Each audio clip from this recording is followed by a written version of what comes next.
Test. Okay.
Yeah.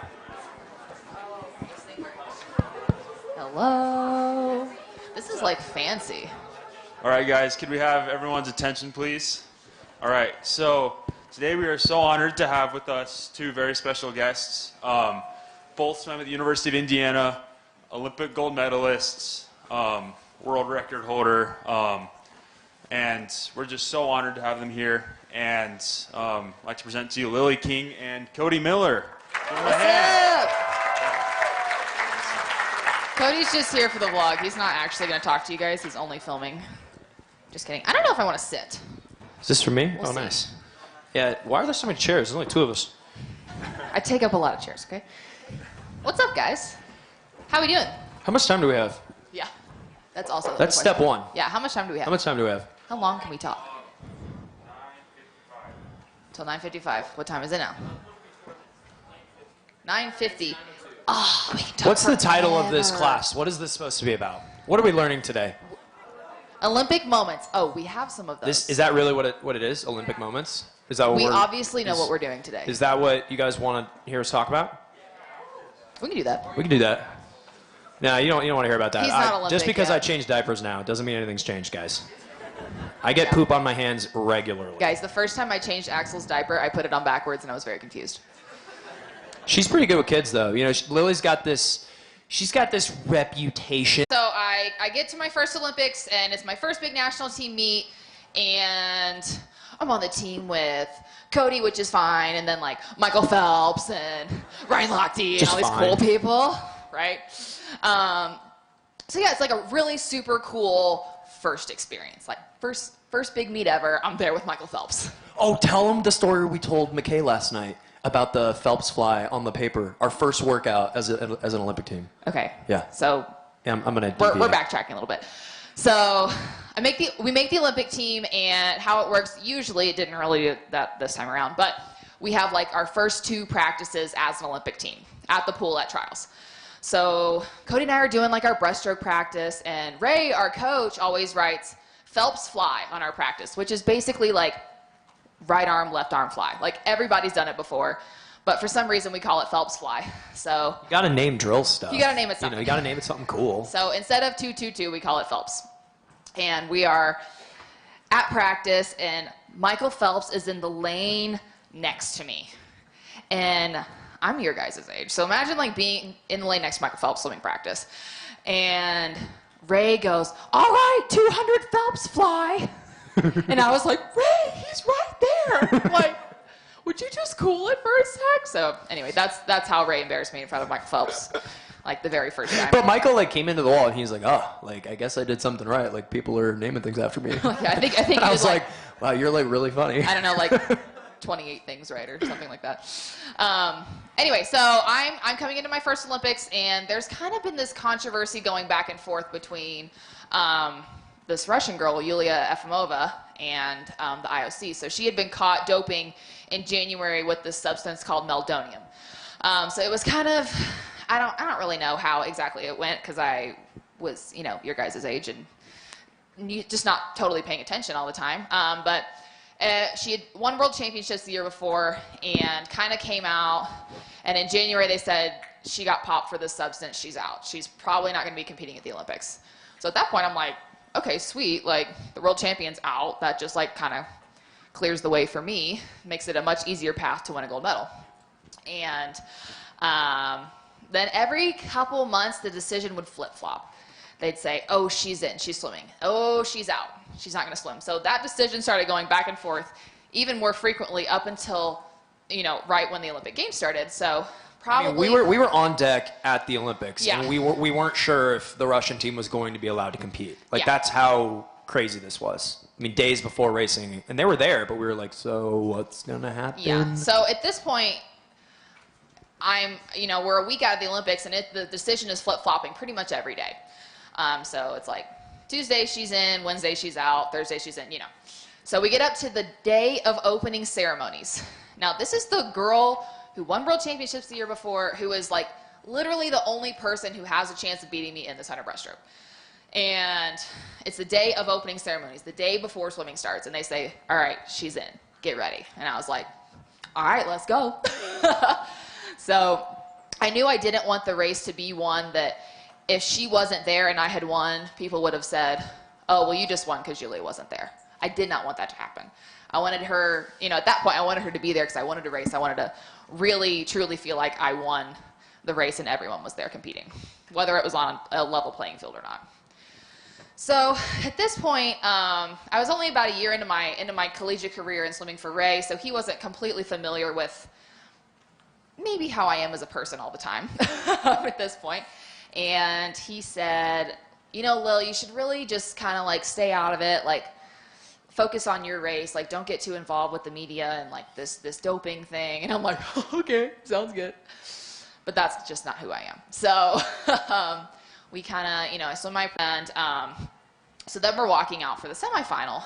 And so I was the top seed coming out of prelim. So Yulia swam the semifinal before me, and I'm standing in the ready room watching the race. And let me just kind of set the scene. Nothing in Rio was finished. Like, it was like probably the most ghetto Olympics like there's been ever. So I'm like standing in this like cinder block room with like one little TV in the corner to watch the races before you. And do you remember how dirty the floors were? It was almost like a dirt floor, okay? So pretty crazy. Didn't think of like there would be any cameras or anything. Like I didn't know, right? So Yulia's swimming a race, touches the wall, and kind of throws this number 1 up in the air. And I'm like, it's kind of weird because I haven't swam yet. So what actually happened, this is the real version of the story, not the version you guys saw. So I kind of look at the TV, and I'm like, I don't think so. Like, I'm just joking around, right? So I get out, I swim my race. I touched first. My time was faster than hers. I throw my little number 1 up in the air. I was like, yeah, let's go. I get out, walk over to my interview. When you get done swimming, you probably aren't thinking very straight, right? You walk over for the interview, and you're like, yeah, I think that swim was really good. How did you swim so well in the race? You're like, I don't know. Like moments after your race, and you're just struggling to survive, and they're like, so tell me every little thing about this race. How'd it go? I'm like, no. So I walk up. I'm like a little lightheaded now. And the interviewer asked me, she said, well, she holds her finger up. She's like, what was this about? There's a very brief moment. You see my eyes go, oh, crap, they caught me. What have I done? So at that point, I'm kind of thinking, well, they caught me. I might as well say something. Like, there's no getting out of it at this point.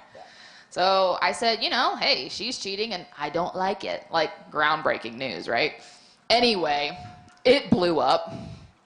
I went viral at that point because I said I didn't want to race a cheater. Like, I think that's pretty black and white to me, if you right?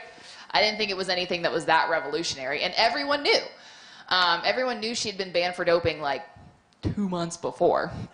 So I just kind of go about my business and, get warmed down, get a rub down, normal like post-race protocol, head back to the village, and I'm sitting in the dining hall, just eating dinner. I think it was with Simone. And Elizabeth runs up to me, and she's just like this larger-than-life character. And she's like, Lily, check your phone. And I was like, what So are you accurate. talking about? She's insane.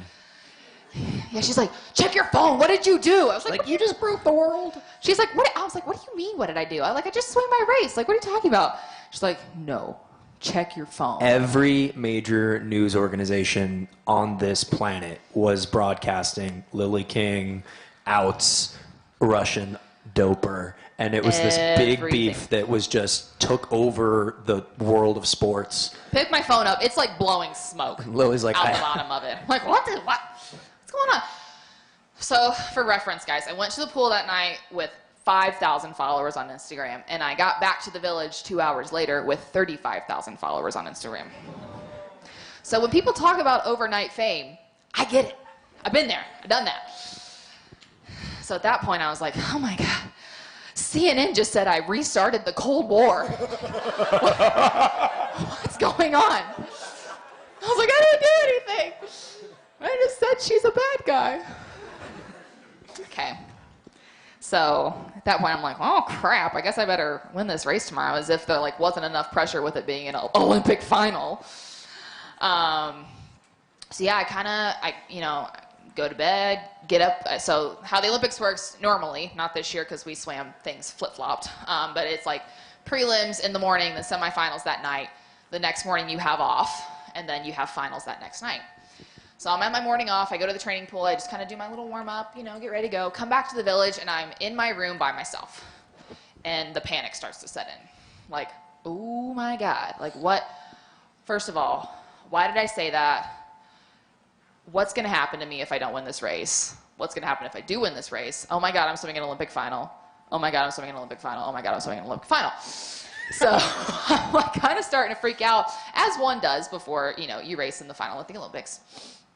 And I'm just like really starting to doubt myself. And eventually my friends start to come back, and they're just distracting me with every possible thing that they can, and I start to feel a little bit better. So we get to the pool that night, and you guys ever have that race, like you get in the water and you're like, you take 2 strokes and you're like, oh yeah, that's it. This was one of those nights. So I'm in the warm-up pool, and I'm like, ready to go. Feel great. Like there's no way I'm going to win this race. Or, there's no way I'm going to lose this race. I take that back. And I'm like in the ready room, and I haven't really done this in a few years, but probably 4 or 5 years ago, I used to get really, really, really nasty in the ready room. And I don't know what happens, but like something comes over me and I'm a different human. Like normally I'm like this, just kind of chatty, whatever, pretty low key. I get in the ready room and I'm evil. So we're in the ready room and everyone's like, this is a bad chair. You can't all see me.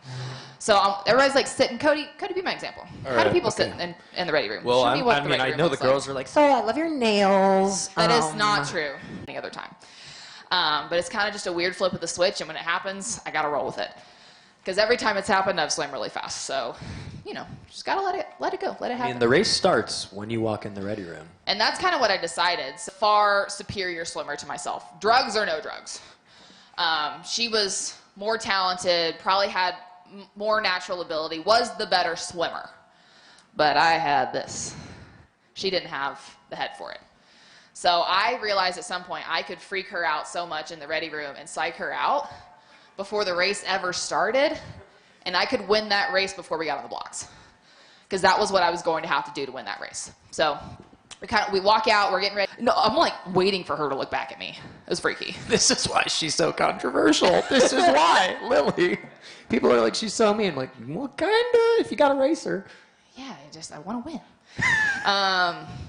So I'm staring at you. I'm like, looking at her. I'm like, look at me. She never looked back at me.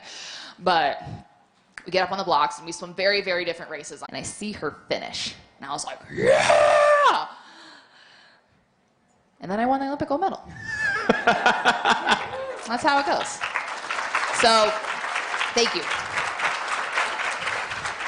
So I think that just goes to show, at least I know that you guys can change the game to your advantage. So I knew in that race, physically, I was not the better swimmer. Did I work harder? Did I do everything I possibly could up until that moment? It was, at that point, better at swimming than I was. She'd been to 3 Olympicses, you know. Olympicses? Okay. Olympi. I don't know. She'd been to 3 Olympics, yeah.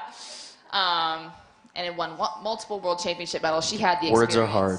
Words are hard. But what I'm saying is she had the experience. She had all of the tools leading up to that moment that I didn't have. But I said, and win this race. And that's what I did. So that's my advice to you guys. Make sure you play to your strengths. Obviously work on your weaknesses, but find what you're good at and use it, and don't stop, because you don't have any idea what you can do with your superpowers. Because I feel like that's strong, like the most mentally tough person that I've ever trained with, swam with, you name it. I mean, as you can tell from that story alone, she is a savage. And not everybody, you know, has that in them, but everyone does have some strength. And like Lily said, you have to discover it and then harness it and use it to your advantage. And the one thing that Lily and I do things like this pretty regularly, and I feel like part of my role is to humanize her a little bit, because I'm sure as some of you up here are thinking, Lily is not a normal human. Right? Like, she has that that extraordinary willpower and that just, you know, hard rock mental toughness. But that is something that you can improve on. That is something that you can grow. It's just like anything else. It's a muscle. And if you train that muscle gets stronger. And just because she's an Olympic champion, a multiple-time world record holder, and has all these crazy accolades, it doesn't mean she's not human. And that doesn't mean she doesn't have doubts. And that doesn't mean we don't all have fears, because we do. We have moments of, you know, panic, moments of weakness.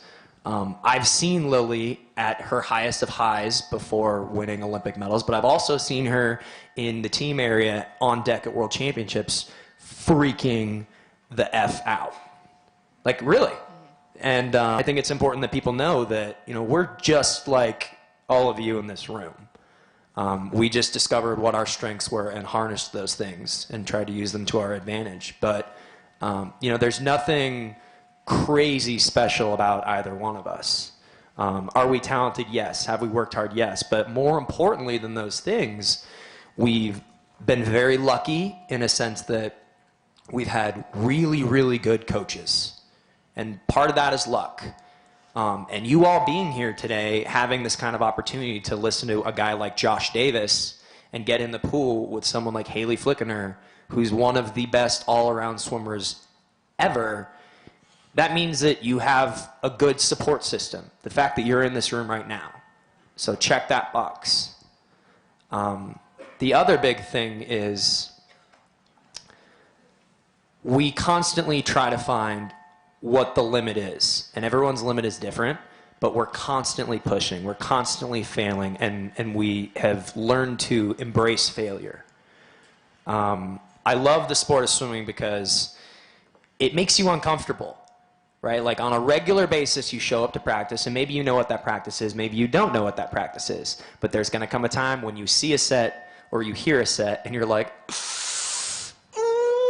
I've cried before practice started before. Exactly. That's happened. It still happens. Yeah. And you kind of have to embrace that. And any national team member or Olympic champion that we know, they've all been put in those situations where you're made uncomfortable, you're a little bit antsy, and you're not very sure of yourself. And so a big piece of advice that I like to give everybody is you gotta seek out that discomfort. And you kind of have to relish it a little bit, because it's going to make you a better swimmer, but it's also going to make you just a stronger individual, right? It's going to help you in all these different facets of your life that you probably don't even realize yet.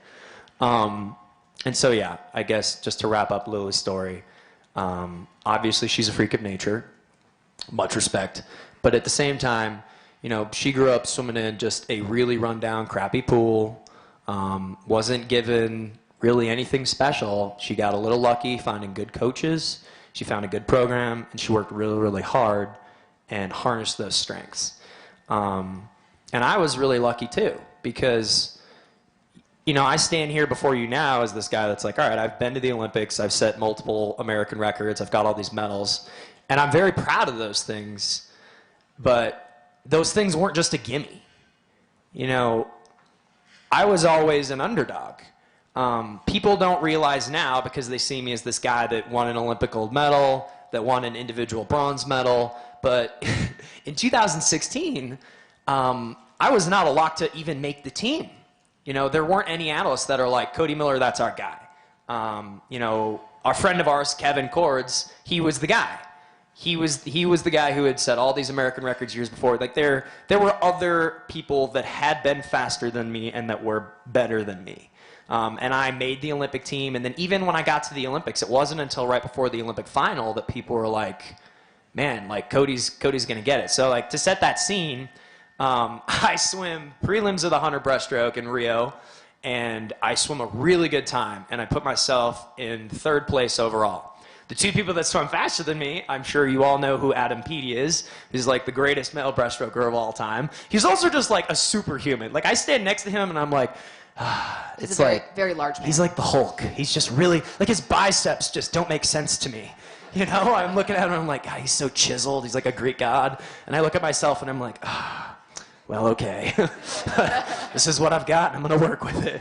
So Petey throws down like basically a world record time. Great. And then there's a guy named Cameron Vandenberg from South Africa. South Africa. I love his accent. He's got the hottest accent, my God. Gotta listen to him talk, and I'm like, I just really like you, you know? But he was the former world record holder. He held the world record in the 100 breaststroke before Adam Peaty did what Adam Peaty does now. Now he's got to get up to talk. Yeah. And he had won the Olympic gold medal the year prior, so he was also seated ahead of me.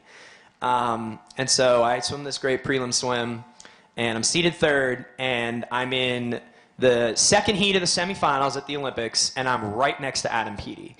And this is the first time that I've swam against him at this high of a level where he is clearly the GOAT.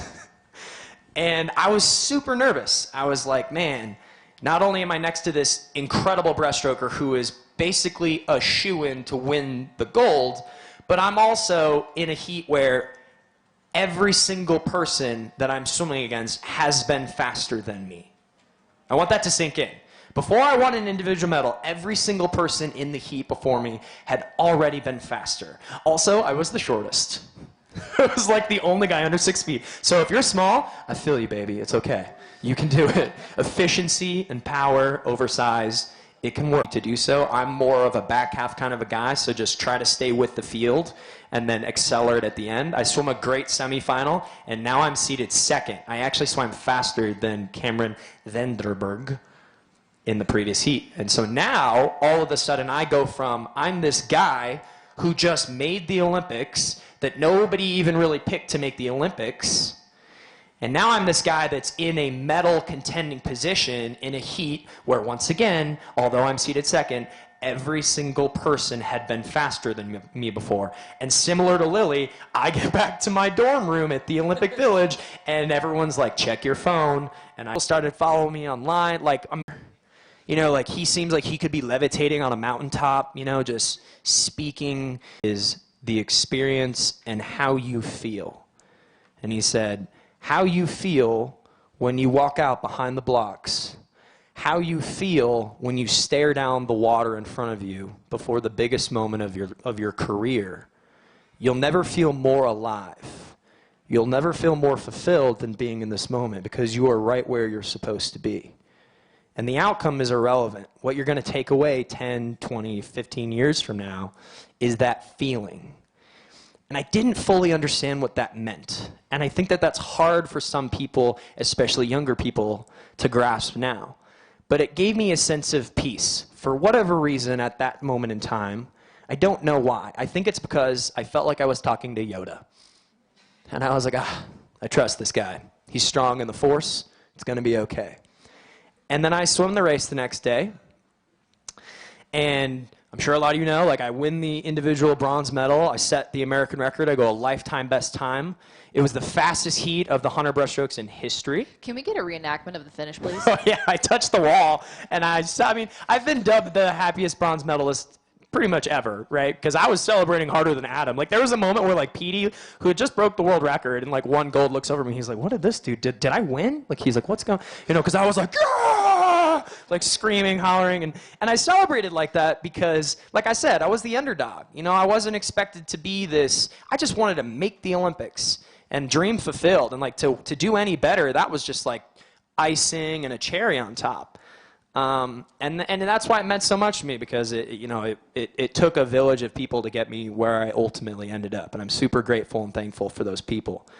And now that I'm almost 30, I'm about to turn 30, and I'm in the latter part of my career, I think back to what George told me that night, and now I feel like I'm chasing a moment.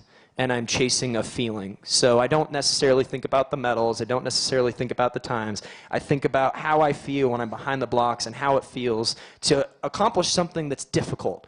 Because swimming races and being competitive and being in that atmosphere, as you all know, it's difficult, and it gives you the butterflies, and it gives you a sense of satisfaction and reward that is really hard to find anywhere else. And if you're young and you're still swimming, you're going to miss that feeling someday. You're going to chase that feeling. And so my sentiment to you guys is to really embrace and be thankful for what you have. Like the fact that you're here today and you get to, not that, you know, I don't want to blow up our egos too much, but listen to me and Lily, like that's kind of a cool thing. Josh Davis was the first Olympic gold medal I ever held, his medal. And I met him when I was like 12 years old. It was like the coolest thing ever. I was like, holy crap, Josh Davis is in the building. Like, I wanted to take a photo with him. I wanted to, you know, learn all the cool things that he does. And so, you know, today, if you can just take away just a couple things that, you know, Lily or I say, then, you know, you could be up here one day, quite honestly, because that's kind of how it started. So on that note, I think, what do we got, like 10 minutes? Got about 15-ish minutes if we want to do some questions. Yeah, You're let's ready do to it. go. Let's do it. Whatever you want. I'm also Lily. So Yes. nice to meet you. And my question is, like, as far as overthinking before a race and like freaking out, how do you guys deal with that and like get rid of those thoughts? That's a very good question. She said, what do you do when it comes to overthinking before a race, and how do we kind of get rid of those thoughts? So at least for me, that process starts way before the meet even happens. So I am a person that I want my brain off when I get to the meet. Brain should be off. Don't think about anything. At least that's how it has worked best for me. But I think a lot at practice.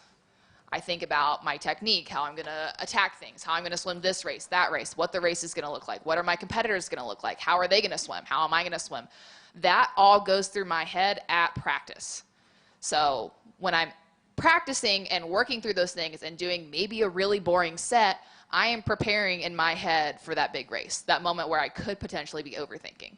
So then when I get there, brain goes off and I can just go race. So that's part of the reason, like, I feel like I have this crazy level of confidence, is because I know I have done every single thing physically and mentally before that moment to prepare for my race. So when I get there, I can just turn that brain off and be myself and be confident and ready to go and feel like I've done everything I can to prepare. So that's kind of how I do it. I feel like that's a good way to do it most of the time. Yeah, I think most great swimmers have a routine that they do all the time. So whether you're at the first dual meet of the season or you're at Olympic trials, you're doing the same thing. So you don't question anything. You want to eliminate any possible doubts and questions by creating a bulletproof plan for yourself. And that's something that I know your coaches are trying to do. Like Lily and I, when we get to race days, big race days, everything has already been premeditated. From what time we're going to eat breakfast, kind of what we're going to eat breakfast, what time we're going to get in the water for our first warm-up, exactly what we're going to do in the water for our first warm-up, the timing of which we put our racing suit on before our race, the time in which we walk out to the ready room before. Like, everything is premeditated and it's already been thought of. So when you get to race day, You're just following through. You're not thinking. You are during the year, you're programming your body to do something that you want it to do. And then when that day shows up, you just follow through. And I know that it's easier said than done, but that's what you strive for, you know. And it doesn't always go perfectly, but I think that's probably the best thing that you could do. Practice That's a and really good routine. question. Practice and routine. Yes. Very good. Yeah, very. I've done the same warm up since I was 16. Over-prepared Every- athletes beat more talented athletes. Not all the time, but a lot of the time. Good Great que- that was a question. very good question. Yeah. You are a rock star. And you have Yo, a great name. What do you got? What helps keep you inspired? Ooh, that's a good question. That's tough because I think it's going to be a different answer for everybody. I just love swimming, quite honestly, but just like anybody else, we've all had ups and downs, and so it's always something different. Right now, like I said in that story that I just told, I love the feeling of being behind the blocks. I love the feeling of doing something hard, even if it doesn't go perfectly well. You know, when you get nervous before a race, like those butterflies in your stomach, that's a good thing. Like that, nerves mean that you care. Nerves mean that something matters. Nerves mean that there's something on the line, that there's stakes. And when you push past those things or utilize that fear to your advantage and swim a good race, it makes it much more rewarding. You know what I mean? And so to stay inspired, you kind of have to figure out whatever it is for you. But Yeah, that's an interesting question because I think it is something that we all can answer differently, especially as you get further and further into your swimming career. So growing up, I was always the kid. I just loved swimming. I just wanted to race. I wanted to go to practice. I wanted to work hard. I wanted to beat people. And like, I feel like growing up, my inspiration, my motivation, I almost in my head had this list of people. And each meet, I'd beat a new person. I'd kind of check that person off my list. So it's like a serial killer. kind of like a serial killer. You're sensing a theme here. We're just joking. Just jokes. Just jokes. But that was kind of, mine was always like, okay, beat the next person, beat the next person. I've never beat this person before. Oh, cool, I got them at this meet. But then at 19, I ran out of people on my list.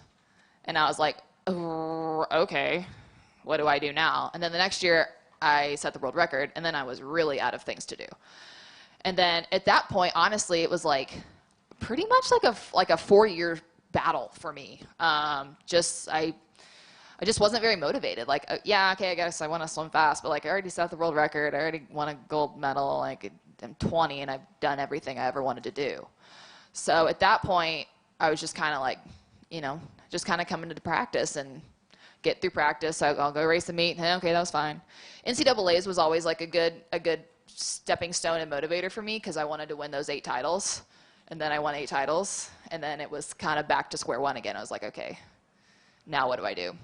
And then for me, COVID happened, and like all of that was taken away just like that. And that was kind of like a realization for me, like, oh wow, like what I'm doing is not normal, and I actually really like swimming again. It was weird. It was really kind of like a flip of the switch. Like I really just started to enjoy swimming again, like once lockdown happened.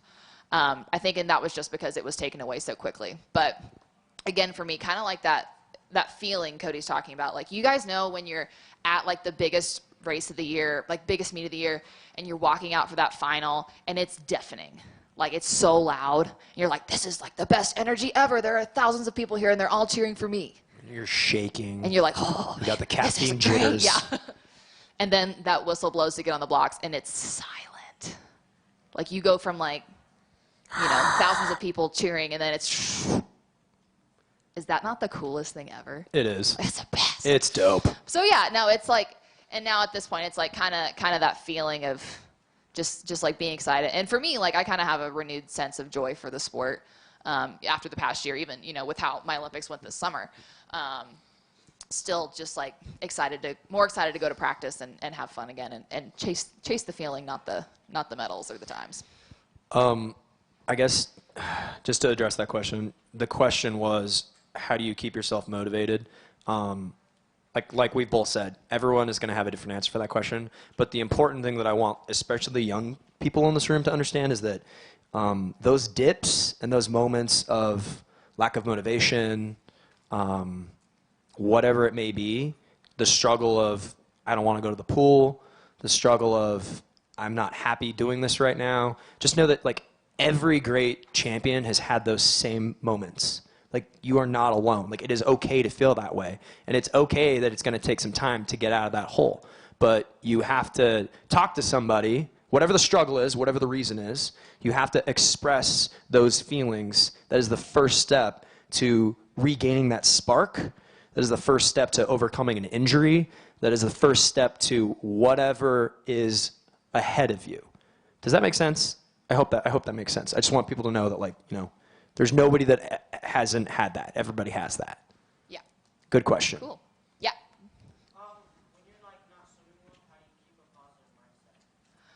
When you're not swimming well, how do you keep a positive mindset? This is something I am good at. Because I am the queen of fake it till you make it. And that is something I learned. I feel like we learned a lot during our lockdown period because it was just our group of pros swimming together, whether it be at a pond or the little one-lane pool we swam at that was almost an hour and a half away to, you know, we weren't in our normal setting, and it was a very, very small group of people. And we found out that if one of us was having a bad day, all of us would have a bad day. Yep. And especially during the middle of lockdown. Thank you, Annie Laser. We One love of us, love her to death. One of us was always having a bad day. So then the whole group would have a bad week, and it would just build and build and build and build and build. And eventually I was like, you know what? I'm sick of feeling like crap every day. Like, yeah, this sucks, but like we gotta figure this out. So I think the two of us would come into practice like, Let's go! hey guys, I'm so excited to be here. Like we were almost like jokingly being happy. Yep. Like we were pretending Yep. to be happy. And it actually completely turned our moods around. You know, there's been times where like I pick a day of the week randomly, and I'm like, all right, on this day I'm gonna make a vlog. That way I'm forced to do it. And some days I wake up for that day and I'm like, oh, I don't want to do this. Like I'm not in the mood to like be happy for a camera. But then I like force myself to do it. I'm like, okay, like it's go time. Like I gotta be the guy. Turn it I on. turn it on. I gotta turn it on. And once you turn it on, and once you make that decision, you're like, all right, like I gotta just push through this. Like screw it, let's have a great day. Then things turn around. The phrase "fake it till you make it" works. Like you can convince yourself, and it's amazing how like your perception of things will completely dictate how you actually feel. If you wake up in the morning and look in the mirror and you're like, oh man, this is gonna suck, you're probably not gonna have a good day. But if you wake up in the morning and you're like, man, I feel like crap, but I'm gonna attack this day, you start off on the right foot, things tend to go better. At least that's been the case with me. So when you have bad swims and you're not sure how to deal with it, I mean, those situations force you to overanalyze all of the things that are propelling you in that direction if it's not going well. And that's a good skill to have. It's a good thing to struggle, to go poor times, to have bad meets, because it forces you to assess your situation. You have to be grounded in reality. You have to look at, okay, these are the times I just went at this meet. They sucked. What am I doing wrong? And then figure it out. Like it forces you to do those things. That's one reason why I love this sport. It's because the times don't lie, right? If you think you're doing everything right and you think that you're working hard and then the times aren't there, then you got to figure something out. And maybe it's something you haven't thought of. And the first step at figuring that out, like I said, is you got to talk to somebody. You got to talk to your coach. You got to ask your teammates, hey, like, am I going hard enough on these days? Like, what is it? You know what I mean? Anyway, good question. You guys are great. Who else we got? We got a parent. Be loud. I believe in you. Mental health. How's the mental health? I mean, I heard that younger swimmers are not stressing and having that, but at your level, how is that? Who do you talk to? Yeah, it's something I think Cody and I have been on a similar time path of dealing with mental health, just because like in 2016, like it was our first Olympics, it was our coach's first Olympics, like we had no idea of how to navigate that aspect of the sport. Because up until that point, it was like building, every swim I'm getting better. I'm making a new team, I'm going to a new place, like everything was great, great, great, great, great, and then you hit the Olympics and it's like the all-time high, and then you come back and you're like, well, I did it. What's next? Yeah, the Olympic blues are tough. It's tough, and it's a thing. At least for me, I never like it's something you never think's gonna happen to you. You're like, well, why do you get Olympic blues? Like you know you have no idea. But I know we both got back and we kind of got right back into it, and we were like, why don't I want to come to practice all of a sudden? Like, why does racing not feel the same? But it's something like you just have to. I think talking to like my teammates who were going through a similar thing, which we maybe didn't talk about until much later than we should have, I think. But like we were all kind of going through a similar thing, and it's just something you just kind of have to, it takes time to get through it, and it takes a really good support system. But the thing with the Olympics is like you're never going to be the same as you were before you went to the Olympics. So it's just kind of learning how to deal with that new life and kind of your new set of, I don't want to say like your new set of emotions, but like it's just different. It's very different when you come back from it. So, but I think it just helped just kind of talking to my teammates who are going through very similar things. Yeah, I think everybody just they need at least that one person that they can turn to and like really talk to them. And sometimes when you're young, that's hard to do with your parents. It needs to be a coach, it needs to be a teammate, but it's so much easier said than done because I get it. Like especially if you're a really introverted person and like you are having a hard time and it's difficult for you to open up and articulate your thoughts and feelings. Because we're both like that. Both people don't believe it because I'm that. like this wacky zany person on camera, but I'm much more introverted than I am extroverted. I just am, and it's a process of like learning how to articulate and express your thoughts and feelings. You have to do that. You just have to, and you got to find that person. That's it. Cool. Hey, I think we're wrapping up here. We're getting kicked out of here. Yeah. They're like, you guys are bad. Get out. Yeah, so they're like, get out. I'm They're sorry. I hope that giving this was us the fun. hook. Yeah. Thank you guys so much. Cool. Thanks, guys.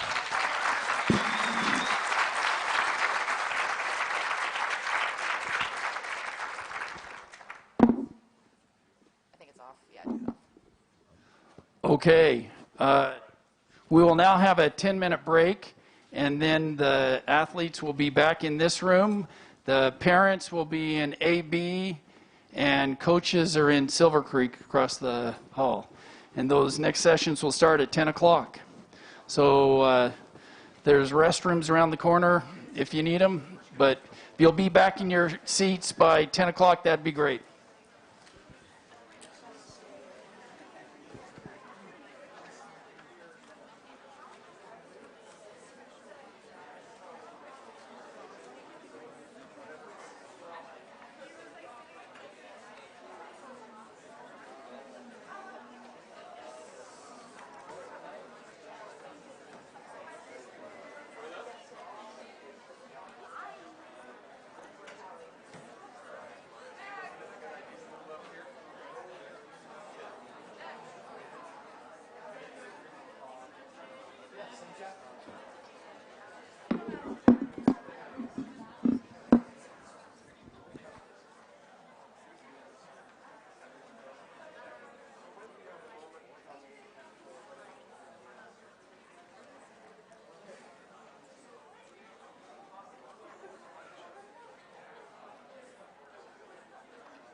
right here.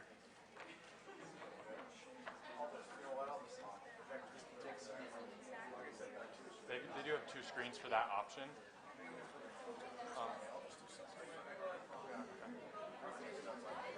He thinks he's just going to talk.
Okay, guys, we're going to get started with this next session.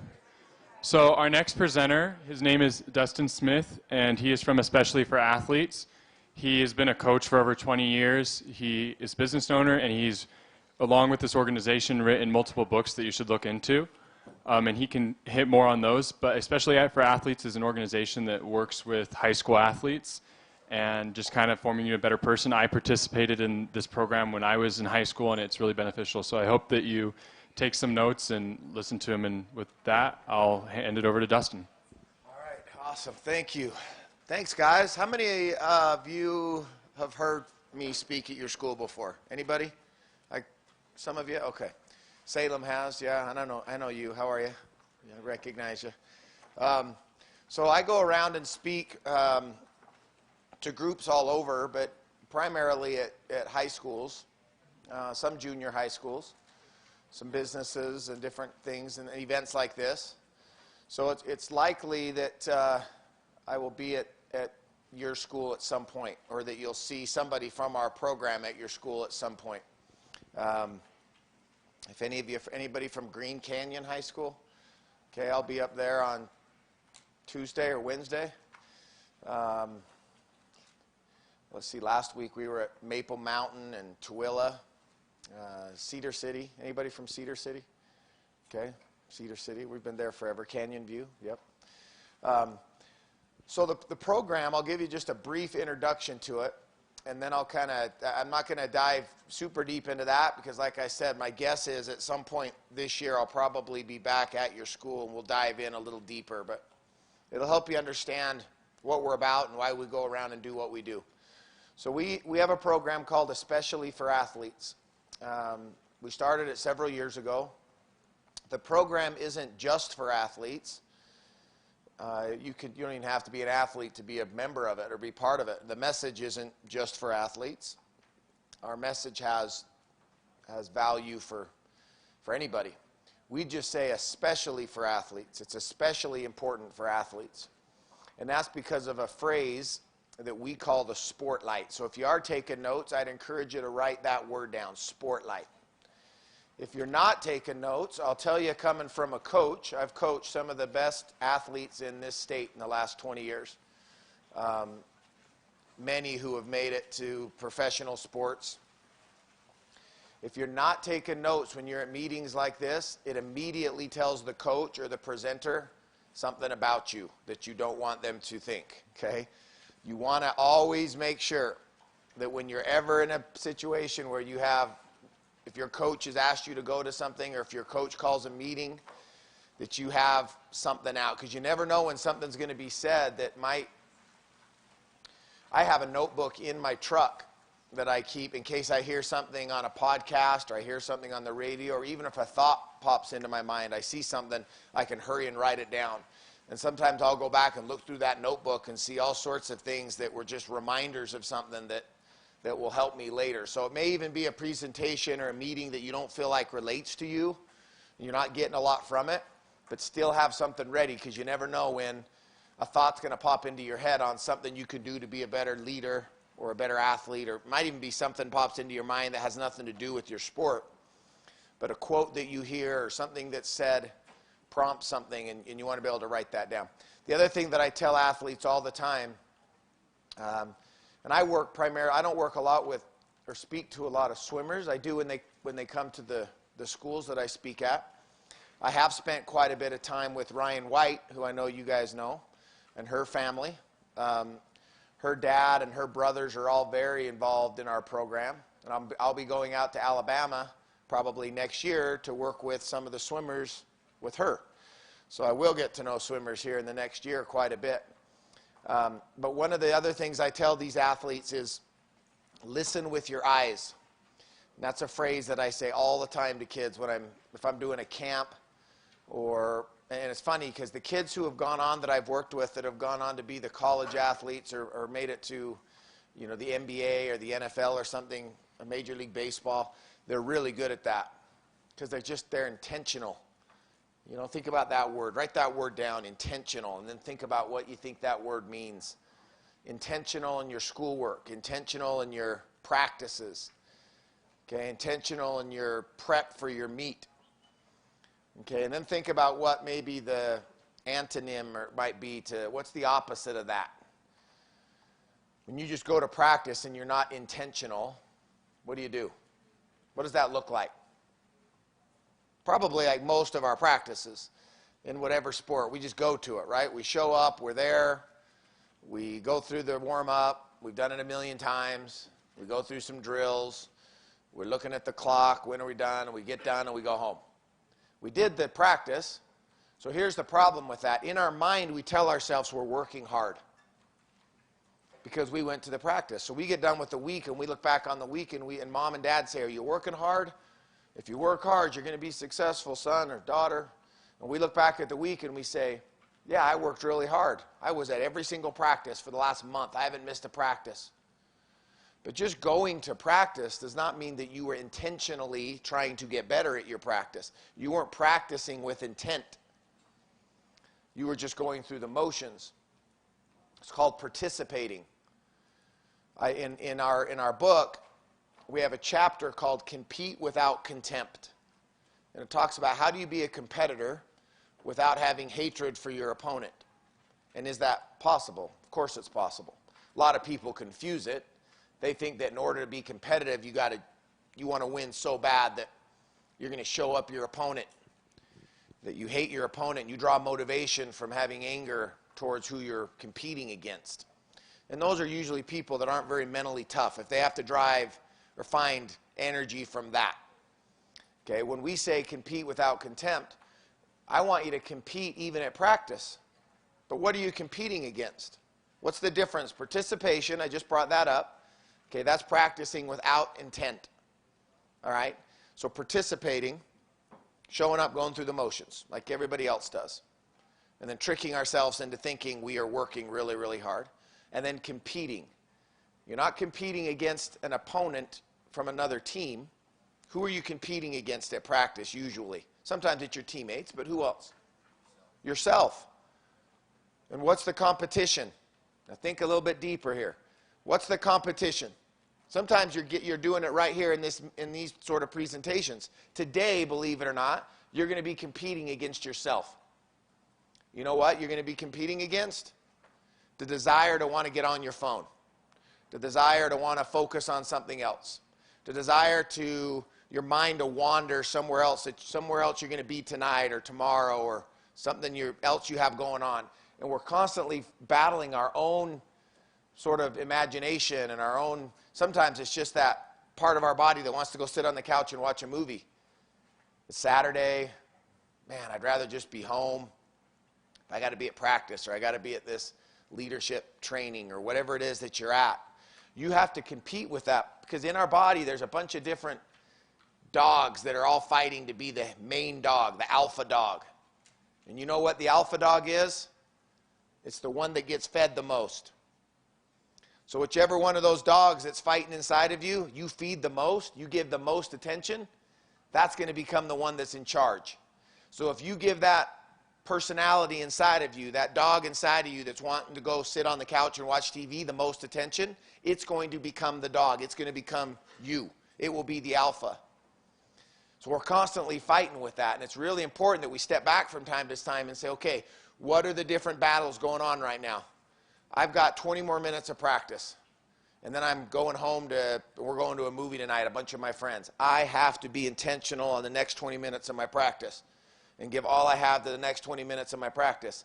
Because if I just go through the motion, the coach may not notice because you just did it, and you finished, and you went home, but you didn't get any better, right? You let so the alpha dog now is the one that gives up, the one that doesn't finish. That's the one you fed the most that day. So when you come back to practice the next day, it's in charge. And you keep feeding that dog, and then you become an athlete who doesn't commit. You become a student who doesn't commit. Okay, so compete. Don't just participate. Be intentional in things. Now, we call this program especially for athletes because of what we call the spotlight. Now, that spotlight, you just saw it. I just got here a little bit before the last presentation finished. But who were the speakers that were up here talking just a minute ago? Who were they? They were Cody Miller and who? And Lily King. Okay, and what are they? Or what did they just do? Are they Olympians? Okay. Why do we know who they are? Did we know who they were if there hadn't been a recent Olympics, right? And this was 4 or 5 years ago, and they walked in here, would you guys show up to hear them speak? Probably not, okay? Because they wouldn't be Olympians, and if it were 4 or 5 years ago, they're both pretty young. They hadn't done a whole lot yet. The reason you're showing up to hear them speak, the reason they were invited to speak here, is because they are successful at swimming. People know who they are. They have a light on them now, a spotlight. The whole world watched them, right? In America, everybody was cheering for them, and we all know who they are. They come back to America, and they have all this attention, and then they go and they speak, and they do clinics, and they do all this stuff. Okay, so we call that the spotlight. You don't have to be a basketball fan in this room, or many of you I probably don't play on your high school basketball team, but I bet you've all heard of LeBron James before. You've all heard of Michael Jordan. You've heard of Tom Brady. Okay, you've heard these names before, right? You don't play football or basketball. How do you know who they are? Because of the spotlight. They're so good at their sport that people who don't even watch the sport know who they are. They know what they look like. They probably know what sort of clothing they brand, whether it's Nike or Under Armour or whatever. We see them everywhere. Go to a store, you can't miss them, right? You see them all over the place. Because they're good at their sport, they have this spotlight on them. We call that the spotlight. So we say that athletes especially need to hear this message because they have the spotlight on them. It may not be as bright as LeBron James' spotlight is, okay, or an Olympic medalist, swimmer from coming home from the Olympics. But in your own little community, you guys have some attention on you. People know who you are. There are younger kids wanting to get into swimming that show up to the pool, and there you are swimming, and they're saying to themselves, I want to be as good as her someday. And they're watching you. They're going to come to meets, and they're going to see you succeed, and they're going to want to be like you. That's the spotlight. For a couple years of your life, this thing is shining on you. So here's my question to you, sort of the whole point of our message. What are you doing with that spotlight? Are you doing good with it? And is that spotlight a positive or a negative thing in your life? Because for some people, the spotlight can be the worst thing that ever happened to them. I can tell you story after story. In fact, it's part of the reason why I started this program. Because my other business is I train elite level quarterbacks. I work with high school, college, and two that are currently NFL quarterbacks. Okay, and so I train these guys. Sometimes, in fact, 4 of our local college quarterbacks playing today are all kids that I started working with when they were in 7th grade or 8th grade regularly, okay? I would see some of these kids who would come along and they'd be really good athletes, but they just didn't get it because they were so used to everybody telling them how great they were and patting them on the back all the time and everything going well in their life that they sort of developed a little bit of a I can't do anything wrong attitude and everything I say is right. And it got them into trouble a little bit later. And some of them were actually that kid at the school that we all would like to go away. They were the bully. They were the kid that was causing a lot of trouble. And it dawned on me that I needed to do a better job of helping these kids understand that with that success comes responsibility. And with that success also comes some real danger, especially nowadays, because everybody's got a camera in their pocket, and most everybody has access to post a video or a picture of anything they want immediately to the whole world.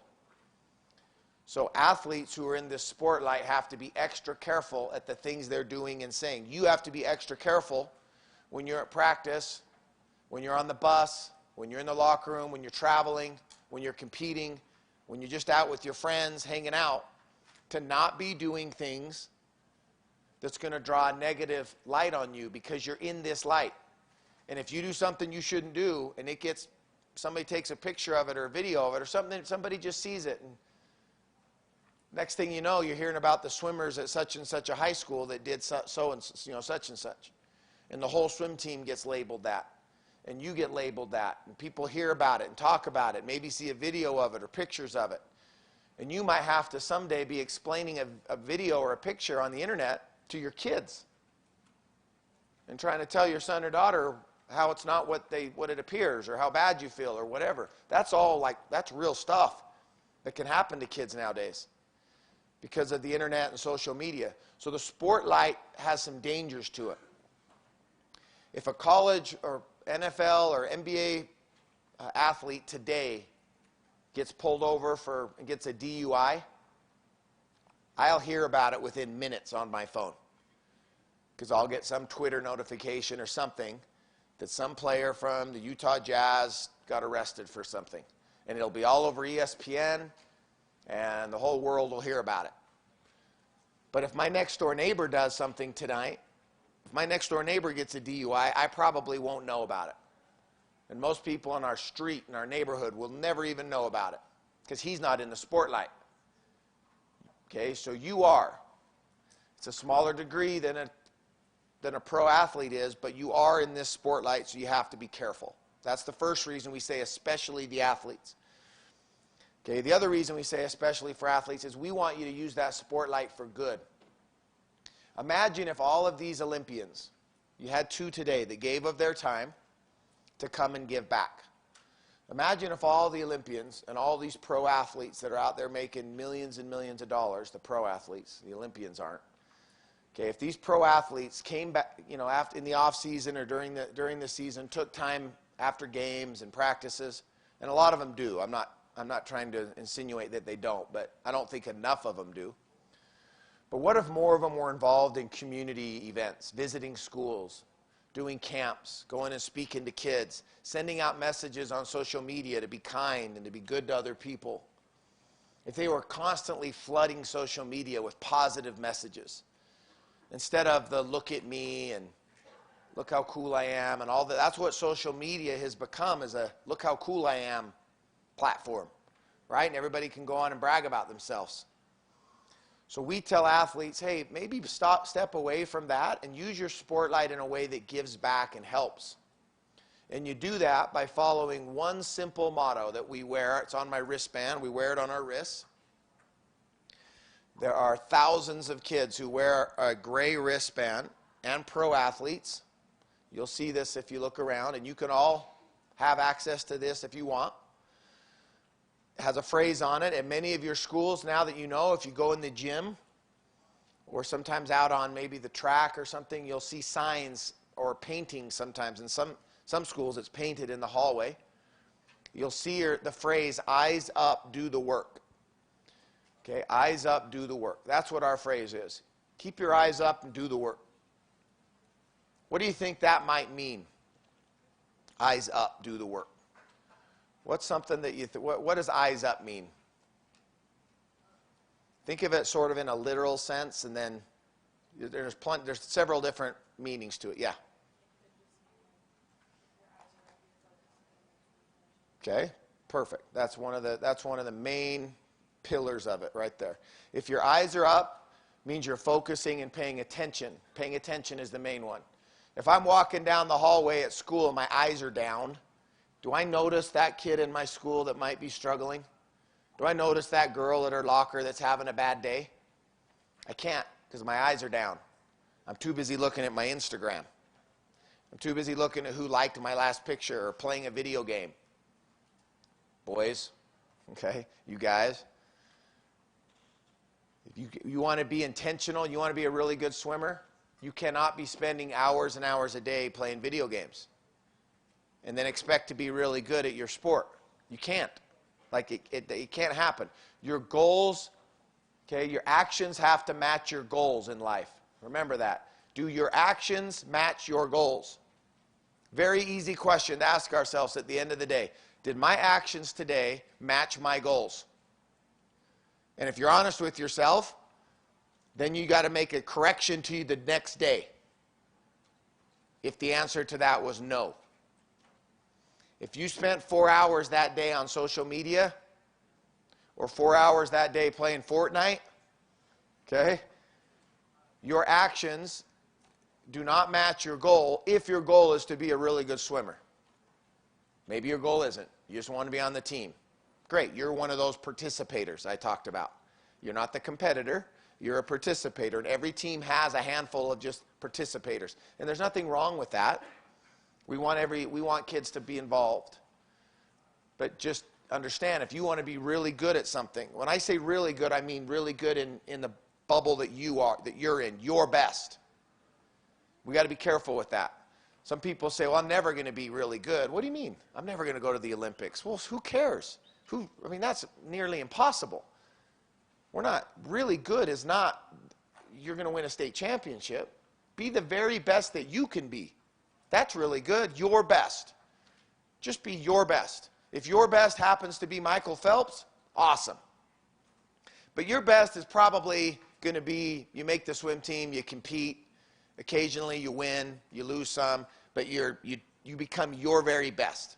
That's the majority of us. That's the goal, become your very best, and then you never know where that ceiling is. The disappointing thing is when somebody makes the team and they think, I made it. I did it. And so they stop because they think, I worked so hard and look what my result is. I made the team. I'm on the now. Maybe I'm one of the top swimmers on the team. I made it. And sometimes I want to grab those people by the shoulders and say, no, you didn't. Congratulations, but you have so much more you could be. Your ceiling is so much higher, but you're setting the bar so low because you just said, I just want to make it. Push yourself. Sell out. Go all in. Give it all you have. And then at the end of it, when you're told you can't do it anymore, look back and say, I gave everything I had. The gas tank is empty. I emptied the tank. That was all I had, and guess what? It got me however far it got you. Maybe it got you to high school, maybe it got you to college, maybe it got you to the Olympics, maybe it got you a medal, maybe you're Michael Phelps. But at least you can say, I gave it all I had. Maybe it just got you almost on the team, but you got cut. But you gave it all you had. You can hang your head, you can put your head up with that and go on and say, okay, next thing, swimming's not my thing. And they got to find a new goal. We're constantly changing goals. That's life, guys. The dreams you have right now will not be the same dreams you're going to have in 10 years from now. You understand that? Your dreams change. I had dreams when I was your age that I don't have now. I have totally different dreams because I realized those dreams aren't going to happen. I gave it all I had and it didn't work out. So instead of beating my head against the wall on that dream, found something else I really liked, focused on it till I found the thing that I was good at. That's how you become intentional, okay? That's how you use your sport light for good, and that's how you keep your eyes up. Okay, what's another way to keep your eyes up? So first of all, being aware of others. What else does eyes up mean, do you think? Any ideas? Yeah. Perfect. I was hoping you were going to say that. Exactly right.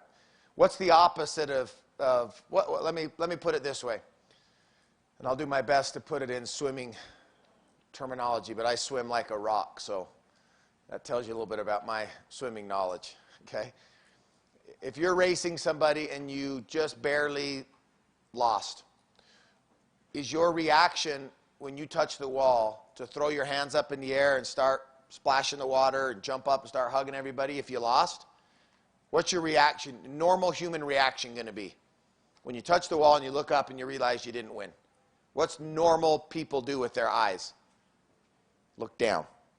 It's a defeated look. If somebody just plays baseball and they just struck out, usually they don't hold the bat above their head and walk back to the dugout, right?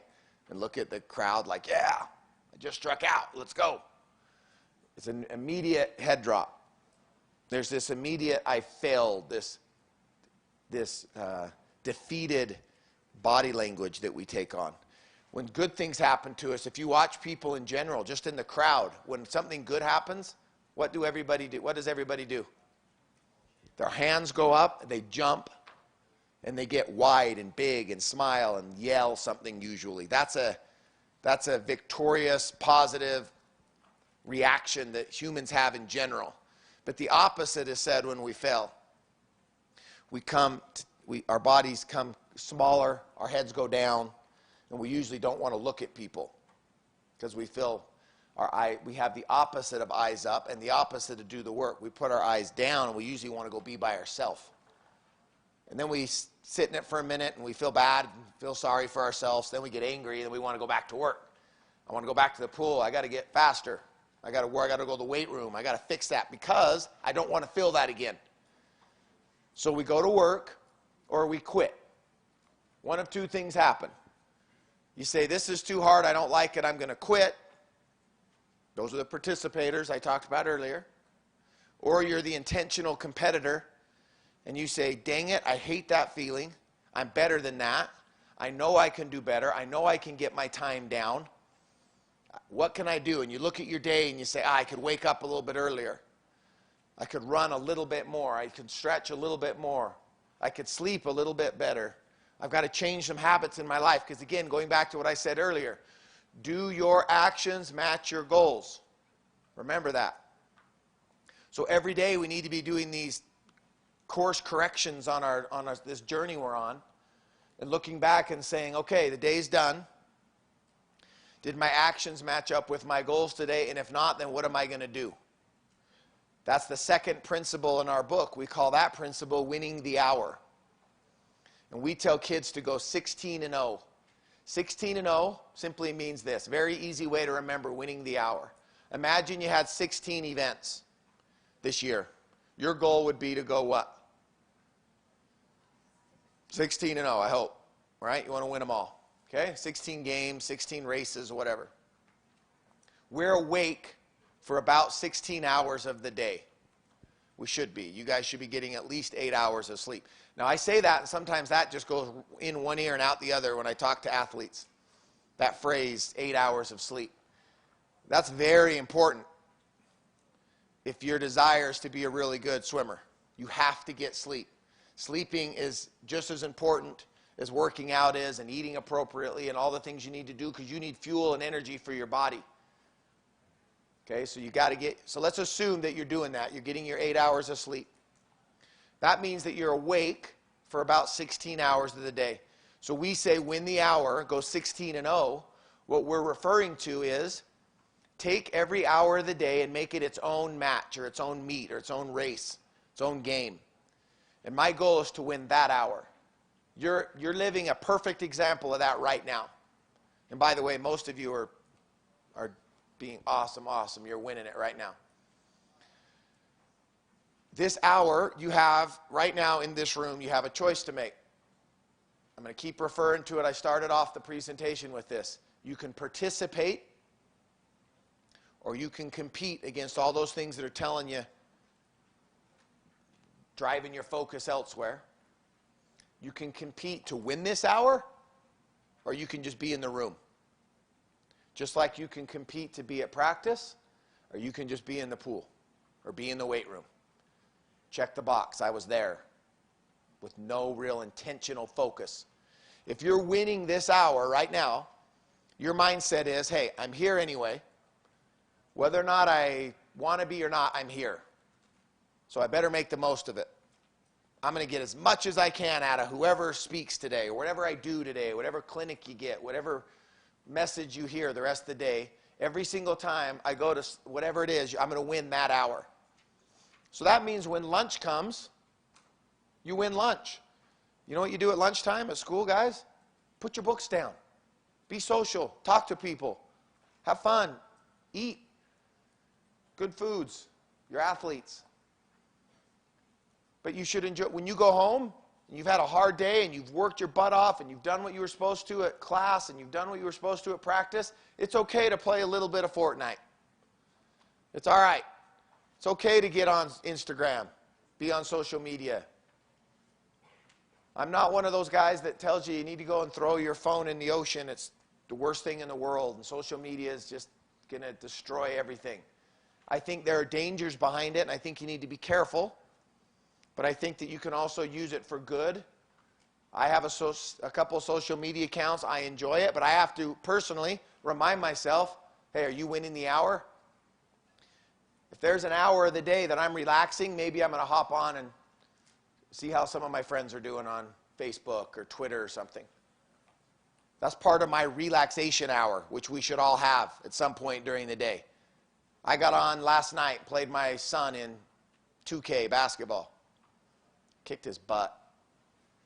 He's only 8, but I beat him by like 10. But that was my relaxation hour, okay? Now, you want to get really mad at me for a minute? Any moms in here? All right, there's 2 moms, okay? The moms are going to get mad at me. And the future moms are going to get mad at me. And you, future dads, maybe should get mad at me, but you're not. I hope not. So I'm going to confess something. This win the hour principle.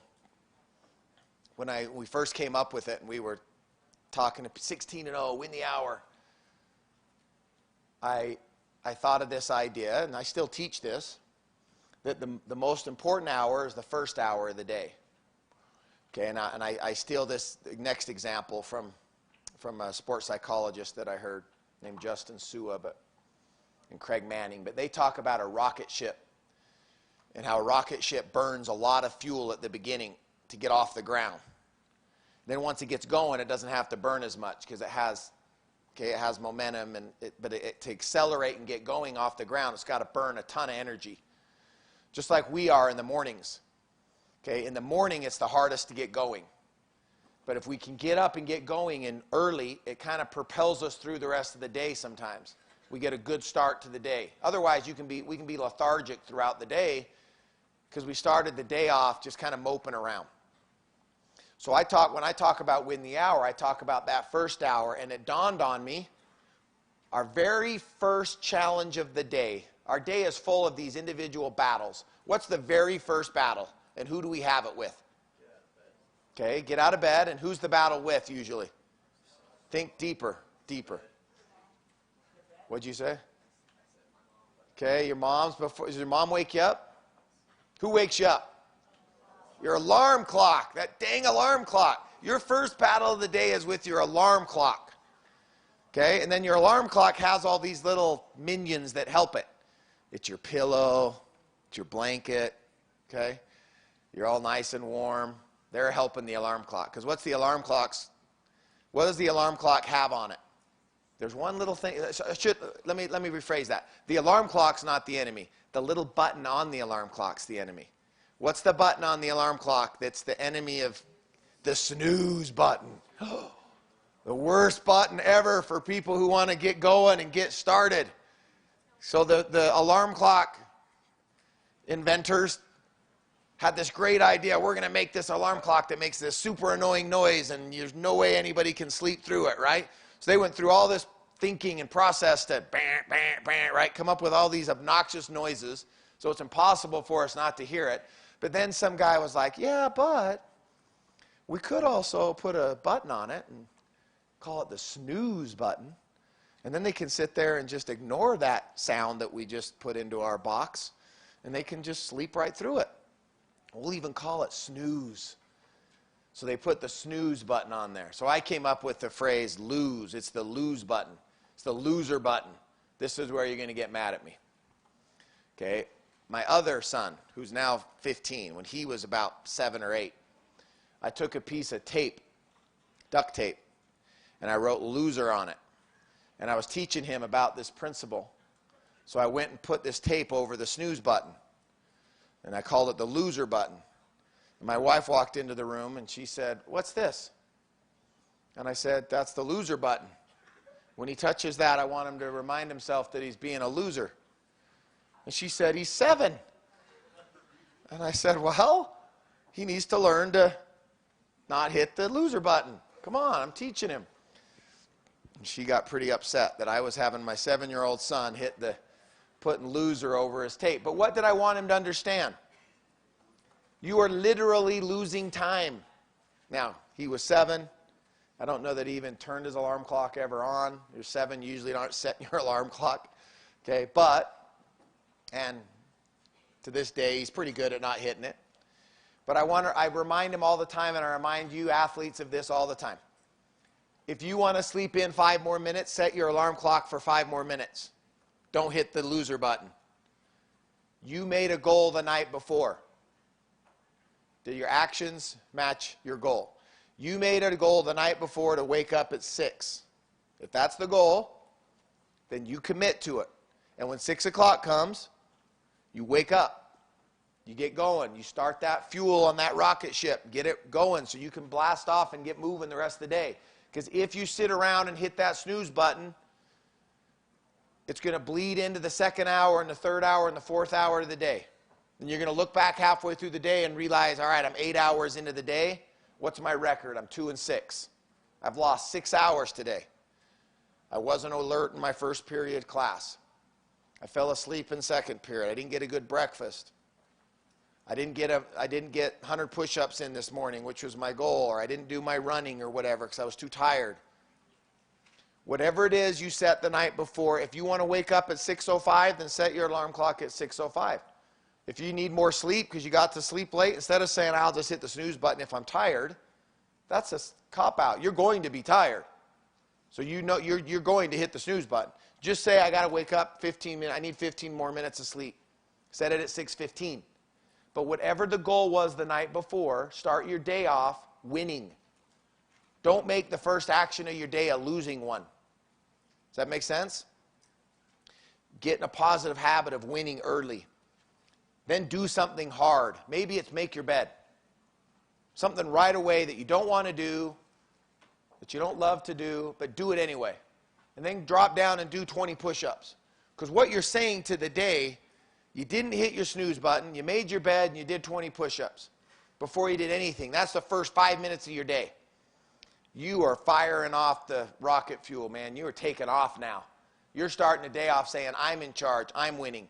You're not going to, with that attitude, mope into first period class not wanting to learn. You're going to go into first period ready to go.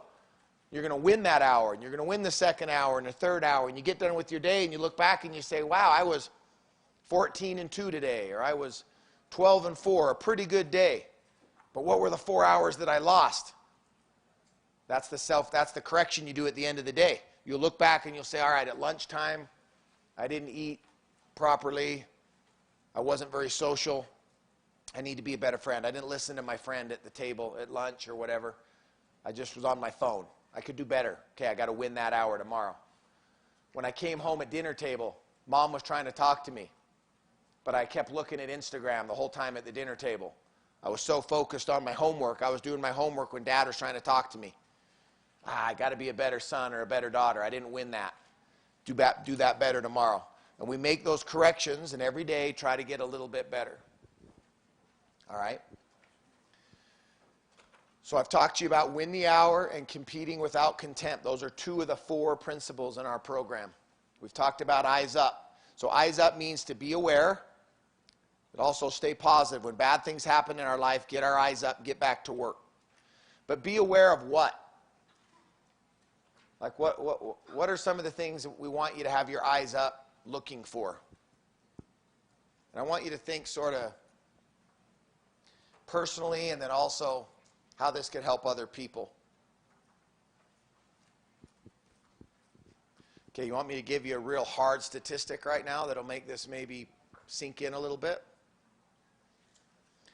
Since I've picked up this microphone, okay, 3 kids your age, or close to your age, from 15 to 25, every 11 minutes in America, somebody in the age of 15 to 25 attempts suicide.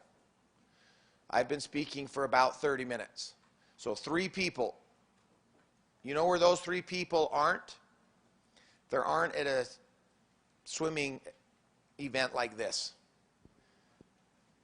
You guys should be extremely grateful. You should have your eyes up in gratitude for the coaches and parents and people who have introduced you to swimming, who have sacrificed to get you to the pool and to the competitions and to the meetings like this and things that you have to go to or been able to go to get better. Because a lot of kids would love to be at this today. Instead, they're home in a really tough home situation. Some of them don't even have a home, and they're struggling. Every day in America, on average, 150,000 kids don't go to school out of the fear of being bullied. Some of you have probably had that happen to you. If you haven't, you've seen it. It's various forms of bullying. Hopefully it doesn't happen on your team, although that happens sometimes. Hopefully you're not one of those teammates that does that to your other teammate. If so, you're everything opposite of what Eyes Up, Do the Work means. You're what's bad in sports. And I'm begging you to please stop if you're doing that. People should want to be part of a group and part of a team, and they should love it. It's one of the coolest things you get to do in life is be part of a team. I'm a head coach right now at a high school, okay, of a football team. The game itself is fun for me. I enjoy the game. I like the strategy and all that goes into it. What I love the most is just the stuff we do as a team. I loved it when I played in high school, when I played in college, just being part of a team. Because some of my best friends have come from, or teammates of mine. Okay, but we have kids in your school, and you have kids on your team, and there's probably some of you in this room who are really, really struggling with things. When we say eyes up, we are asking athletes to be aware and look out for those kids, those teammates and those classmates that might be struggling a little bit. And then we're asking them to do the work. That's the second part of that motto. Eyes up, do the work. Because eyes up means nothing if you don't apply work to it. Everything I'm telling you today all falls under the eyes up category. All I'm trying to do is make you aware of things. And your eyes are all up. I told you earlier, listen with your eyes. When a coach is talking to you or an adult is talking to you, listen with your eyes. Don't say I'm listening to you while you're looking at the ground. I learned that the hard way in college. Looking over my coach's shoulder at some people that were ice blocking on a hill. You guys know what ice blocking is? You ever done that before? Okay, so they're zipping down this hill on these ice blocks. We'd been at practice for like 3 hours. He was talking, and I was looking over his shoulder at the people ice blocking. And I was sort of listening to him, but I was also very interested in these guys that had these cute girls, and they were on dates, and I was still at practice for felt like I'd been there all day. And finally, I was a freshman. So finally my coach says, "Hey, Smith." And he looked over his shoulder. "What are you doing? Would you rather be with them?" I lied. I said, "No, I'd rather be here." And he said, "Listen up." And the thing is, like, I remember what he was talking about. Like, I was paying attention. But because my eyes were somewhere else, I really wasn't engaged. And to him, I was totally disengaged. So immediately I had a bad look. Wasn't listening with my eyes. Okay, but that's what you guys are doing right now. But what does it matter if you all wake up tomorrow by hitting your snooze button? Right? Or if everybody goes to school on Monday and you're walking down the hall looking at your phone and you ignore the girl at her locker that's struggling. Or if you all go to your practice on Monday and you have a teammate that's struggling with something, but you're so focused on you that you don't have the guts to ask your teammate how they're doing or what's going on or why they're sad that day. Because you don't want to be you don't want to I don't want to bother them. I don't want to be nosy. I could tell something was bothering her, but I didn't want to ask her because, no, you got to ask. It might be serious. And so what if you're nosy? What's the worst that's going to happen? Your teammate's going to say, "Stop being so nosy." Okay. That's the worst that's going to happen. But what if your teammate needed to talk? What if your teammate was struggling? What if that classmate that you pass every day walking to class never has anybody ever say hello to her? And on Monday, the 170 of you that are in this room are going to say hi to somebody at the locker and maybe make their day. And then every day when you pass them, you're going to say hi to them. Then you're going to get to know their name. There's a lot of power in calling people by their name, believe it or not. Watch, I'm going to show you something. Who's had just an okay week this week? Anybody just had a blah week? Anybody had a bad week this week? You've had a bad week? You serious? All right, come here for a second. All right. Haven't had a good week, huh? Okay, what's your name? Cole. Everybody say, "Hey, Cole." Hey, Cole. All right. Okay. Cole hasn't had a great week. I'm going to show you how you living with your eyes up, doing the work, being intentional can make a difference in somebody's life. Okay? Cole, I'm not going to ask you the details. I had a crappy week too, buddy. Just happens. Okay, I'm not going to ask you the details, but I'm going to try to do something to make you smile. You just got to go with it, though. Okay? You good? Where are you from? Utah. Here. What part? American Fork. All right, American Fork. You going to go to American Fork High School? I'm Or going Sky Ridge? Oh, you're there now. Okay. You're a caveman? Awesome. Very cool. Okay, I need you to do something. Plug your ears. Okay. You can't hear me? Keep on plug. Okay. Okay, listen up. In a minute here, okay, I'm going to tell him to pull his hands back from his ears. Okay, and I want everybody to stand up and give Cole the loudest, most energetic round of applause ever given in the history of applauses to swimmers from American Fork. Okay? When I say smile, just give him the greatest round of applause ever. Okay? All right, we'll see if this works. When I say, okay, Cole, let's see if we can make you a little bit happier today. You don't know everybody here, but they're swimmers, right? So you're all part of the same family. You all have the same interests, right? You all like the same things. All right, go ahead, guys.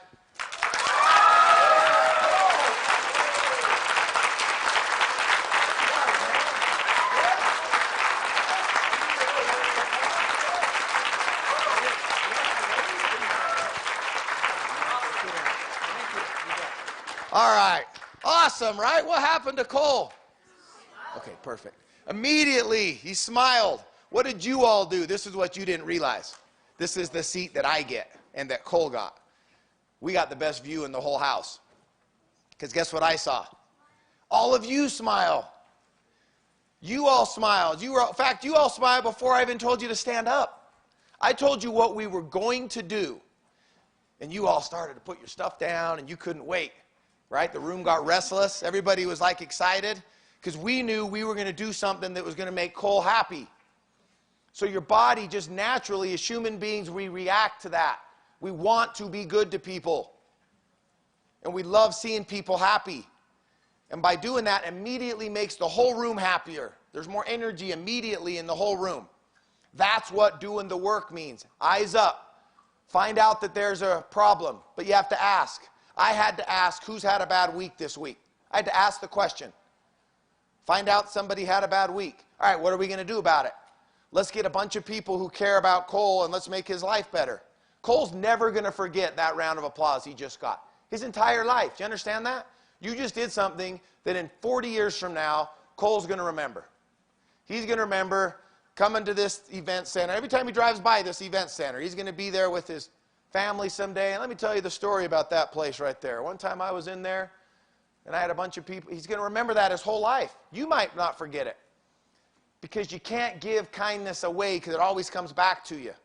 When your eyes are up and you do the work and you're constant and you're using your spotlight for good and you're grateful for this chance you have to be a swimmer, to be an athlete, and you're willing to give back to other people, okay, it gives you back 10 times more.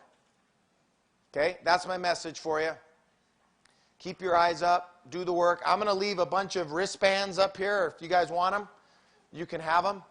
And then hopefully when if I come and talk to your school or if somebody from my group does, please come and say hello to us and keep being awesome, okay? All right. Thanks, guys. What's that? All right, guys. Give it up for Dustin.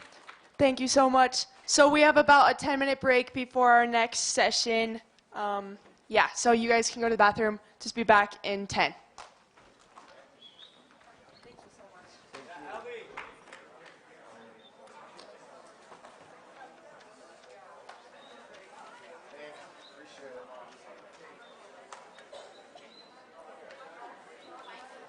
Hey, guys.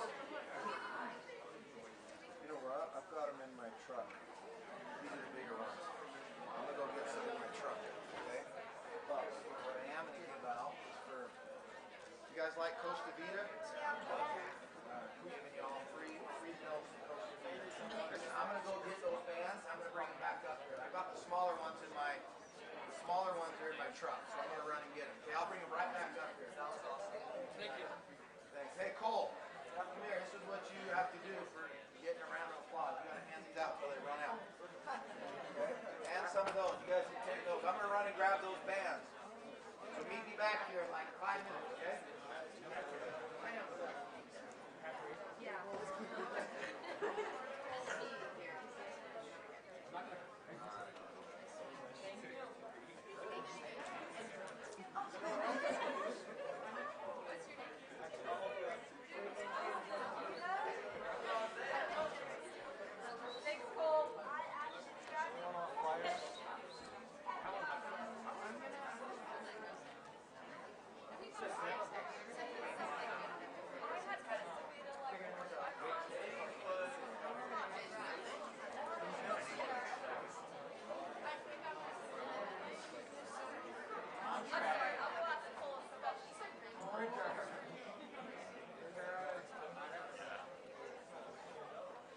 getting sick? Hard to get eat at your lunch? All right. Okay, thanks, guys.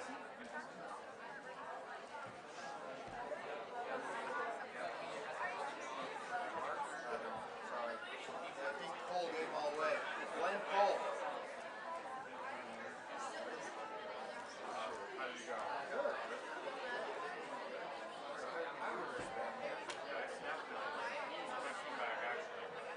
Get a photo.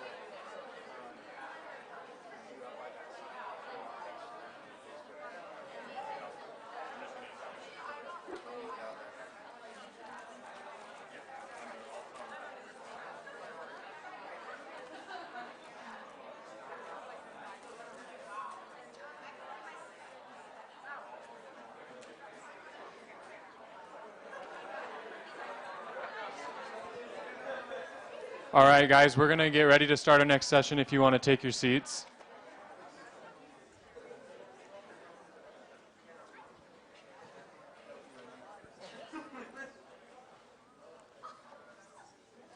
Our next presenter is Ashley Hagensick. She is coming from Tosh Sports Nutrition, so she's going to have a lot of insight on the food side of your athletic experience. She has some handouts that are going to be for the athletes, so I'm going to come around and pass these out to the tables really quick. I don't know that we quite have enough for the parents so maybe share with your athletes, but I'll just turn it over to her from there. Thank you. All right. Well, I'm excited to be here today. Like you said, my name's Ashley. I talk to adolescent athletes of your age all the time. So you're all going to get one of these youth sport nutrition books. Keep in mind that I know not all of you are probably from the same teams, and you're probably from all over the place, I assume. So if you want a specific talk for your team, that's what I do. So if you're like, oh man, our whole team needs to hear this, or my friends need to hear this, or my club team, or whatever, my contact information is also on the back. So basically, I was an athlete at your age. I was never a swimmer, but played all the other sports. And I was a high jumper at the University of Oklahoma. So I did college athletics and did it all wrong nutritionally. Went to nutrition school. And so here I am today, hoping that you guys don't make the same mistakes that I did. And yeah, just giving you a little bit of insight as to what to do for sports nutrition. Obviously, being an athlete, your energy needs are going to be so much higher than if you weren't an athlete. Being an adolescent, your energy equation is completely different than your parents and adults. So relying on something like MyFitnessPal to figure out how many calories you need a day, don't do it, because it's not accurate. And I mean, I can calculate calories with the equation that I have, but just keep in mind that your calorie needs just for growth, for development, going through puberty, all of the above. Everyone goes at different rates, so it's going to be different for everyone, and everyone's genetics and body sizes are different, is already pretty high. And then you add on, swimming, and you add on whatever other sports you might do, and competition and whatever, and your calorie needs are really high. And, the biggest thing that I see is adolescents under fueling, just because it's easy, because it's hard to get enough in, especially if your appetite's low, things like that. So looks like most people are getting a book at this rate. Basically, this is going to give you all the basic sports nutrition information you need to know, and this is going to stay with you whether you're going to go on and compete in college or professional. This information stays the same. So the calorie needs will obviously level out once you're an adult, but for the most part, all of this information will be the same. So keep this close by, utilize this, take notes if you want on extra things. But I wanted to give you all one of these because it's going to give you a lot of information and a lot of ideas, especially if you're like, I just don't know what to bring to the pool, I don't know what to put in my bag, I don't know what to bring to class, things like that. And I know everyone's schedules are different, and everyone's lunches are going to be at different times. I know some people might have lunch on an A day at 10:30, and B day is at 1. And so you have to kind of make this work for you. So nutrition is very individualized, just like your sport. You're a team sport, but you're also an individual sport. I obviously know very well, being a track and field athlete, and I actually still coach track at the high school level now.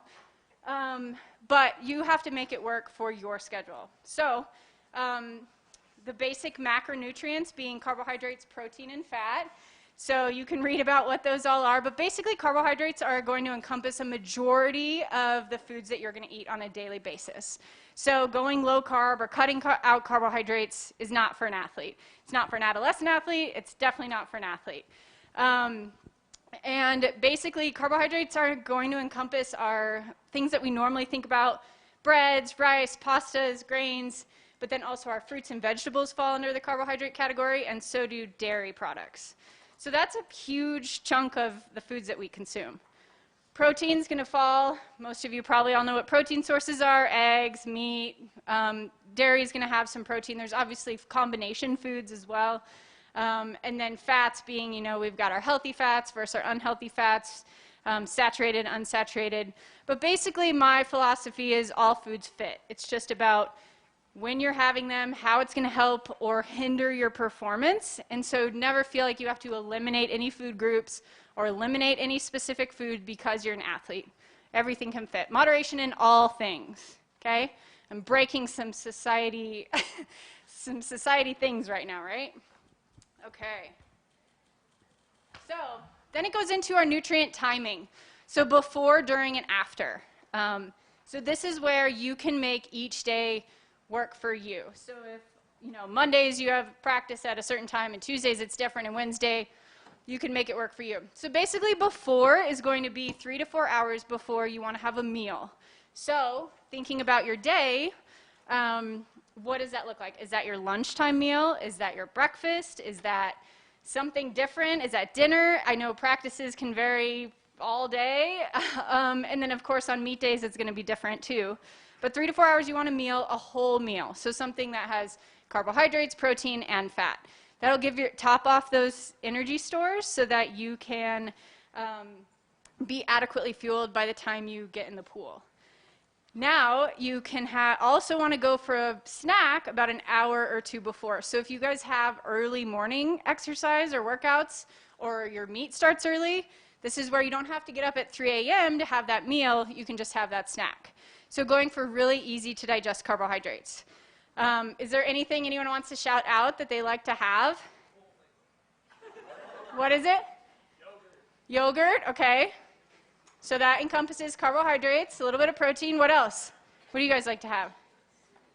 Cereal, wheat thins, okay, all carbohydrates, easy to digest carbohydrates. What? Almonds, okay, so those are going to be more in the fat category, so almonds are going to digest a little bit slowly, but everyone's different, again. So if almonds work for you, that might give you some nutrients, like some energy dense, but it might not be the best thing because you're lacking your carbohydrates. So maybe combining with a little bit of a carb, does that make sense? So that you can have those energy. Our brain, our muscles, our body uses carbohydrates for energy. So fat, we're not going to utilize for energy as easily. Okay, so he said he has swim at 5 a.m. and cooks pasta the night before. And what, you eat pasta in the morning? Okay, eating pasta on the way. See, he's got this dialed.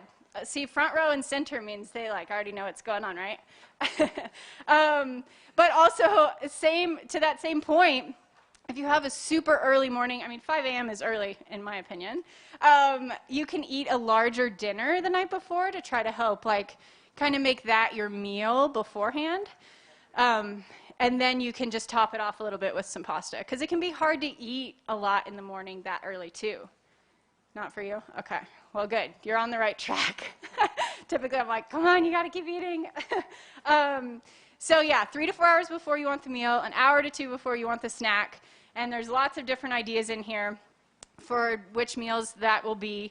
So during. So really during, we're going to think about having something if your practice is over 90 minutes. So how long are practices typically? 3 hours. What else? 2 hours. Over 90 minutes, it sounds like. So there are some ideas for things that you can have during, but really if you have trouble, if you don't get a break to eat something, or it kind of makes your stomach upset to have something, you can always do some sort of sports drink or something like that to, get those carbohydrates in. You want to go for the ones or you can make your own. There's actually a recipe in here to make your own sports drink. But you really want to have ones that aren't the low calorie, 0-calorie ones, because you're really looking for those electrolytes and carbohydrates in a sports drink. Some other during, if you think about like sports foods, if you know, like Stinger waffles, Stinger chews, energy chews, gels, goos, the reason those exist is for during exercise. Yeah?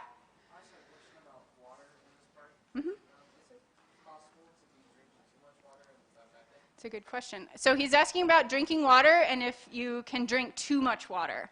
So typically, you know, some symptoms of overhydrating are going to be similar to dehydrating. So really, it's going to be individualized again. So with hydration, you really want to aim for half your body weight in ounces. Okay, so take your body weight in pounds, if you know it, estimate, divide it in half, and then that's kind of your bare minimum. So then you can look at your different water bottles that you carry around and know how many ounces are in them. I mean, I'm seeing lots of really big water bottles, which is great because then you don't have to refill it as much. But then from that bare minimum, then you increase based on, are you a heavy sweater? I know that can be hard since you're in the pool. But then like just your body size in general, altitude, things like that will increase your hydration needs. So really just making it work for you. If you're worried about over-consuming just plain water, make sure you have something salty with it, like either a salty snack or electrolytes, and that will help you absorb that water better so that you're not depleting all of your electrolytes. Does that make sense? So I wouldn't just like be waterlogging yourself or doing any sort of challenge where you need to drink like 2 gallons in an hour, anything like that, right? Like moderation in all things again, spread it out. No, don't be doing those things. But good question. So any thoughts on during? Are there some favorites that you guys have with you by the pool? Yeah.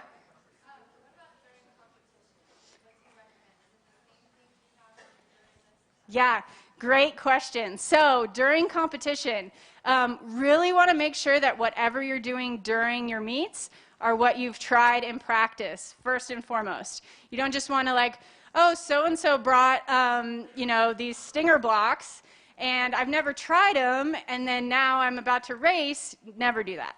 Always try it beforehand. But yes, it should be the exact same foods that you know will help you perform better and that sit well in your stomach. Yeah.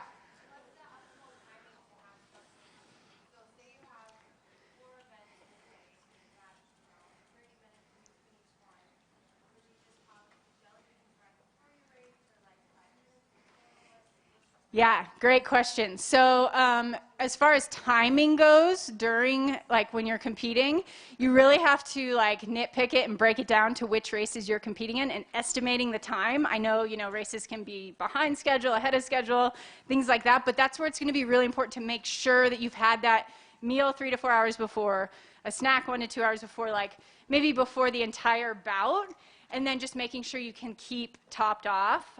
So whatever works best for you, but just knowing like things like these shot blocks or jelly beans or something like that, to get the amount of carbohydrates you want to have about, and this, I don't think this is in the book, like 30 to 60 grams per hour. So I know it's not a continuous hour, so it's more just about having those things to top off if needed. But really with the shot blocks, like 30 grams is about 3. So half of a packet. So just looking at that. So some people say like, oh, well, I have, you know, a couple jelly beans here and there. And it's like, okay, well, is that doing anything? Because, you know, it's such a small quantity, right? Does that answer your question a little bit? But yeah, you can use dried fruit. You can use, you know, regular crackers like they're mentioning, pretzels, things like that. But, you know, what you really want to make sure you're not doing is just sitting around between your events just eating. Like, I know how that goes because obviously track is very similar again. But like if you just have a whole slew of snacks, don't be making like, eating like 8 different granola bars and then a couple, you know, bagels with cream cheese and peanut butter and things like that, because then that can really weigh you down. So you really want it to be timed well so that you're just topping off those fueling stores so that when you get in the pool to race, you're just feeling just right. And of course, it's going to depend on the length of your race too. Those shorter races, maybe you don't need anything because they're just short bursts and you're really not utilizing those carbohydrates. What? Oh, caffeine. And then for longer events, though, you want to make sure you're getting something in. especially right before so that you don't bonk in between. Have you guys ever been like in a race and you're hungry? Yes? No? Yeah. Okay, well, that means that you have some work to do, right? As far as like figuring out the timing and fueling. Because, yeah, you have to bonk to know how to fuel appropriately sometimes. Happens to the best of us. Yeah? Would you recommend anything between simple carbohydrates versus complex carbohydrates? Like timing? Yeah, so the difference in simple versus complex carbohydrates. So everyone's going to be different on what their stomach can handle. For those of you that say like, oh, I just can't eat anything before getting in the pool because it upsets my stomach, maybe aiming for those simple carbohydrates. Simple carbohydrates being things that are not super high in fiber, so maybe choosing a white bread over like a wheat bread, or a white rice over a brown rice, and choosing things like dried fruit or applesauce over like the full whole fruit, just decreasing that fiber content. Complex carbs are what we want to aim for normally, but around sports and workouts and competition, if you feel like, oh, I can't eat anything, start with the simple and then work up to the complex so that you're getting something in. It's always better to get something than nothing. Does that answer your question? Yeah. Any other questions on during? Can I replace jelly beans with gummy bears? Sure. You can replace jelly beans with gummy bears. They're basically the same thing, just different consistency. Yeah? So much is mentioned with fruit. What about vegetables? Yeah. We're not at vegetables yet. Vegetables are great. We'll get there when we do like the performance plate. Vegetables are great, but around competition, we really want to keep that fiber lower just for upset stomachs. So like trying not to have like a huge salad right before, things like that. But vegetables play a huge role in obviously antioxidants, vitamins and minerals, things like that. So we will talk about that. I know probably most of you are not consuming more than one, if any, vegetables. But it is really important. But yeah, we'll talk about that. Thank you. Okay, anything else on during or before? Carbohydrates, protein, fat? No? Okay, so after. So that's going to be your recovery. So just like the timing for before and during, afterwards you want to try to have something pretty much immediately once you get out of the pool or dry land or whatever your training is. So try to have something. This is where you'll hear like, oh, chocolate milk's great for this, things like that, because chocolate milk's got some carbohydrates, it's got some protein in it. So you really just want to aim to have something right afterwards. That's a balance of carbs and protein. And then within about an hour or two, you want to have a meal. So whether you're getting home from practice that was at 5 a.m. and you have breakfast, or you're getting home from after school practice and you have dinner, making sure, or depending on how late it is, you want to make sure you just have something. You don't want to be missing meals, because then you're falling into that under-fueling category. Does that make sense? So just making sure it's balanced, aiming for topping back off those carbohydrates so that you can get in the pool the next day and do it all over again. Yeah.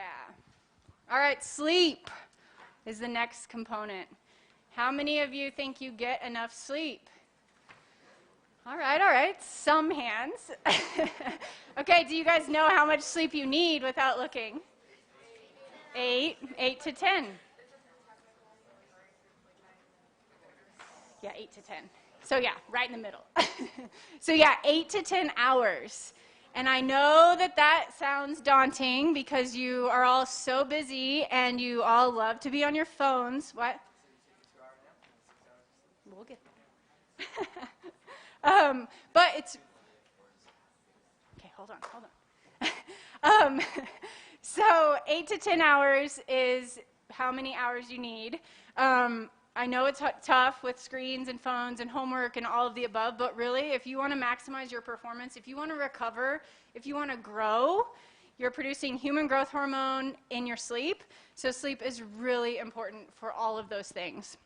You can't be at your tip-top performance without sleeping at least those 8 hours a night. Now, I had a comment here about naps. Naps can be really important as well. So if you do struggle to get the 8 to 10 hours at night, you are kind of banking sleep. It might seem like, oh, I was always told you can't bank sleep, but you can. New sleep research is showing that you can. So having either a 20-minute or 90-minute nap so that you don't wake up super groggy is going to be helpful. So if you're not getting enough sleep because of homework and schedules, really try to throw in that 20 to 90-minute nap. So I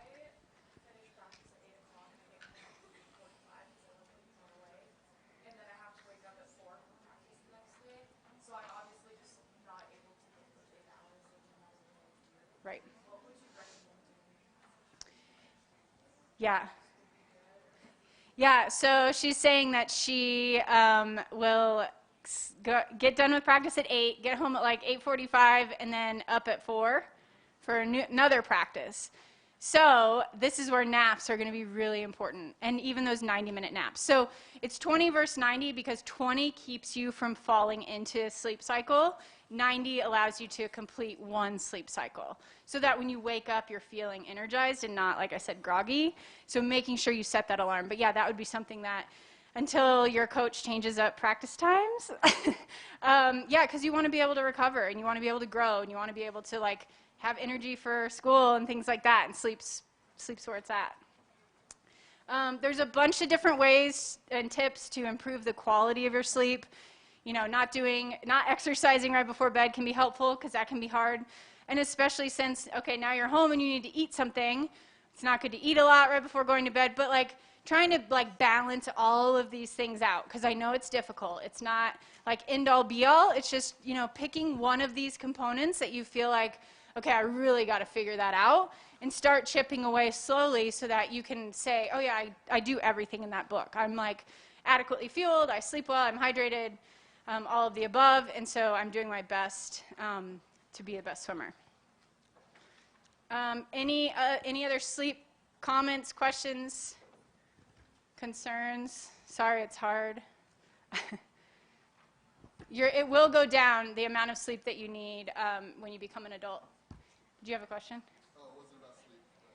Oh, that's it. Take a while for it to, if you eat something, doesn't it take a little bit for it to get digested before you get it's actually being used? And while your food is being digested, doesn't that like slow down your performance? Yeah, so that's where choosing simple versus complex comes into play. So there are foods that will digest super easy. Oh, sorry. For those of you that couldn't hear him, he's asking about foods taking time to digest, basically.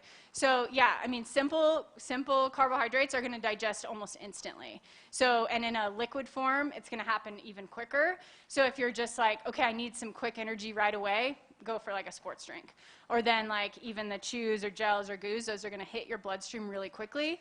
Whereas having something like a sandwich or something like that, yeah, is going to take more time to digest. And then when your blood is diverted from your gut to your muscles, it can impact, you know, that's where the upset stomach comes in. So really choosing those easy to digest things so that you can get like really quick digestion. And, you know, or if you're starving and you're like, oh my gosh, I'm behind on eating, like drinking a huge glass of milk or chocolate milk or something like that will hit you pretty quickly, whereas like eating a meal is going to take a lot more time. Does that make sense? So even like the way that I think about it is like breaking down the food like to its simplest form, like digestion, I guess. So if you have like a whole apple, you can break it down into like apple slices, dried apple, but applesauce is going to be like almost a digested apple, right? Is the way that I like visually see that. So if you want it to digest quickly, have the applesauce because it's going to hit your bloodstream a lot quicker than chewing and, you know, trying to digest that fiber in a real whole apple. So like oranges, orange juice, like kind of thinking about it that way. Does that make sense? Okay. Yeah. One thing that we found hard is lots of 1025 blocks or things like that. Is so many people have caffeine. Yes. What are the rules about caffeine for, any rules for swimming?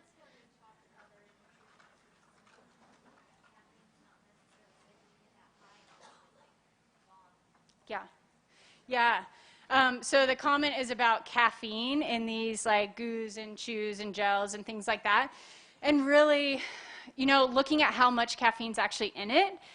Some of them, there aren't very many, but some of them there are. So it's really about making sure, yeah, you're not getting a huge spike in the caffeine because caffeine, a high amount of caffeine will suppress your appetite as well. So then you're like, okay, that's not what I wanted to do because I still want to be able to eat. And too much caffeine can also upset your stomach, can keep you from sleeping, all of the above. So it's really important to make sure, and what's the serving size too? It's like decoding all of these little nuances in marketing and labels and things like that, but a lot of times with like these shot blocks that he has, like 3 blocks will have like 30 milligrams, and it's like, that's hardly any. So, I mean, and it's all, again, individualized and independent on, like, do you consume caffeine regularly? How does it impact your body? What's your body size? What are your genetics? Like, so that's where, basically, the moral of this story is, like, don't listen to what your teammate does and say, like, oh, but they're really good. I've got to, like, do exactly what they do. It's about, like, what works best for you and your body and how you perform. But, yeah, that's a really great point, making sure you know if there's caffeine in things. I bought sparkling water the other day and didn't realize it had caffeine in it. I was like, I wasn't buying sparkling water to have caffeine. So even I make these mistakes. Any other comments, thoughts? Yeah. What you were saying where you can bank sleep, does that also, like, if you're able to get, like, say, like, Saturday to Sunday night, if you can sleep, like, 12 hours instead of 10, will that translate over? Sure. That's banking. So he's asking about, like, sleeping a ton on the weekends, which I'm sure you all do, more than, well, depending on, you know, competition schedule. But yeah, you can bank sleep, so just get it in when you can.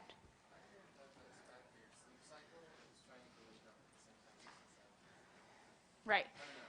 So he's commenting on sleep cycle and being bad, and, well, I mean, you can do better, right? But, like, if you're lacking sleep through the week and getting 12 hours is what's going to work best, then, I mean, you got to choose your battle here, right? So it's like, okay, well, it's not a good versus bad anymore. It's like, okay, I'm trying to get more in my bank, even though I know I should be getting up and going to sleep at the same time every day. It's tough, I'm telling you. Yeah.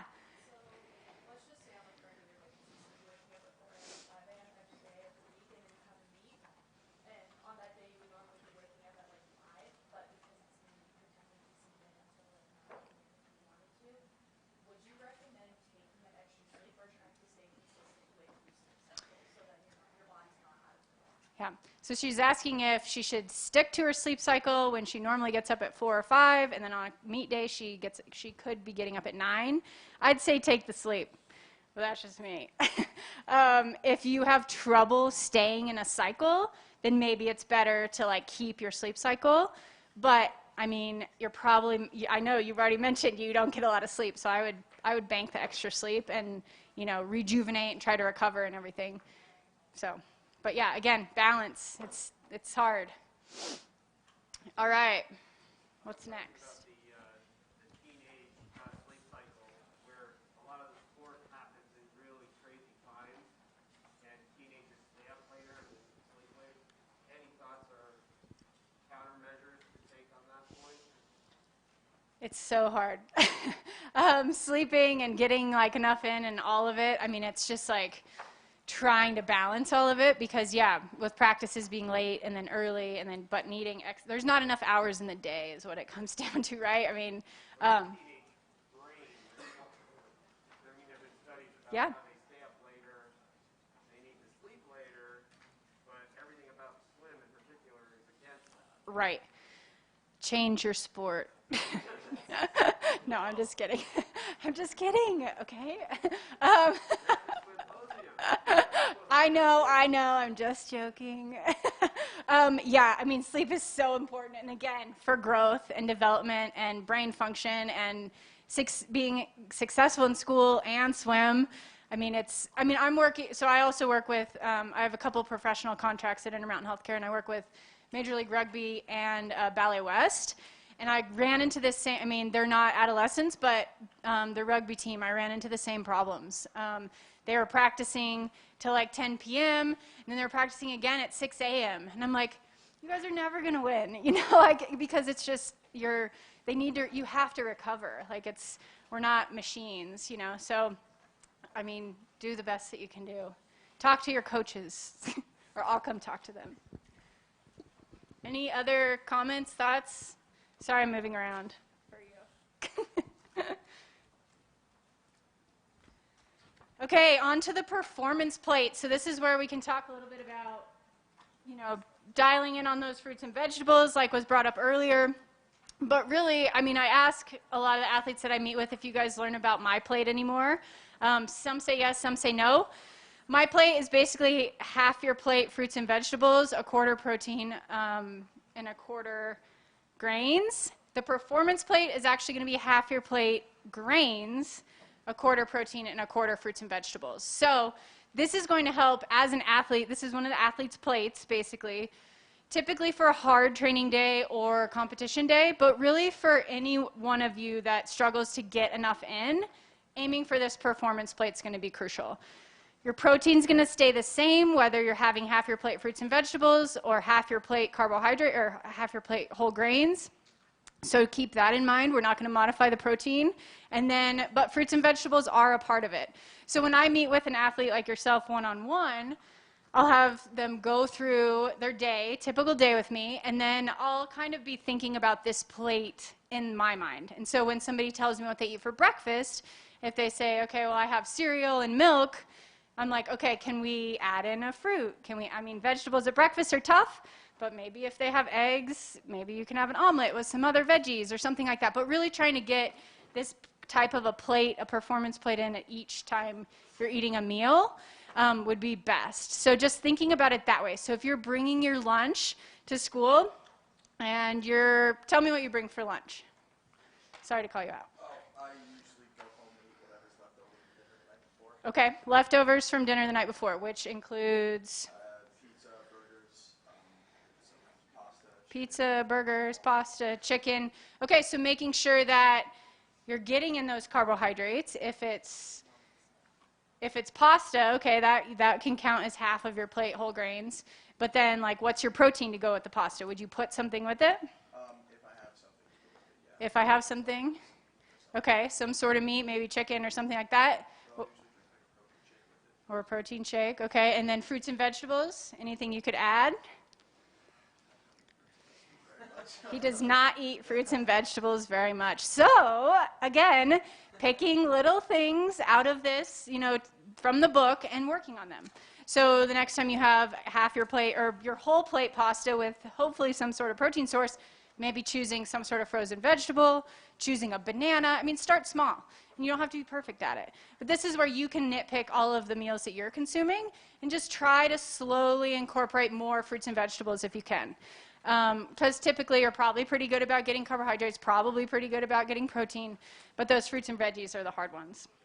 And then just make it a habit and change your taste buds. Your taste buds are going to change, so if there's fruits and vegetables that you hate, just give them a chance. Like, you're growing, your body's developing. I didn't like anything when I was your age, so just try something new. Take that away from today, too. Okay. Oh, yeah. Perfect. Yeah, vegetable juices you make, like where you just juice the veggies. Yeah, that's great. Yeah, that's okay. If you're choosing whole grains, then you're going to get the fiber in anyway. But if that's an easier way to get the veggies in, great. Yeah. Okay, on to dietary supplements, one of my favorite topics. When I talk about dietary supplements, I'm talking about vitamins, minerals, protein powder, creatines, pre-workouts, anything you see at GNC is a dietary supplement. Basically, dietary supplements are meant to supplement the diet. So if you're saying, oh, I don't eat enough fruits and vegetables, or I don't like any fruits and vegetables, probably don't have room for a supplement. You need to do that first. There's been, over the years, I know there was a U.S. swimmer who was banned for, I think, 6 to 8 months because one of the multivitamins she was taking came back tainted with something that caused her to test positive on a drug test. So the reason I like talking about supplements. So basically, when I talk about dietary supplements, if you're going to take something, make sure it's third-party tested by NSF. They have an app, or Informed Sport/Informed Choice. They also have an app and a website. So any dietary supplements you're taking, whey protein powders, creatines, like I said, pre-workouts, making sure that they are third-party tested, which will make sure that anything that's in the product is what the label says is on the product, and it's not going to cause you to test positive on a drug test if you were drug tested in the future. Also, that being said, growing and developing, you don't want to be putting something in your body that could harm your growth and development. So really important. And there's a picture of the NSF logo in here, but really, it's just really important to choose third-party tested supplements. Any questions on that? That's the moral. That's the gist. Okay, so question about pre-workouts. The question I always ask about pre-workouts are, why are you taking them? Usually because I'm falling asleep on the draft of practice. Okay, so it sounds like he's taking pre-workouts for the caffeine. You're probably, and energy drinks is the next topic, so kind of along the same lines. If you're just taking a pre-workout for caffeine, you probably don't need all those added other things. Like, find a caffeine source that you can have that's going to be a little more natural, even if it ends up being like a Diet Coke. I mean, that's going to be a lot less ingredients, a lot less things that you're putting in your body. Typically, products like pre-workouts, protein powders, like mass gainers are the ones that are tainted with potential harmful ingredients. Like, some pre-workouts have come back that aren't third-party tested, showing like methamphetamines and cocaine, like, and they get pulled from the market. Like, so, because, I mean, what do you want in a pre-workout? You want that jolt, right? You want that energy boost. Well, that's what these drugs do as well. So parents, just make sure it's third-party tested if you're going to like buy a supplement for your child. And that's any product with a supplement facts label, not a nutrition facts label. So I'm not talking about like Premier Protein from Costco. That's a nutrition facts label. Inform Sport or Inform Choice. And yeah, they both have apps, like I said, and you can like scan the barcode, or you can even look up if you're looking like, hey, I just want a certified protein powder. You can select protein powders, and it'll give you a whole list of the ones that are third-party tested and certified already. All right, on to hydration. We already kind of talked a little bit about hydration, but basically, the best way to know if you're hydrated is to look at the color of your urine in the morning. So I know that's fun to do, but really it's going to tell a lot about how your day went the day before. So the first time you go, since you've been overnight fasted, there's a color chart here. If it's super dark, then you probably didn't do a great job the day before. So really trying to keep up on your hydration. Being adolescents, you're actually going to have less thirst. Like, you're not going to be as thirsty. You're going to probably sweat a little bit more. You're just not, you're not an adult yet, so your body's not as efficient as an adult. So you might have to push a little bit harder for getting enough fluids in. When we're talking hydration, it doesn't mean just water. About 80% will come from fluids, and then 20% probably from like foods, especially now that it's getting colder, like soups, things like that. Watermelon in the summer. Lots of fruits and vegetables have a pretty high water content. So you don't have to feel like, oh my gosh, I have to drink so much water. It doesn't have to just be water, okay? So working towards keeping those fluids. I mean, fluids are a key component in every system in our body. So if you think about it that way, then you'll realize how important it is. And like I said, I like seeing these massive bottles. I mean, mine is a 40-ounce bottle, so it's making sure, it's easy, so you're not like, oh, I have this tiny little water bottle and I don't want to refill it all day long. Oh, yeah, thank you. What is what? Oh, so that's the color of your pee. Yeah, good question. Okay,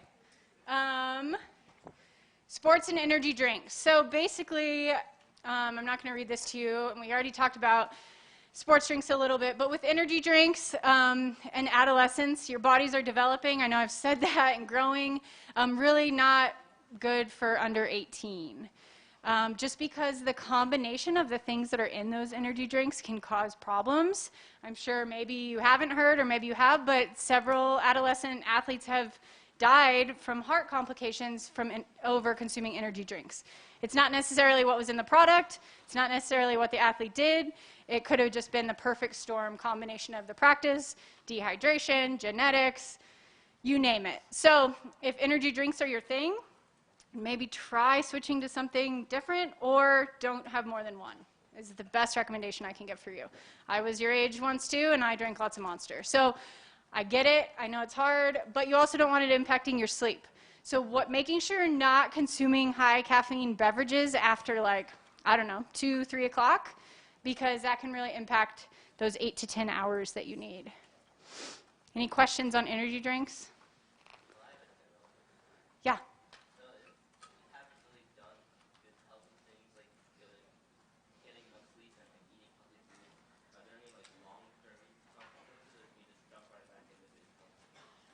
So he's asking if you haven't been having healthy habits or eating good foods, can you jump right in and get started, or right? Or are there any consequences? Is that right? Yeah, you can. It's never too late to start. And like I said, pick something small and work your way up to like making it habits. But you know, being young too, you're going to bounce back quickly. So I mean, it's not like you might not be showing the signs and symptoms like right away of these things. So it's always better to be aiming for the best and working up to it than just like, that sounds like too much, right?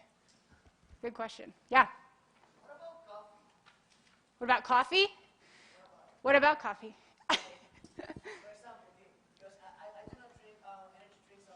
Okay. Okay. Yeah. So, I mean, just making sure, like I said, you're not drinking it past like 2 or 3 o'clock to keep you from falling asleep at night. And making sure it's not suppressing your appetite, and making sure like it's not impacting like your GI system, giving you like upset stomach or things like that. Moderation in all things. That's the answer to everything. Any other questions? Okay. Got 10 minutes. Okay, so there is a whole section on eating on the go and on the go recipes. So if you're like, I don't know what to bring, reference this. Energy Bite recipes, super easy. And then some nutrients of concern in here for your age would be calcium and iron. So really, especially being a no-impact sport. I know you guys have dryland training, but being in the pool, that could potentially impact your bone health just because you're not getting that impact. So making sure you're having enough calcium throughout the day. So our bodies don't utilize calcium that well, so our needs are really high. So making sure that, I mean, you can all read this page, but it's really important because you're laying down your bone mass for life right now. So about 19 for girls and maybe like 22, 23 for boys, but you don't want your bones to be impacted and have, you know, bone issues when you're older because of what you did now. Yeah. So I have a question. It's a little off topic, so I'm sorry. I was wondering if, so I know for a fact that when you give blood, it does suck your energy and things away from the sport. So I was wondering about donating plasma, because like, does that also do the same thing, or does that not really give your blood back? I mean, unless you're doing everything in here perfectly, it's going to be really hard because you're taking away a lot of your hydration. He's asking about donating plasma and blood. You're taking away a lot of what your body is like working so hard to have, and being at altitude and having enough red blood cells, things like that. So I wouldn't do it if it were me. No, it's not. Well, okay, you can choose. Be a good swimmer or have some money. So, because with donating plasma, though, so they return all the red blood cells, it's just the plasma portion. Okay. So can't you just replace that by like Hydrating? That's like hydration. Sure, you can try. I'd rather it stay in my own. Something to think about. And on that same topic, iron, that's a component of our red blood cells, can be, especially as an adolescent, as a female, iron can be harder to have enough of. So not always is fatigue correlated to iron deficiency, but just making sure if you do suspect that, you get your blood work done. Don't just start taking iron. It can really impact the gut and GI system. And then onto that is the underfueling piece that I mentioned I see so frequently. We don't talk about the female athlete triad anymore because obviously there's more than just females in here. So we talk about something called REDS, which is relative energy deficiency in sport. So on the page with the skier and the basketball player, there's kind of a little pinwheel of different things and impacts and effects that can come with underfueling. For the girls in the room, if you're missing your period after you're 15 years old, that's the #1 sign of underfueling. It all stems from number of calories, as long as you don't have an underlying medical condition. Okay, like if your doctor said you have XYZ, that's different. But if you're not having periods on a regular basis and you're over 15, then then you're probably not consuming enough for your activity. So keep that in mind. That's also going to directly impact your bone health. So every cycle that's missed, your bones are directly impacted because the hormones that you produce when you're having a cycle is hormones that help protect and strengthen your bones. Boys, not so fortunate to have a monthly signal, so you just have to make sure that you're consuming enough so that your testosterone isn't low, so that you're not getting injured. If you're getting frequent injuries, you're tired, you're irritable, things like that, okay, then that could be a sign of underfueling. And like I said, it's hard when your calorie needs are so high. Okay, there's a grocery list here. It says parent grocery list. There's even a swimmer at the top of the page. That is something that you can talk to your parents. You can circle the foods that you like. I meet with so many different athletes that the parent and child relationship, they didn't realize they didn't like the things they were buying. So I encourage you to circle the things so that you're getting the foods that you like at your house, since your parents are probably doing the shopping. And my contact information is on the back. If you guys have any questions or want a team talk for your whole team or want to schedule an individual appointment. So yeah, I'll open it up to more questions right now, I think, right? Okay. So any questions? I have 5 minutes. Yeah.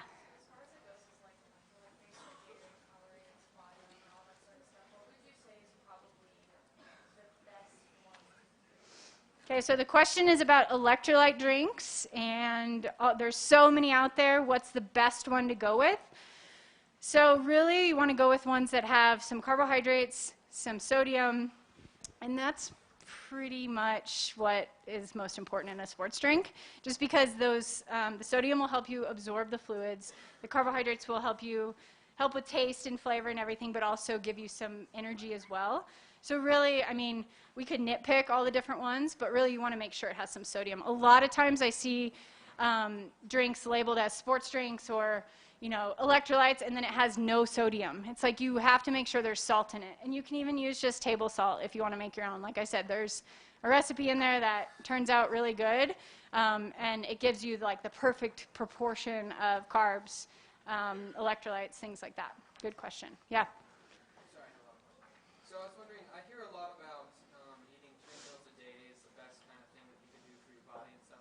But I've also heard the opposite, where it's not always the best to have 3 meals a day. That like let your body, like if you miss a meal like every other day, that it's good because it helps your body like replenish itself more. So what is your thoughts on that? Okay, so his question is about 3 meals a day or sometimes letting you skip a meal so your body can replenish. So at your age, your calories are so high that you probably shouldn't be skipping any meals. I'd say for most of the guys in the room, you probably need about 1,000 calories a meal to meet your energy needs. So that doesn't leave any room to be skipping unless you think you can make up for it throughout the day, and especially with swimming and practice and things like that too.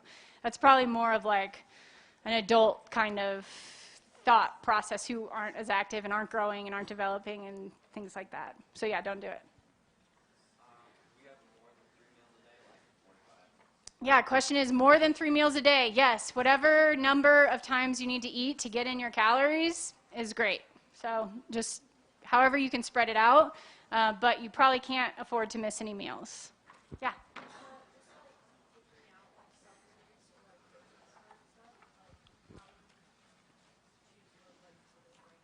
Yeah, so question is about picking protein powders or supplements. First, try to get it from food. If you can, you can get just as much protein as you need through the foods that you eat. There's going to be more things in those foods anyway than just the protein. And then going on to the NSF or Informed Sport website, and you can choose protein powders, and then that would give you some ones that are at least third-party tested if you need that.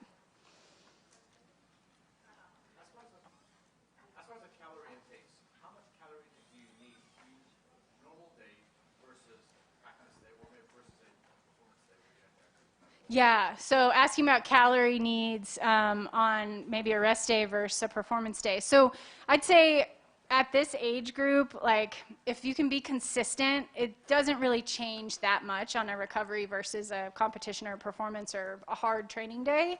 I'd say if you really wanted to nitpick it, I mean, it might just be a couple 100-calorie difference just because their calorie needs are already so high. So when I do like sedentary versus highly active, the range doesn't change that much. Yeah, so for a girl, it's probably anywhere from like 2,000 to 25, 3,000. And then for boys, probably, I don't know, 3,500 to like 5,000, 6,000. Yeah. I know, that's why I meet with, it is a lot and it's hard. Right, that's why I said for the guys, they probably need at least 1,000 a meal for 3 meals. So that's typically what I see, like sitting with someone individualized, typing in their age, height, weight, and activity level, for the boys anyway. Of course, girls are typically smaller, so body size is going to impact that, but with the boys growing and being tall, it's a lot. Are our kids going to have weight issues after they stop exercise? That is not something to worry about right now, because their calorie needs are completely different than when they stop. But if they keep eating like they've been doing after they stop exercising so much. Well, their equation will change when they become an adult. So yeah, their calories will go down, and hopefully by that time they'll be done growing and their bodies will tell them hunger, fullness, things like that, but that's when you have to talk to me again. Yeah.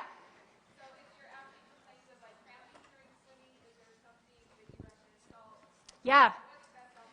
Yeah, electrolyte beverage. So like just blanket statement, right? Obviously it can be like fatigue or like under fitness or things like that, but I would say, because it could be like growing pains too. So just making sure whatever is in their water bottle has electrolytes, they could try that, especially on a day with a hard workout. And yeah, I would only drink electrolytes then. Yeah. Sodium, mainly. Am I cut off? I'm cut off. You can ask me after. Oh, I was just Okay. wondering, so I heard lots of different things that you want to avoid as a swimmer, like soy and like not whole foods. Is that something that you should really consider when like trying not to get too much at once? Like, what should I avoid? So yeah, question is, are there any foods to avoid? Who can answer that for me? No, all foods fit. So you don't have to eliminate or avoid any foods as a swimmer. It's not bad to have soy, no. You're growing and developing. You can have whatever. Okay, am I done? Am I cut off? Thank you.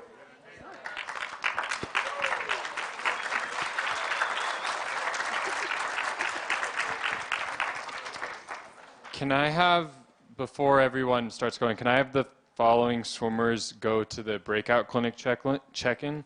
Malin Howe, Audrey Kim, and Reese Allen. Go to the breakout clinic check-in for the 15 to 18-year-old clinic. So it's now time for lunch. Lunch will be a buffet style out in the hallway, and I think it's about ready to go. Thank you.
Hey, can I have your attention for a minute? I think that, where did McKay go? Oh, there you are. Yes, there he is. So this Swimposium almost got canceled, just so you know, a couple months ago. And this fine gentleman stepped in and made this whole day happen. So I think we owe him a big thank you.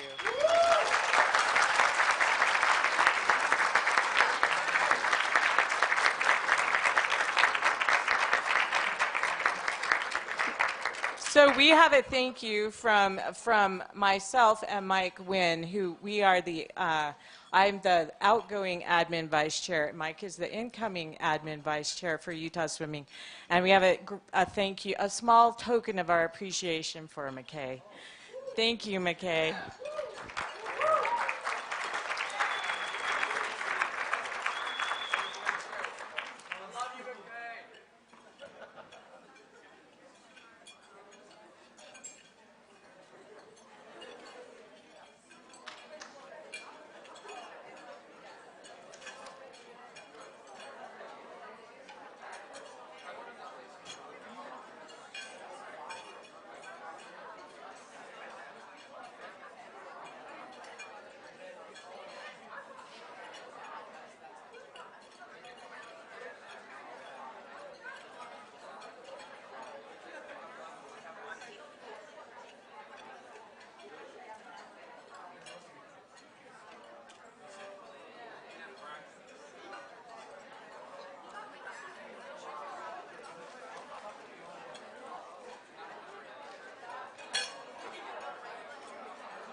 If you are swimming in the 15 to 18-year-old clinic, you need to be downstairs to get on the bus right now.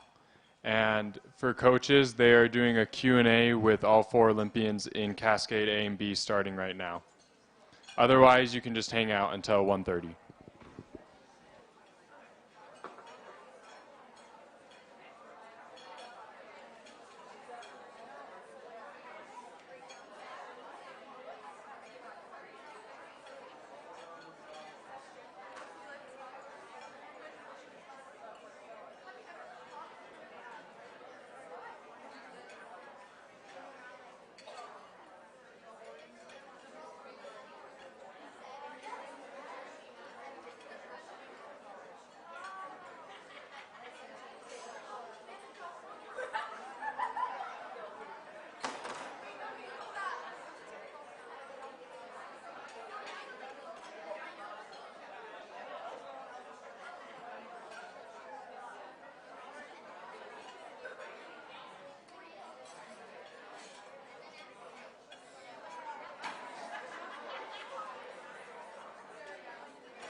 Is Joey Nevins and Sophie Quester in here?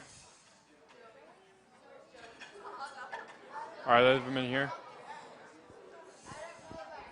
Sophie? You right there?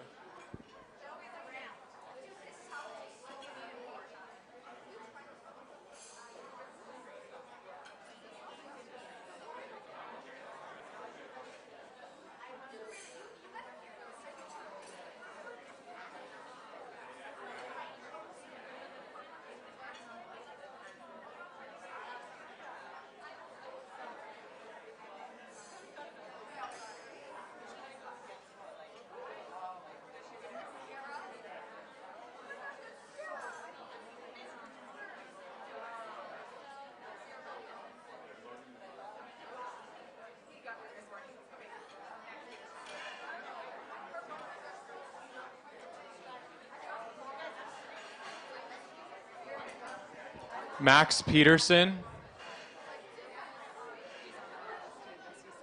Yeah.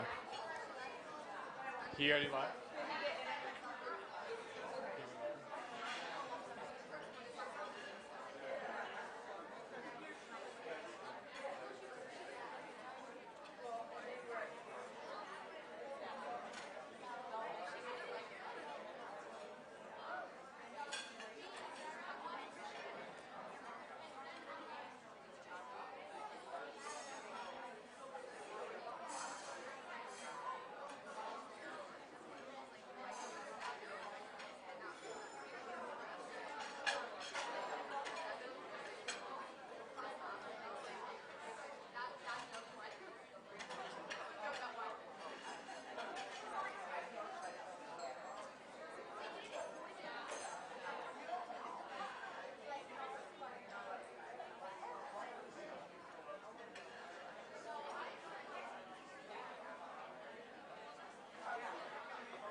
Wow.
looked like it was on. Test. Hey, all right. Test, test. Has everybody got your new notebook? Does everybody have a pen? You need a pen in your new notebook. If you don't, you're going to have to borrow someone's notes later. We're going to talk a lot.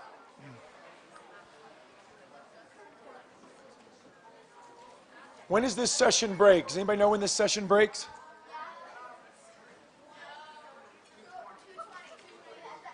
It's 1:30 and we go to 2:20? Groovy, baby. All right. We got a lot of time. Okay. We're going to do the 7 habits of highly effective swimmers.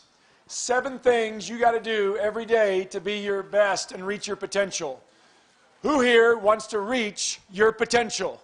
Raise your hand high and proud that you want to reach your potential. Yes, I love that attitude.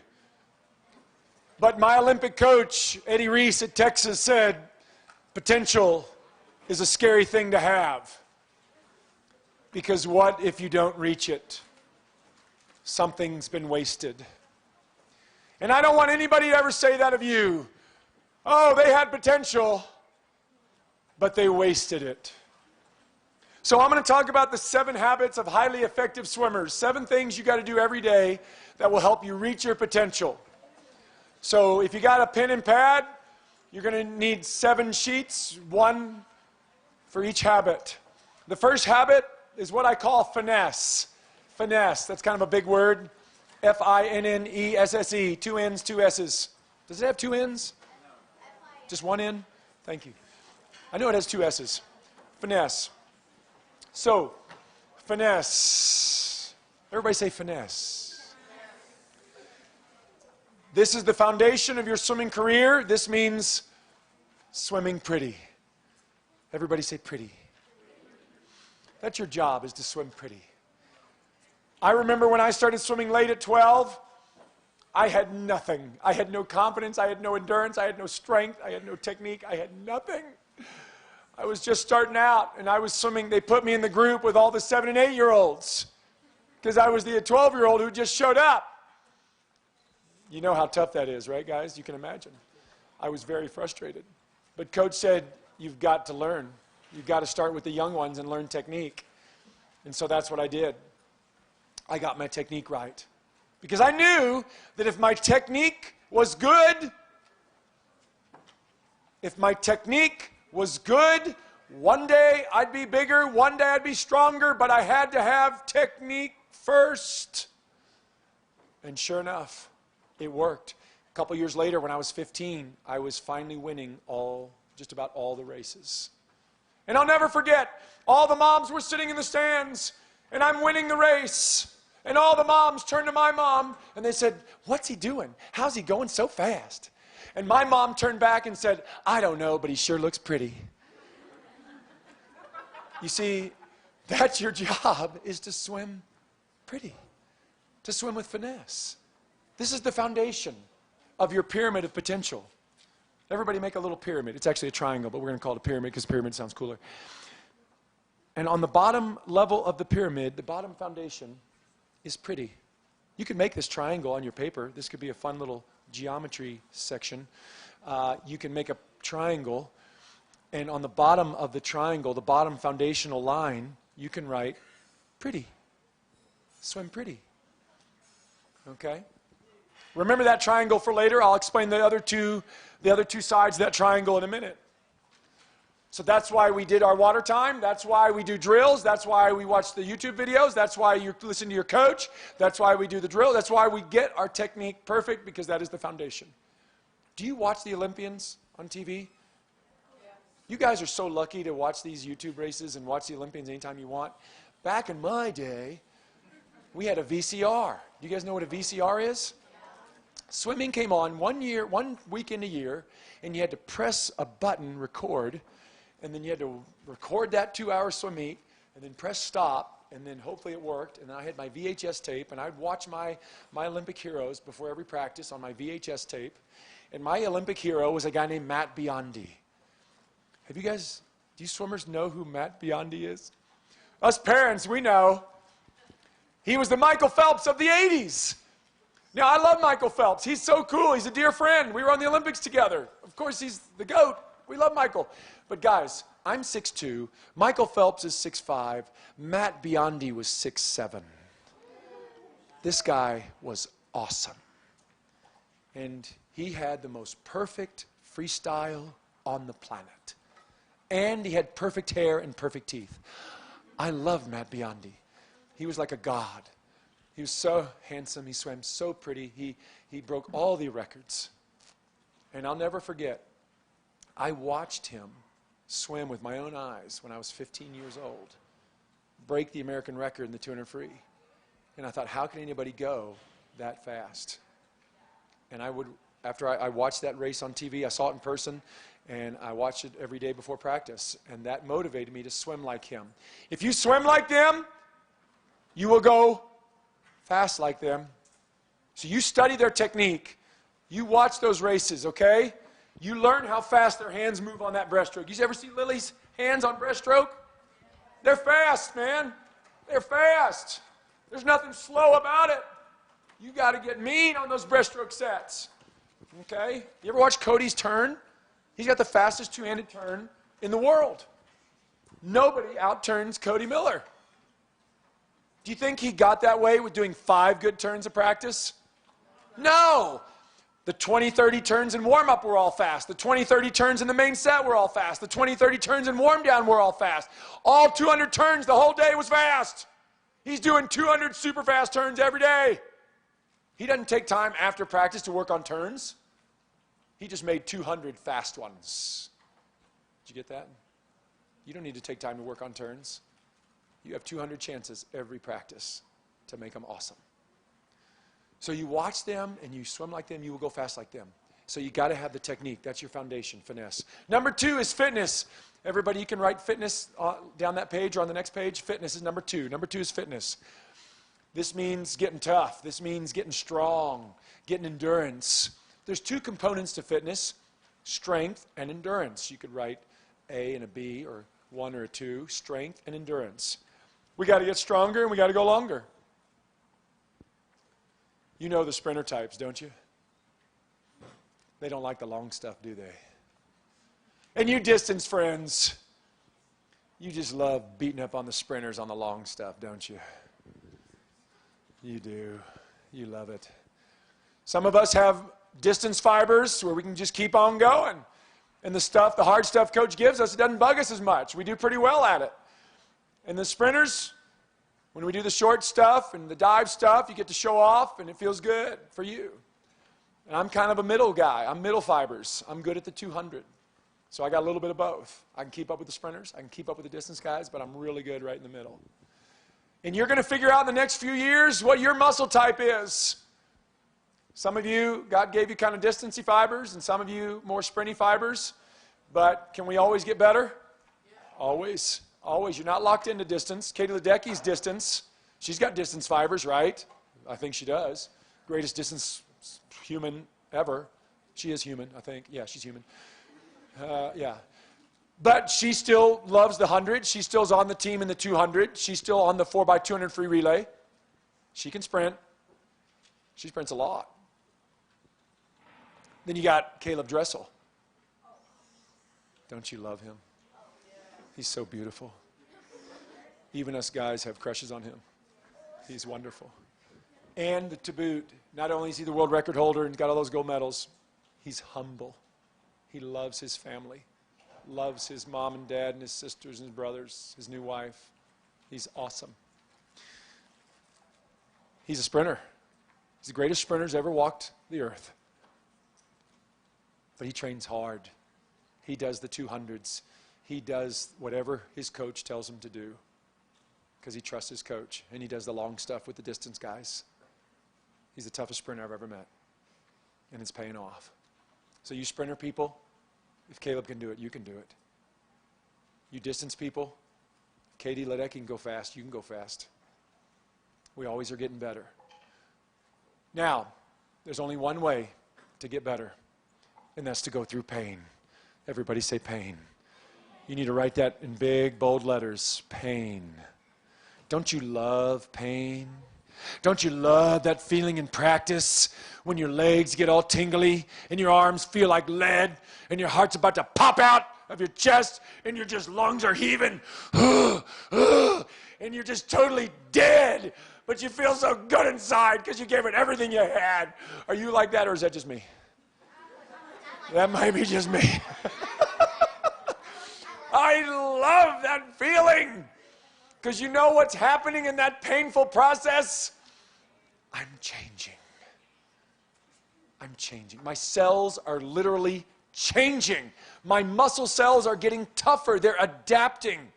I'm adapting to more work.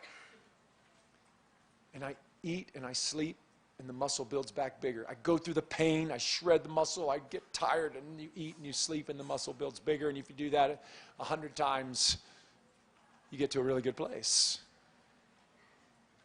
But you just don't want to miss. Here's the good news about pain. Pain is your friend. Pain is weakness leaving the body. Pain is the pathway. Pain purges the weakness. Okay? But here's the good news. I really hope you're listening. It all happens in 10-minute chunks. 10 minutes is what you need to write down. 10 minutes. Can you do your best for 10 minutes? Yes, you can. Can you do a hard set for 10 minutes? Yes, you can. You did death by kick for 10 minutes today. See, nobody died. You're fine. You guys look great. You look fine. Okay. Now, and then you get a little rest. Can you go another 10 minutes? Yes, you can. And sometimes when you get the older groups, you have to do another test set, another 10 minutes. Can you know another 10 minutes? Yes, you can. And when you get home, can you do 10 minutes of reading? Yes, you can.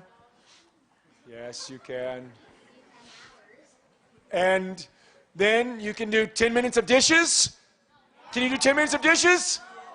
Where you actually put it in the dishwasher? Know what I'm talking about? Yes, you can. What about 10 minutes of laundry? Can you put it in the wash and the dryer and then fold it and put it in your drawers? Can you do it for 10 minutes? I know I'm stepping on toes, but yes, you can. Yes, you can, guys. How to be great in life happens in 10-minute chunks. And if you do your very best for 10 minutes, you're going to be awesome. You're going to get tough. Wait, so if I'm in pain for 10 minutes, that'll be awesome? Yeah, but then you got to do another 10 minutes, another 10 minutes. Anyway, so just one more. Remember that set? That's right. That's what your life is, guys. There's just one more. Just one more 10 minutes. So I have 6 kids and one wife. And I do a lot of cleaning, people. My life is 10-minute chunks of cleaning all out. Okay, that's just what I do. I don't train that much anymore. I just clean. But if you want to be great in school, if you want to be great in your job, if you want to be great in swimming, if you're going to go through the pain to set yourself apart and be great, it's going to happen in 10-minute chunks. So, you're doing good. You're listening to me for 10 minutes right now. And then another 10 minutes. Okay? So we're trucking. All right, number 3. Number 3 is flexibility. Everybody say flexibility. So we got finesse, which swim pretty. Fitness, which means go through the pain and be tough. And number 3 is flexibility. We got to stay flexible so we can have a perfect streamline. Give me a streamline check, everyone. Fingers together, elbows together, squeeze behind the head. Okay, good. All right, very good. You've got to stay flexible enough to have a good streamline and do the stroke properly and swim the way you want to swim. And some of you are really flexible. Some of you are little rubber people still. You're very flexible. But as you get older, not so much. Right, parents?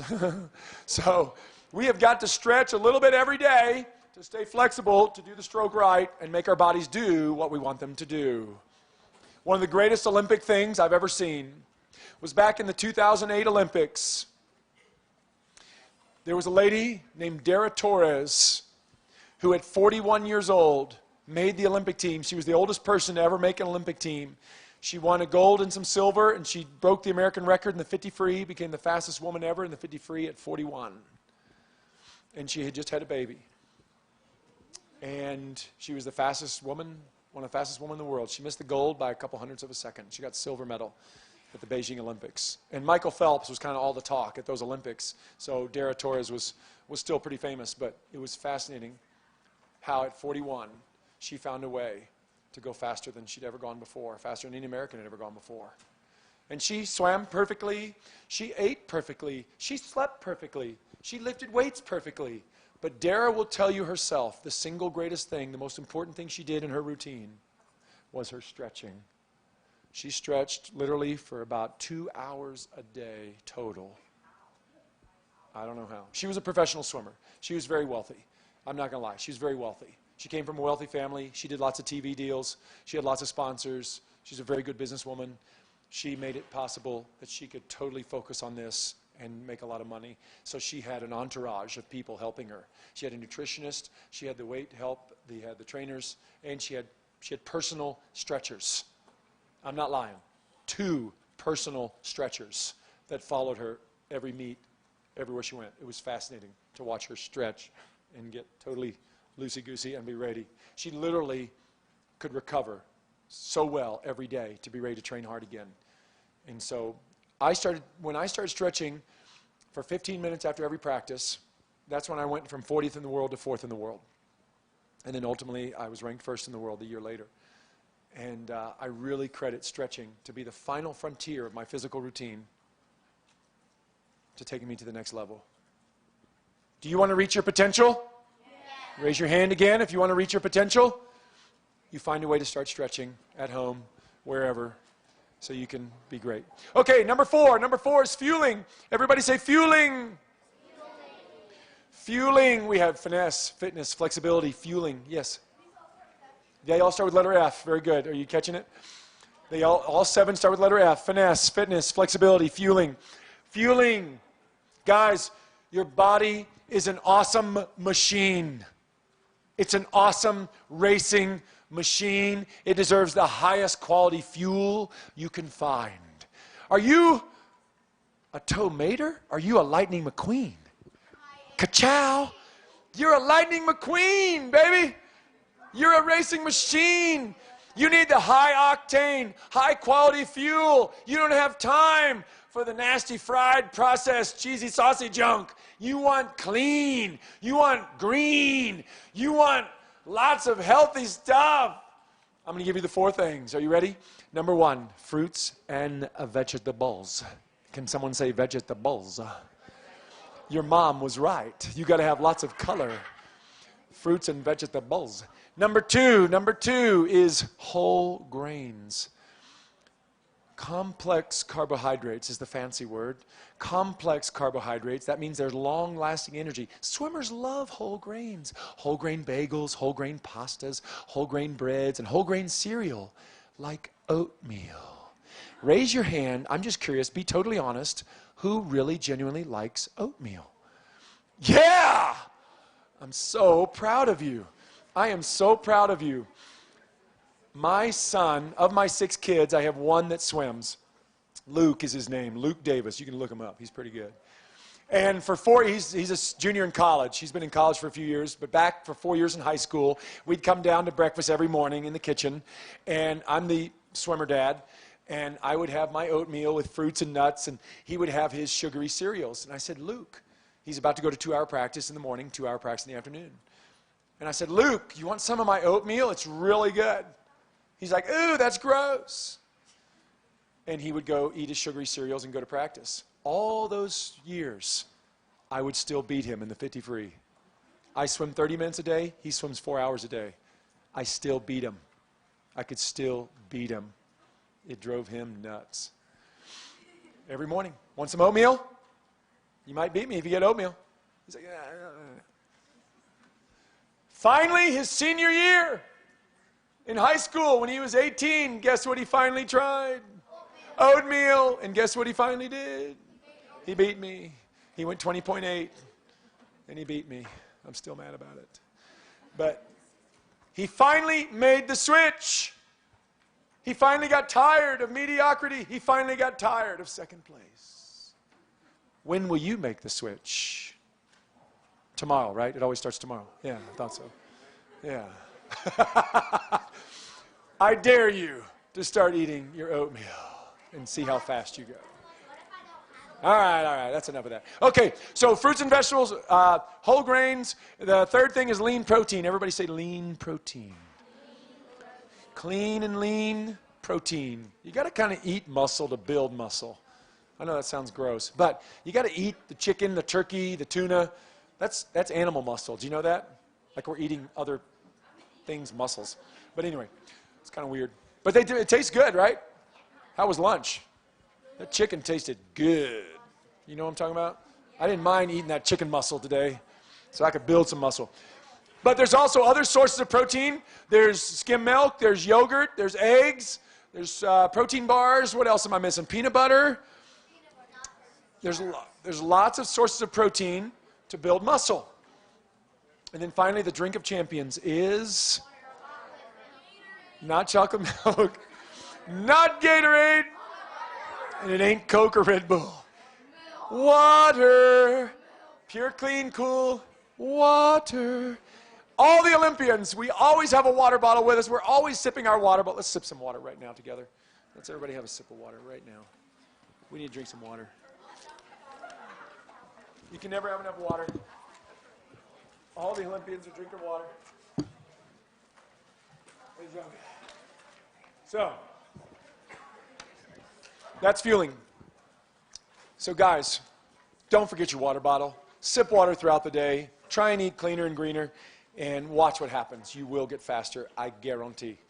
Okay, I want to impart a few other things when it comes to fueling. When I got to high school and college, I saw some of my friends put things in their body that aren't good. I heard of some people smoking. And I'm thinking in my mind, why would they do that? Why would you put something in your lungs that makes you weak? And I knew then I don't want to ever smoke. And I've never smoked.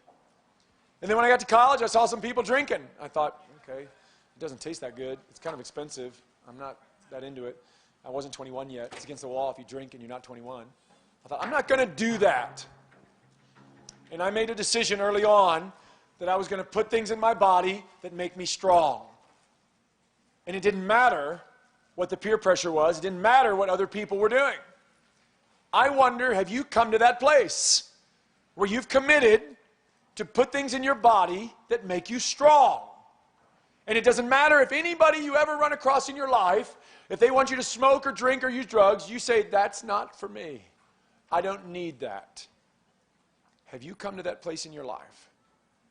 Okay? Because you don't make the decision when you're in college. You make the decision now. Does that make sense?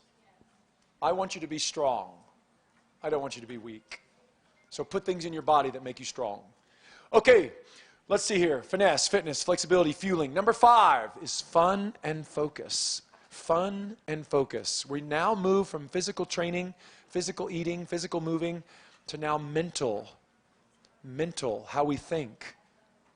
This is now mental training. Fun and focus. How do you make the hard things fun? You guys go to school, you do your homework, you go to swim practice, you do your chores. Oh my gosh, your life is so hard. Guys, how do you make it fun? You do it. It's not a girlfriend. That doesn't make you happy. This guy up here, this cool guy's like, just get a girlfriend, man. No. You do it by changing your attitude. Attitude is everything. So say you have a thought. A thought becomes an attitude. You might want to write this down. This is a good quote I'm about to give you. A thought becomes an attitude. An attitude becomes an action. An action becomes a habit. Just let me finish. A habit produces your character. Your character produces your life destiny. Wow. Your life destiny all started back with a simple thought. Do you think thoughts are powerful and important? Yes, they are. Do you control your thoughts? Yes, you can. Ladies, do birds fly over your head sometimes? In the sky. Yeah, sometimes they do. Would you ever let a bird nest in your beautiful hair? No. Shoo it away, right? In the same way, we have thoughts that fly through our minds. Sometimes they're negative, sometimes they're weird. But we shoo the bad ones away, and we replace them with positive thoughts. And what leads to a positive attitude, to what I call an attitude of gratitude. If you write one thing down today, I want you to write these 3 words: attitude of gratitude.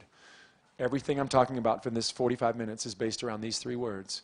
Attitude of gratitude. Attitude of gratitude. Say that with me. Attitude of gratitude. An attitude of gratitude, let me define this for you, is where your thankfulness for the things in your life, anything in your life, reflect in your intensity in what you do. If you're thankful for something, it should show. If you're thankful for something, anything, it should show in your intensity, it should show in your excellence, it should show in everything you do. I'm so thankful you guys are here. I'm talking as fast as I can, giving you as much stories as I can, because I really am thankful for you. And I can totally tell who's thankful to learn from some Olympians today. You're sitting up straight. You're listening with your eyes and your ears. And you always laugh at my jokes. Perfect. Thank you. I can always tell a young person with an attitude of gratitude. And I got to tell you, it's the most attractive, most wonderful thing in the world to see a young person with an attitude of gratitude. I've seen many of you already today, and I can spot them immediately. They're smiling. They're listening. They're intense. And it is awesome. I'm going to give you a little secret. Coaches and teachers aren't supposed to have favorites. But we do.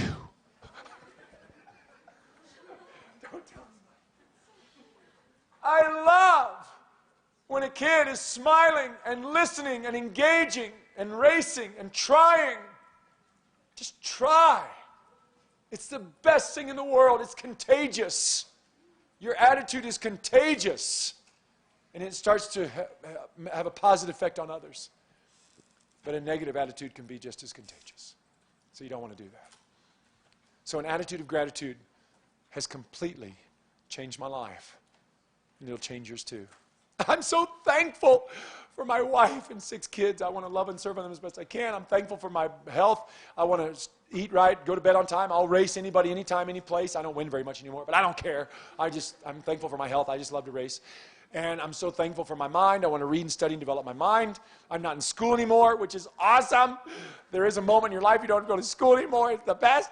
But I read more now than I did when I was in school because I love learning. I love reading. I want to develop my brain. So guys, how loud do you say thank you with your life? Not with your mouth, but with your intensity and your excellence and your commitment. Okay? That's what I'm talking about. Here's the cool thing. If you get this concept, see, a lot of your peers don't get this, but if you do, you are going to look different. You're going to set yourself apart. You're going to put your life on a trajectory you cannot imagine. And guess what? People are going to love it. People are going to see it. And they're going to want you on their team. When you get older, they're going to want to hire you and pay you more. It is awesome what happens when you have an attitude of gratitude. Okay? This is the thing that has helped me so much. This is the thing that got me on the Olympic team. There's so many practices I did not want to go hard at. For example, coach gave me an 800 for time. So the first 100 of the 800, I was praying, thanking God for my wife. And I got real fast on that first 100. I'm real thankful for my wife. And we had 5 kids when I was training for the Olympics. And so I spend the next 5 100s thanking God for my 5 kids. And I go real fast on those 5 100s because I'm thankful for my 5 kids. And then Sophie came later. She's number 6. But anyway. And then on the 8th one, I was thankful for my parents. And on the last one, I was just thankful to Jesus, what he did for me, so I can get to heaven. And I go real fast on that last one. All 8 100s, I went real fast because I had something to be thankful for. I'm just being honest with you. This is how I made the Olympics. I had an attitude of gratitude every lap. I had something to be thankful for every lap. And when I was thankful, I wanted to go faster. I wanted to push through that pain barrier and get faster and faster and faster because I had so much to be thankful for. Do you think that makes a difference? It absolutely does. When you're overwhelmed with gratitude, every lap of things in your life, you're going to go fast. You're going to have that umph to try every lap, and you will triumph. Okay? So, fun and focus. Fun and focus. We do set our goals. We do read positive things. Reading is powerful.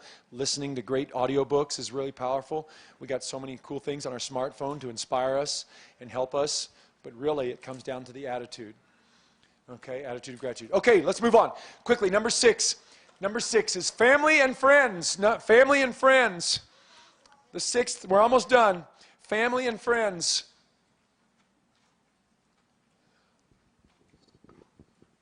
All of you are born into families. All of you got friends. It's really one of the highlights of our human existence is getting along with people and making memories with families and making memories with friends.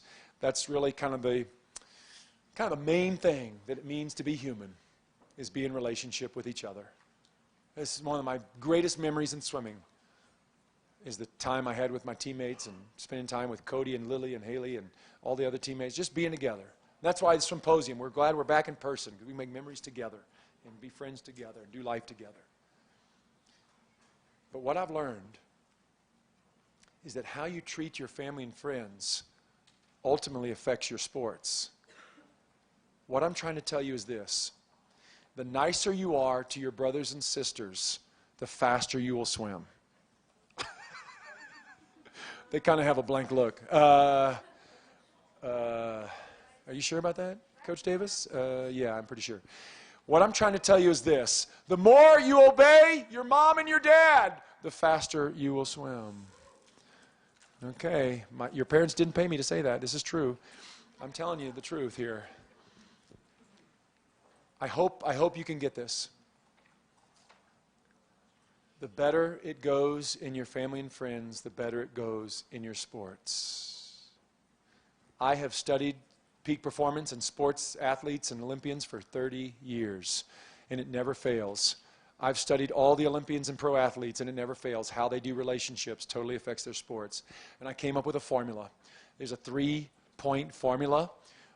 There's hand signals. So you're going to do hand signals and write at the same time. Okay, this is tricky. 3 simple hand signals to the formula for success. Are you guys ready? The first hand signal is called serving others. You just put your hands together like you're wanting to serve others, like you're a waiter. How may I serve you? Who loves Chick-fil-A? I love Chick-fil-A. How may I serve you? I love that. Okay.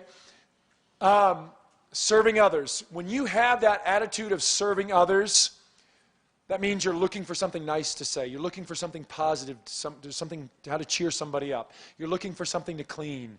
You're looking for a way to make things better around you. When you're serving others, this does something very powerful in your soul, and it gives you what we call a happy heart. And this is the second hand signal for happy heart. You can do the little heart signal. Happy heart. I have 5 older children, 24, 23, 21, 18, 16. And then I have Surprise Sophia's 5. That's her name, Surprise Sophia. And she started kindergarten for the first time 2 months ago. And we have this routine when I can't go into school anymore because of all the rules. So I take her to the door, and then she runs in. And she turns to me before she leaves, and she gives me this. And I lose it every time. And sometimes she has her backpack, and she only can do the half, and I do the other half. And, yeah. When you have a happy heart, your soul is free, and then your body is freed up to swim faster. And that leads to this third hand signal. Everybody point one finger. This is called peak performance or fast swimming. You can just write fast swimming. Number one. You can put number 1 or fast swimming. So let's recap the formula. Serving others, happy heart, fast swimming. Say it with me one more time. Serving others, happy heart, fast swimming. Do you want to be fast? Really? Yeah. Then here's what you're going to do. You're going to find somebody to cheer up. You're going to find something nice to say to somebody. Find something positive to say to somebody about their workout, about their about their grades, or about whatever. And you're going to find something to clean. You're going to find a way to make your team better, make your environment better, and guess what's going to happen? You're going to get better. Trust me on this. Guys, if you get this concept, you will go so fast. Cheering for your teammates doesn't wear you out. It gives you energy. And it's contagious. It will give the other people energy. Don't be afraid to cheer at meets. You think Cody and Lily are going to sit back and not cheer for their USA teammates? No way. They know it's okay to cheer. It's okay. That's good juju. That's going to come back to help you. Okay? This is the reason the USA team is the best team in the world. You sometimes see it behind the stage, behind the stands or wherever, how much there's high-fiving, how much they're laughing, how much they're cheering each other. They're serving each other. They all are in a great place mentally and spiritually, and they go faster in the pool. It really is powerful. I'm excited for you guys.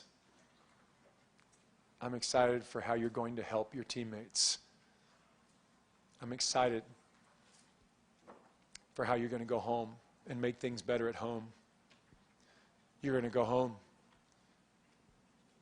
and you're going to just like clean like crazy. You're just going to be... Guys, if you really want to go fast, I'm going to give you a tip. Are you ready? When you exit your bedroom and you enter the kitchen and you see your parents, in light of what your parents have done for you, oh my gosh, you should have an attitude of gratitude out the roof. This is what you should say to your parents in light of what they've done for you. This is the only appropriate response. You come out of your room into the kitchen, and this is what you say every morning. Dear mother and father, thank you for birthing me and feeding me. Please give me something to clean. I am at your service. Wouldn't that be nice? I dare you to try it. I dare you to try it. When any of my 6 kids come up to me and say that, I say, I love you, let's go shopping. I just want to buy them something. I'm so thankful for them. See how it kind of works, you know? You start being thankful for your parents, and you're nice to them, and then your parents say, I'm thankful for this kid. I'm going to go buy him something. So it's kind of a nice circle of life, okay? Try it. All right. What's that? Oh, dear mother and father, thank you for birthing me and feeding me. Please give me something to clean. I'm at your service. Okay. All right. Where were we? Okay. Family and friends. Family and friends. Okay, now it's time for the last one, number 7, faith. Faith. As you notice, if you can imagine your life as concentric circles, we've talked about how we have technique and how we move. That's the outer circles. And we've moved into how we eat, and now we've talked about how we think, and then we talked about how we feel and our emotional state. Now we're going to talk about our spiritual state. This is the last inner circle. Maybe this is the most important one. Maybe. So if you wanted to draw some concentric circles, just to add more color and pictures to your notes, that could be cool. And now we're going to the very inner parts of our being, the spiritual side. I want you to be spiritually strong. I want you to be mentally strong.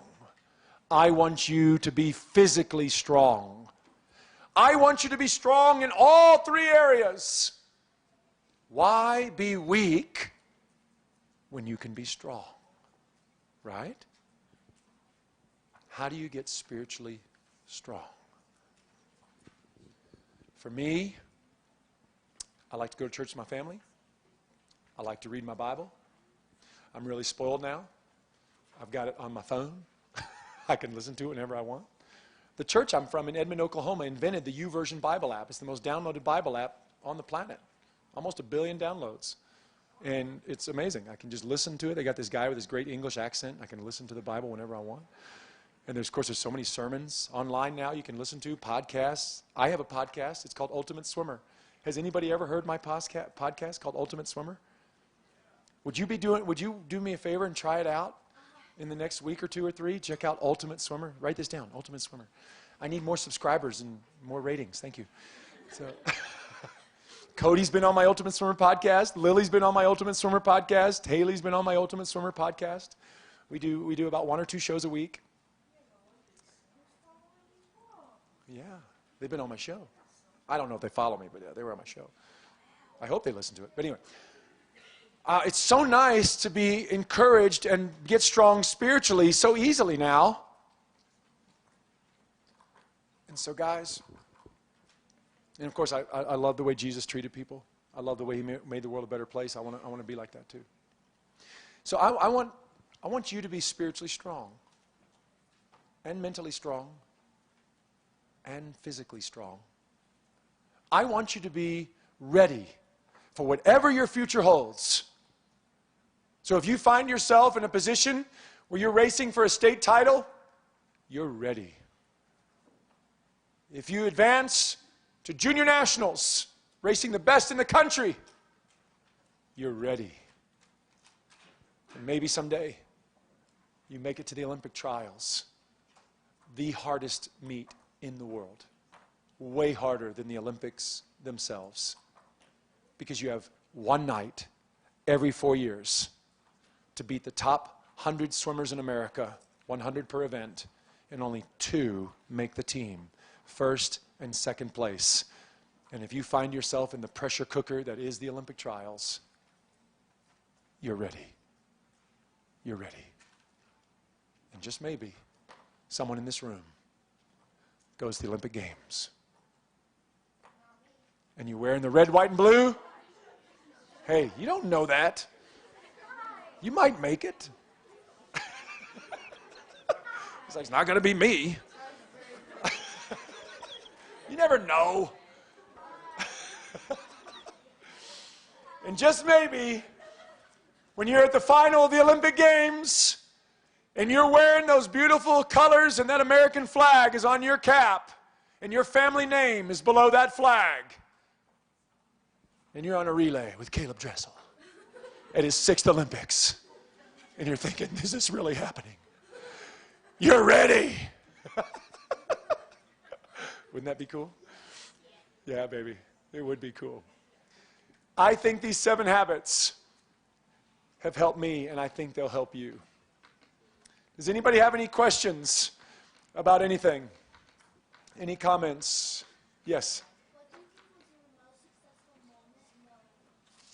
Well, my most successful moment was probably my first gold medal. I had a disappointing swim in my individual event, the 200 free, the first day of the meet. The 200 free guys, we never get to do the opening ceremonies because we're the first day. So it's really sad. I never did the opening ceremonies, and people say that's their favorite part. I've never done it. So I had to get ready. Then the first day of racing, I swam the 200 free. I got 7th. My second Olympics, I got 4th. Kind of a bummer. 4th is like the worst. Okay. Because you missed the medal by like a little bit.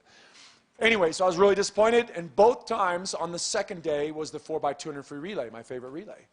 Both Olympics, the second day, I turned my mindset around. I put the disappointment behind me. I got fired up for the relay. I did my lifetime best split on the relays the second day after a bad first day, and I got us the medals. I helped us with the other guys get the medals, and I ended up having the fastest split of the meet for both of those things. And so that made me feel good that I was able to kind of turn a disappointment into a positive and swim faster, did my lifetime best the next day. I was off the first day, did my lifetime best the second day. Do you think you're going to be at a meet where you don't do a best time the first day? Yeah, a lot of them. Does that mean the whole weekend's a bust? No. On the second and third day, you may be able to turn it around and still do lifetime bests. I've seen it happen 1,000 times, and it can happen to you. But guess what? It happens right here. You got to want it. You got to keep fighting for the little things. You got to keep warming up right. You got to keep drinking right. You got to keep stretching right. You got to keep racing right to get the best swims out again. Good question. Thanks. Anybody else? Yes. Oh. Thoughts, attitudes, actions, habits, character, destiny. Thank you. Yes.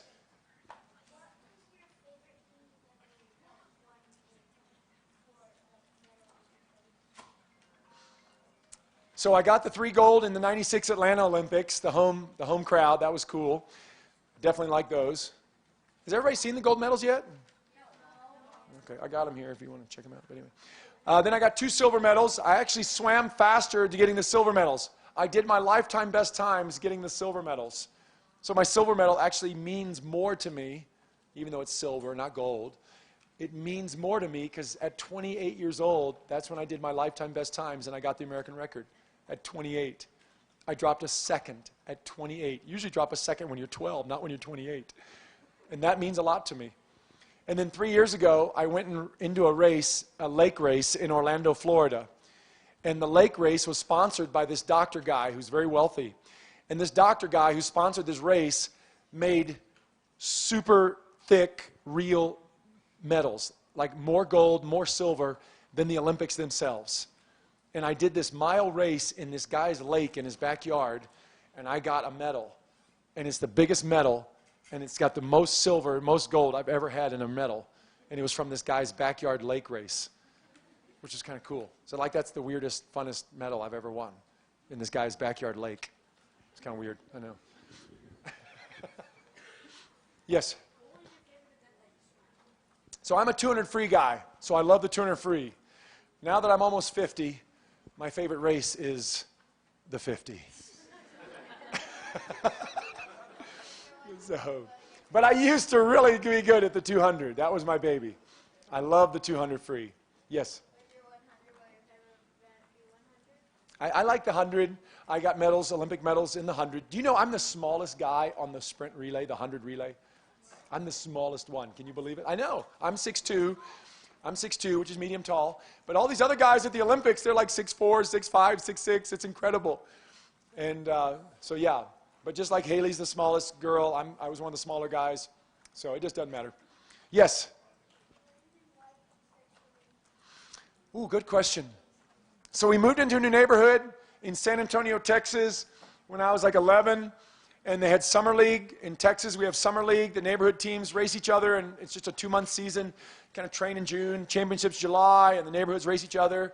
And it's really fun and easy. And you get lots of ribbons. I fell in love with ribbons. Do you guys like ribbons? And that first summer when I was 11, I got lots of green and pink ribbons. You know, like 5th place and 7th place. I like all the colors. But guess which color I really like? Blue. Blue's my favorite color. And I wasn't getting the blue ribbons because I was brand new. I had never trained before. And I finally realized who was getting the blue ribbons. It was the fast year-round club kids. You know those year-round club kids that do summer league and steal all the blue ribbons from the regular kids? Yeah, that's like all of you. You're all thieves. So I said, that's what I got to do. I got to join the year-round team so I can be a cool club year-round swimmer and get blue ribbons too. And that's why I started.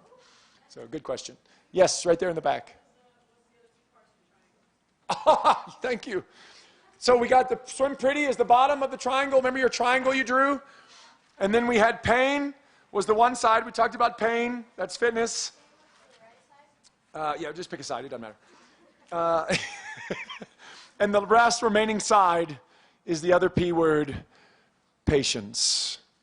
Patience, the perfect word to close with. Patience. Pretty, pain, patience. Who's going to swim the prettiest? Who's going to have the best streamlines? Who's going to do the drills right and listen to their coach and watch the YouTube videos? Who's going to be willing to go through the pain and be tough and do just one more? And then finally, who's going to be patient enough to stick it out? I did my lifetime best times when I was 28 years old. I'm so thankful I was able to keep experimenting and keep figuring things out. Okay, we got time for one more.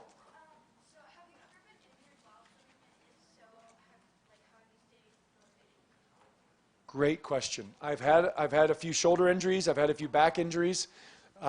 Thankfully, mine were just tweaks that really bugged me, and so I would take a day or two off, and they went away. I was really good about listening to my body. There's the 2 types of pain, good pain and bad pain. Good pain is the one I like talking about and yelling about. Bad pain is when it's in one spot.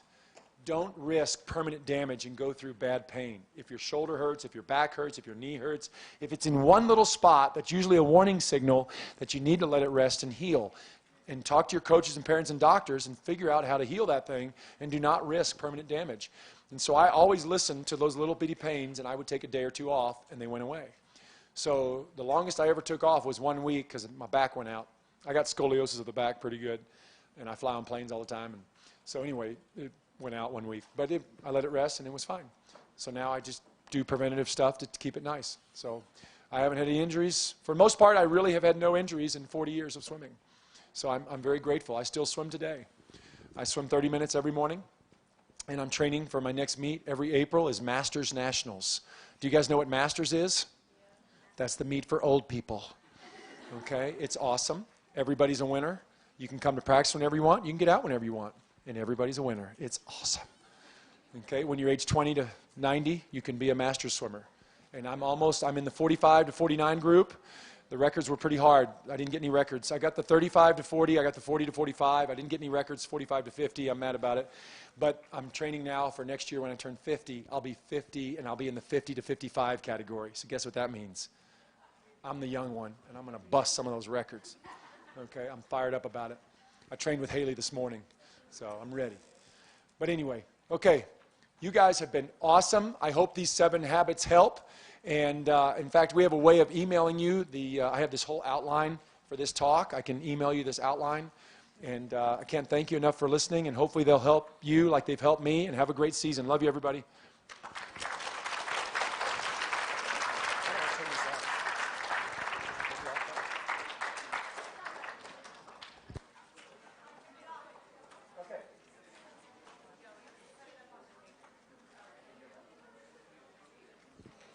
Okay, we now have a 10-minute break, and then the athletes will be back in here. We will have a guy named Cody Miller. He'll be talking about how you write your own story.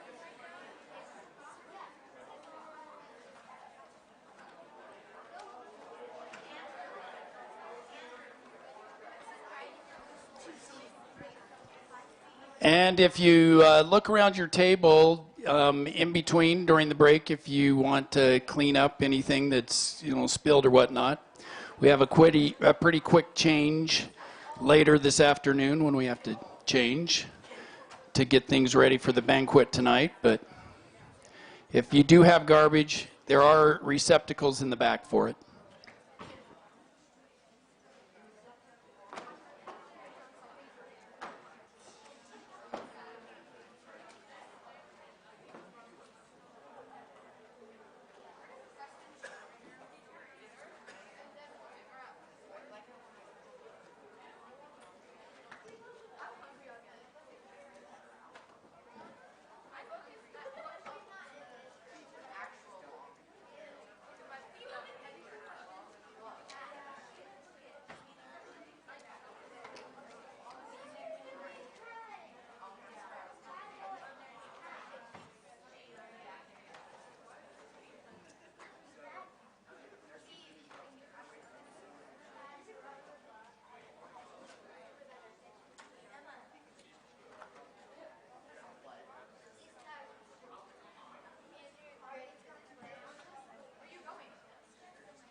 How long do I have? You have until 3:20, so you got like 45 to 50 Wow. minutes.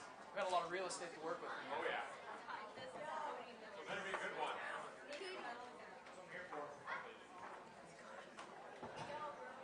What's up, dude? Is everybody in here? What time is this thing supposed to start? You can go for it. Okay. Coaches will come in when they're done. Okay.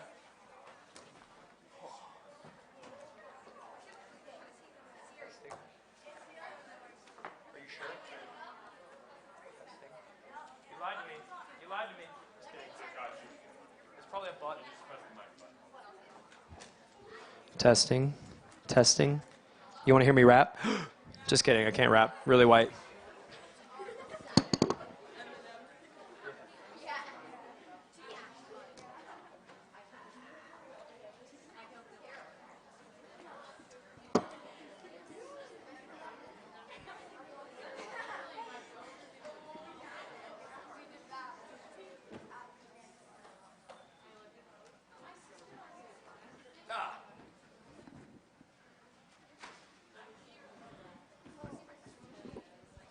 What up, everybody? How we doing? You guys tired? The energy's a little low. We need to bring that energy up. Let's go. Let's go. Josh is like a high energy dude. He's hard to follow, right? Like, was he? No, he does. He's like, yeah, guys. I'm like, oh man, Josh, dude, chill down, chill. He wakes up like that. Like, he's a different kind of human, and I love it and respect it. The first Olympic gold medal I ever held was actually Josh's. Like, when I was probably 12 years old, he came and did a clinic at my club, similar to what we're doing now. And I remember meeting Josh, having watched him on TV at the Olympics. It was like, I was like just so shocked because he was only a guy I'd ever really seen on TV. And it was like that big, like, oh my God, I'm meeting like a celebrity kind of moment, you know? And then he like let me hold his gold medal. And that was like a big transformative moment for me. And I hope that you guys out there, you know, get to have similar experiences meeting someone like Lily and getting to hear Josh. Because that's a really special thing, right? And it's a lot of fun. Like today, it was a really cool thing for you guys to be a part of. And like, I'm really happy to be here. But you know, I sit here before you now as like this Olympic gold medalist who's won all these races and has all these, you know, pretty cool accolades. But it wasn't that long ago that I was just like everybody in this room. I was just a kid on a club team, like trying to find my place in the world. You know, not really sure what I was going to do.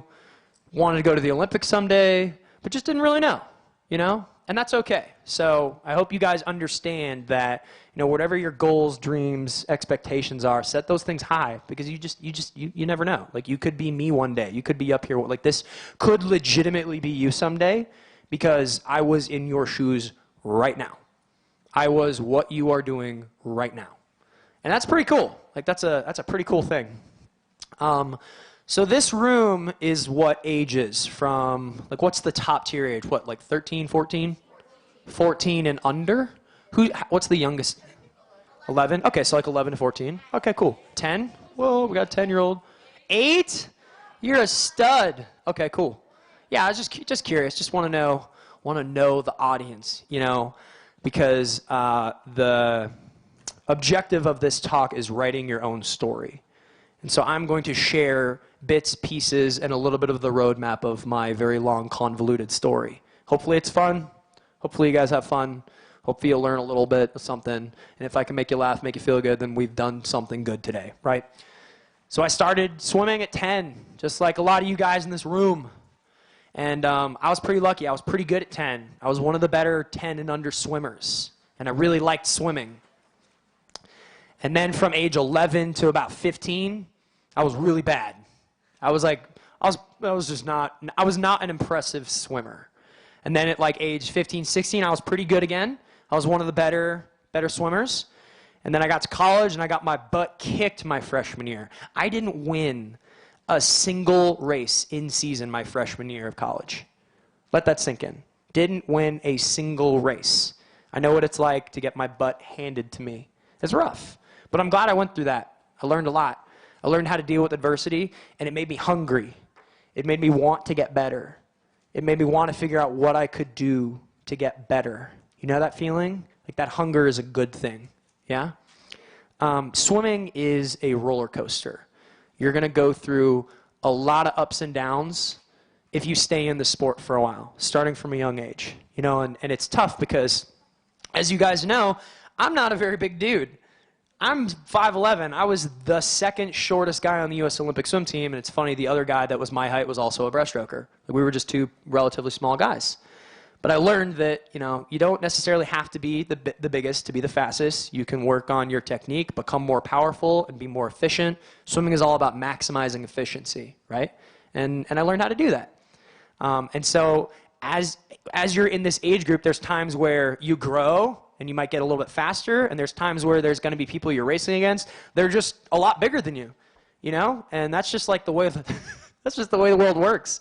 I, to this day, have to race guys that are just a lot bigger than me. You know, I'm sure a lot of you guys have seen videos of guys like Adam Peaty, you know, winning all these crazy races, and you look at those guys and you're like, oh, that guy looks like a superhero. Like I've been in ready rooms before at big competitions, and I'm like, I am the smallest person in this room.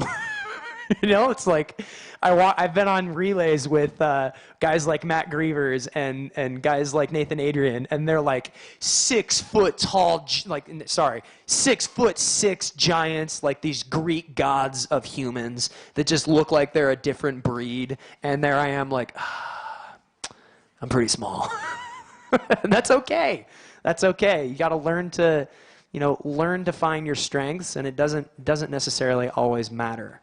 And on that topic of not being the tallest, not being maybe the most talented, but I also look kind of weird. Like a lot of you guys have, you know, you've seen me maybe in a video, you've seen me maybe on your YouTube or whatever, and like when I'm shirtless, I've got a weird looking chest, right? Like I was born with a condition called pectus excavatum, which sounds like a pretty sweet Harry Potter spell. But it's, I know, but it's not. It's a condition where your ribs cave inward, and so when you look at me from the side, it looks like I have a big hole in my chest. You know, it just looks kind of weird. And there's nothing medically wrong with me other than maybe I have a little bit of reduced lung capacity, maybe to a small degree. But ultimately, I just looked weird. And it developed at a young age, like right around your age, around 14 is when my chest really started to sink in. As I grew and got bigger, it kind of got deeper and deeper. And I'll be totally honest with you guys, I used to be really, really self-conscious. Like incredibly self-conscious. Because I look different. When I take my shirt off, a lot of people look at me kind of weird.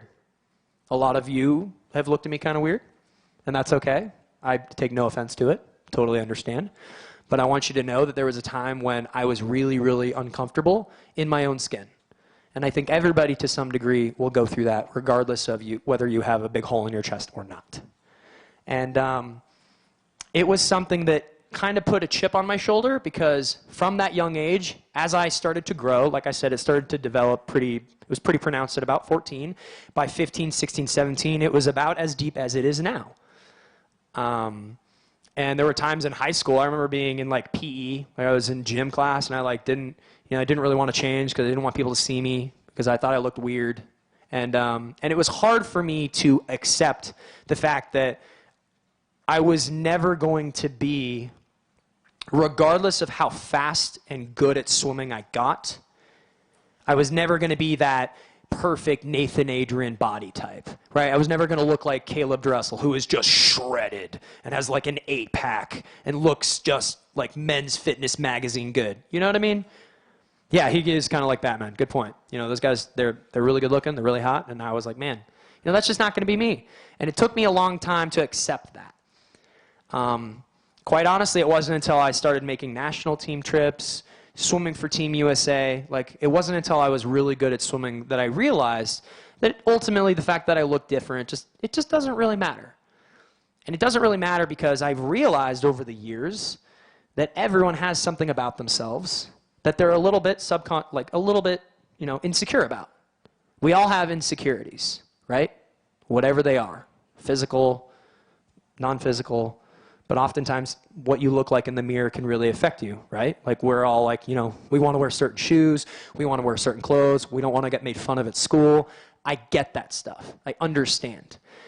But once I started getting really good at swimming and going to these cool meets, I started meeting celebrities, movie stars, you know, people who play in the NBA, people you see on magazines, people that you see or that are famous on Instagram, all that stuff. And the one thing that I realize is, man, all these people have similar issues. It's just different. Everybody has something about themselves that they're like, huh, like this is a little odd. And so I finally accepted the fact that, hey, I look kind of weird. Oh well, there's nothing I can do about it. I just had to accept it. And that's okay. And so my message to you now, if you're struggling with your appearance, if you're struggling with self-confidence or body image or whatever that is, you're not alone. Like, that's okay. You know, and you just accept and love who you are the way that you are. It took me a while to get there, and I hope that everyone in this room can get there sooner. And just know that, you know, no matter who you look at, you're not that different. Like, we're all pretty similar, right? We're all pretty similar, and that's okay. And that's something that I grappled with for years as I was swimming, you know, through middle school, through high school, even through college. But like I said, it put a little bit of a chip on my shoulder because I was like, man, I look kind of weird. So it made me want to be better than people. It made me want to be able to beat people. Like, I felt like I needed a sense of, I needed to be empowered. And I found that avenue to be swimming, right? And then to some extent, there's a little bit of restricted lung capacity, like I said. They've run some breathing tests on me with these really cool, expensive machines. And really smart doctors are like, look, you've probably got anywhere from like 10 to 20% diminished lung capacity, which is like, not ideal for swimming, right? Like, that's not good. But it hasn't really limited me too much. You know, I'm a sprinter, so like for a 100-meter race, probably doesn't have that big of an impact. But you know, when training long distances, maybe a little bit more of an impact. Meh, it is what it is. We just accept the limitations that we have and we move on, right? Like, that's how all great athletes are. That's their mindset. So I want to tell you guys a story. And it's actually about Lily. I want to elaborate on this because Lily is one of my best friends. She's actually dating my lifetime best friend, and between you and I, you can keep a secret. I think they're going to get married. I hope they do. I don't know. I didn't say that, you know, but maybe they will, maybe they won't. I don't know. But either way, but you know, Lily is the most self-confident person that you've ever met. Right? Like, she just emits confidence to the point where it alienates a lot of people because she's so confident. Sometimes it may get displayed as arrogance. It may turn certain people off to her very rugged personality. And that's okay. Like, that's fine. But I want to tell you a story because we were at World Championships in 2017, and Lily had just won the Olympic gold medal the year before. So she is now the reigning defending Olympic champion. She had not lost the 100-meter breaststroke in a number of years. So maybe 50, 60 races she'd not lost. And she was going into the final of the 100 breaststroke, racing Yulia, her big-time rival that I'm sure you've heard her talk about. And all the indications were she was going to win. The media was like, okay, Lily's a shoo-in to win this race. There's all this expected pressure, expected expectations of being the best because of the path that she had forged for herself. And I'll never forget this. 30 minutes before the race, we're in the team room area on the deck in Budapest. There's like 15 teammates just kind of sprawled out, laying on these mats. And Lily is freaking out. Freaking out. Like, she is absolutely terrified. She's borderline having a panic attack because of the mountain of pressure that is now on her shoulders. I want you to try and put yourself in her shoes right now. I know it's hard to empathize with people that you put on this pedestal, but for a moment, imagine being the best in the world at something, winning the Olympic gold medal, and then having everyone on planet Earth expect something of you. And now you have to do it again and again and again. The pressure gets bigger and bigger and bigger and harder and harder and harder. And you might be the most mentally tough person in the world, like I said, like I believe Lily is, but even Lily has moments of weakness. And those 30 minutes leading into that race, she was panicking and she was scared because it got to her. It finally got to her. It penetrated her bulletproof attitude that you see all the time. And it wasn't until a teammate that came by, as she's told the story before, put her arm around her and said, hey, listen, you got this. Everything's going to be okay. You're going to be fine. And my coach and her coach, Ray, came up to her and said, listen, you're the best in the world. Be who you are. You've put in the work. You're ready for this moment. Go out there and do it. And a little bit of time passed, and she was able to flip that switch. And by the time she got into the ready room, she was a different kind of person. And then we all know what happens from that. Yes, she walks out, intimidates Yulia, and wins world championships, and wins the gold medal, defends her championship, and becomes the greatest female breaststroker to ever live. And I love that story because I was lucky to see the behind the scenes that nobody else gets to see. And that's what I'm telling you right now, which is even the best people in the world have those doubts. Doesn't matter who you are. Even the most confident person in the world has those fears, and sometimes they seep in at the wrong time. And the champions that you see on the cover of Wheaties and on TV are able to harness that fear and turn it into energy and use it to their advantage. You know, those butterflies in your stomach that you get before races, those are a good thing. It means that you care. And I've said that before, and I feel like I repeat myself, but it's something that I want people to know, because a question I get a lot is, you know, how do you combat race day nerves? How do you stay focused behind the blocks? Basically, how do you not panic? The answer is you do. You just control it. Those emotions and those feelings are important. That's what makes your race special. That's what makes that moment special. Because if those emotions weren't there, if those fears weren't there, if you didn't have anxiety when you woke up, if you weren't concerned about the result, it wouldn't mean anything. It wouldn't matter, right?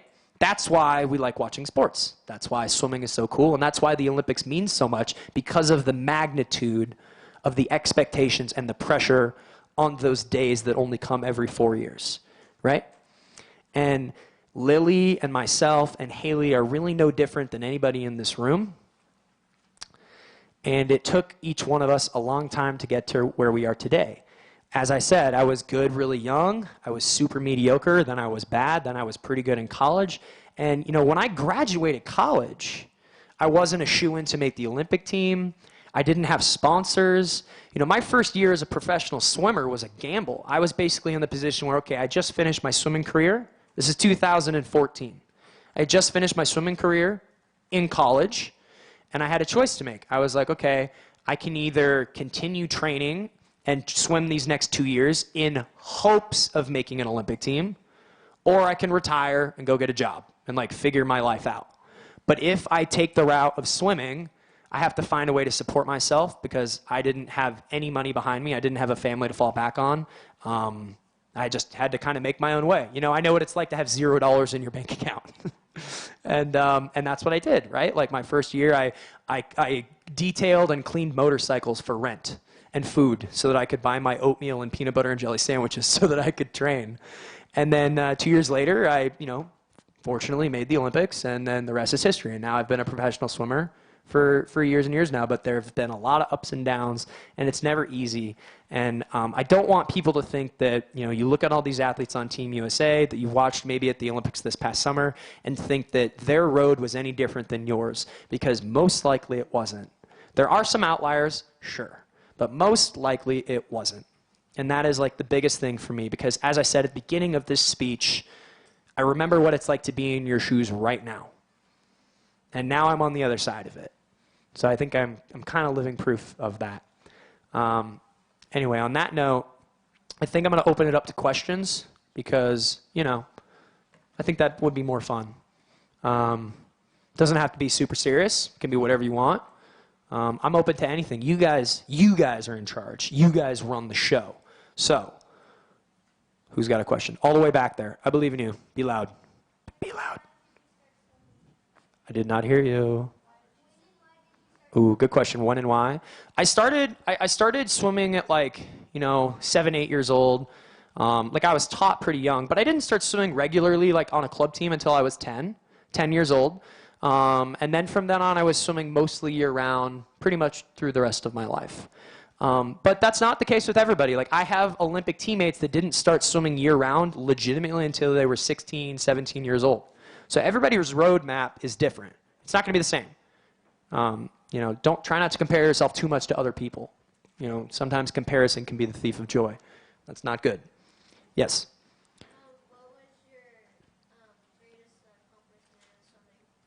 What is my greatest accomplishment in swimming?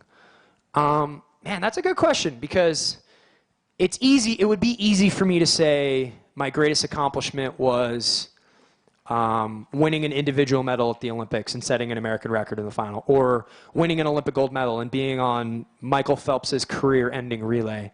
But the things that I think about the most are things that I achieved when I was actually pretty young. Like I remember I qualified for Olympic trials at 16, and that was a big deal for me. Like I remember the feeling that I got qualifying for trials, just to get an opportunity to go to the meet at a young age. That meant just as much to me as it did like to finally make the team and to finally like go to the Olympics. So the milestones that you guys achieve now in your club swimming, those mean something, and those you will keep and you'll relish and you will appreciate those things more and more as you get older. Like it means just as much to me. I remember I went to this meet when I was 16, trying to qualify for Olympic trials, and the meet was just a few months out. So we were like maybe 3 months before the trials. And at that period in time, you had to qualify a certain amount of time out. You couldn't qualify like the week before. Nowadays, if you get the cut like a week before, you get to go. But back then, it wasn't that way. So I was at this meet, and it was my last opportunity. And I swim my race in prelims. I missed the cut by 0.2 of a second. I'm like, oh my gosh, okay, I can do this, right? Coming out of prelims, I can drop 0.2. You know what it's like to swim a prelim swim, and you're like, I got more. And then I swim finals, and I dropped just under 0.2, 18/100ths of a second. And I missed the cut. And I was devastated. And then my coach came to me and he said, Cody, I know you're upset, but I think we can scratch your events tomorrow. We'll time trial this race and we'll do it again. And I was like, I don't know, coach. Like I gave it everything I had in that race. Like I don't know what I could do better. But fortunately for me, I had a coach that pulled me aside and he said, listen, I believe in you. Do this. Finish a little harder, change this, things are going to be okay. I had somebody that was guiding me, and I was very, very lucky, because I had someone that believed in me when I didn't really believe in myself after what I had thought was a failure. It was my last chance to qualify for this meet, and I missed the cut. But my coach was like, we're going to time trial tomorrow. So the next day rolls around, and time trials come, and I'm sure a lot of you guys know what it's like on time trial days. Like, there's not a whole lot of people there. I mean, it was pretty much an empty, the day before, the stands were packed. There were a lot of fast swimmers. I had people to race against. But now it's just an empty pool deck, me and my coach. And I remember getting up on the block for this race, and I looked over to my coach, and he was just shaking his head, like nodding his head.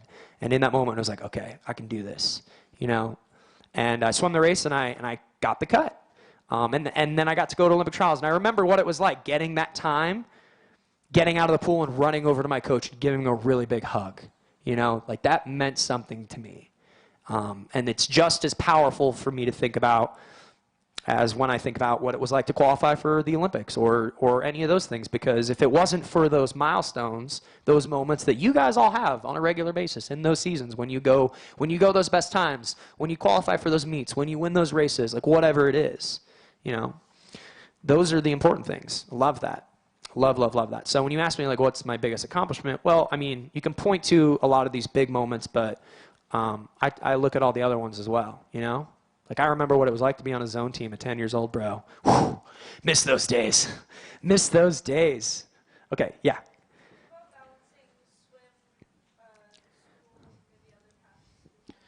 Balancing swim, school, and other passions. Yeah, that's a tricky thing. There's no right answer. It was hard for me when I got to college to really balance school because I was a mediocre student. I wasn't a bad student, but I wasn't like a great student. I was pretty a middle ground kind of student. And I'll tell you what, for a long time, I really thought that I was dumb. And I don't mean that as like a joke. I don't mean that as like, I mean like I legit, because I wasn't great at school, I had a hard time wrestling with the fact that like I wasn't really very good at it. And as I grew up, and I think now I look back, I don't think it was because I wasn't smart. It's because I wasn't interested. And that's a difficult thing. It's difficult to be engaged and work hard at something that doesn't interest you.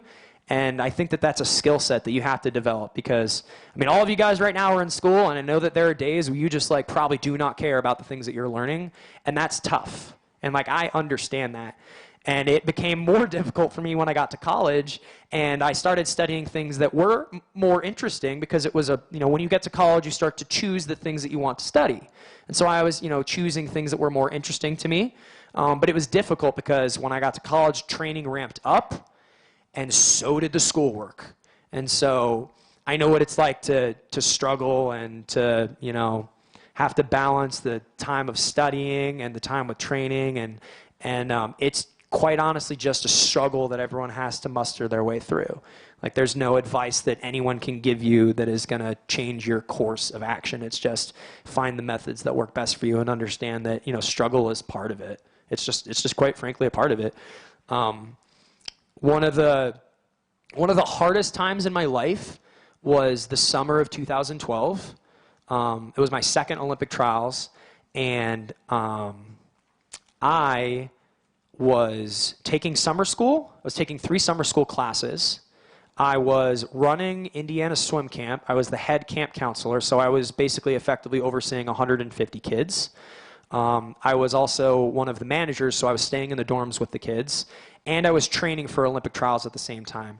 And I was running my side business of detailing motorcycles because I needed more cash. So I'll give you an example of what my day looked like. And this I did for about 6 weeks, and it nearly killed me. And I look back, and I'm like super grateful that I went through this, because it was like the worst. Like, I would wake up at 4 a.m. I would get up. I would eat. I would train from 4:45 in the morning until 6:45 in the morning. I would then book it over to the dormitory where the kids were staying for swim camp. I would take my swim group. I would walk them to the pool. I would then coach the morning session of swim, which is about an hour and a half. I would then walk those kids back to their dorm. And meanwhile, I was the overseeing manager. So not only was I in charge of my 30 kids and coaching those kids, but I was overseeing all the other groups. And there was about 150 kids per week. And I was, so I was like the boss of all the other managers.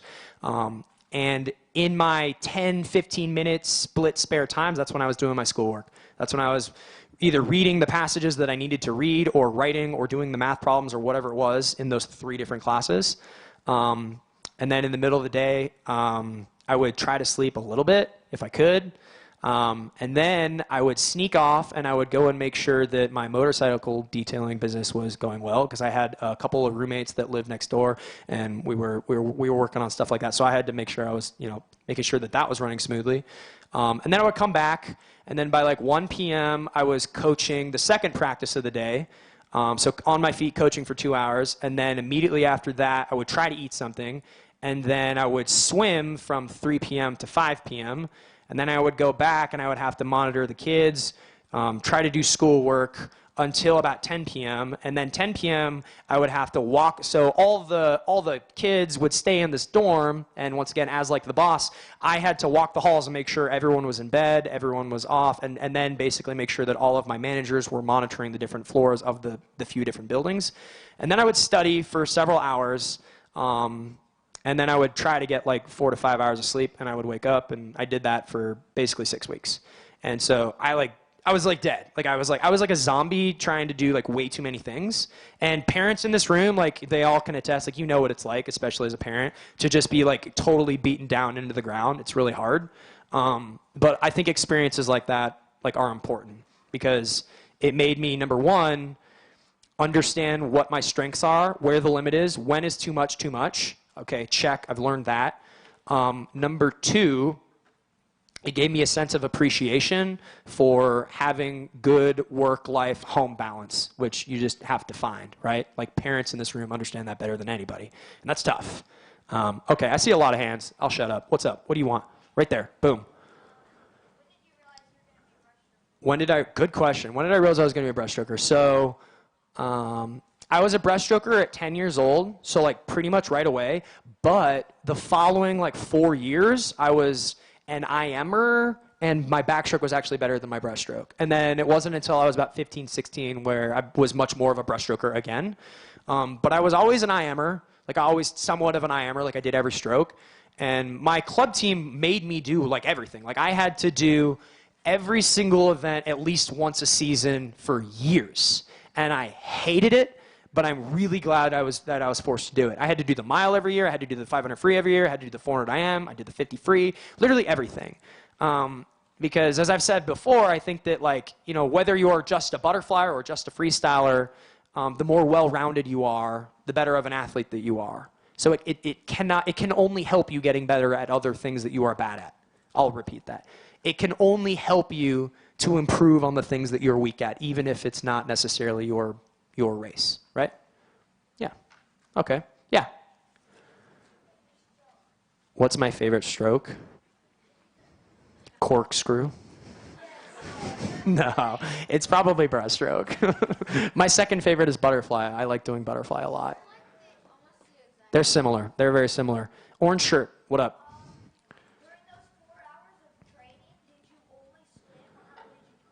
Oh my God, I forgot. I had weights too. So there were 3 days a week where I was lifting. I forgot that. I lifted Monday, Wednesday, Fridays then as well. Also, camp started Monday and ran through Saturday. So really the only day, and then Sundays, I was doing similar things to today. I was doing smaller scale clinics and swim lessons. Yeah, I was teaching swim lessons too. I just needed money, man. I needed to pay rent. I needed food. I needed gas money, and I didn't have anything. So I was okay, what's my skill set? I can clean things, and I can teach people how to swim. And I can manage people. I'm a pretty good manager. So I was doing all those things. But yeah, I do cross training too. Like we lift weights, you know. Yeah. Yeah. What's your least favorite event? Least favorite event? Man. You know, I think the most painful race is probably the 400 IM, but it's closely followed by the 200 backstroke, because the 200 backstroke will burn up your legs unlike anything else. Yeah. Definitely long course 200 back is rough. Yeah. Least favorite stroke? It's backstroke. To me, it's basically recovery at this point. You know, if I'm on my back, I'm just a dead turtle going slow. Like, what are we doing here? You know, like I'm on my back. Yeah. Yep, you, yeah.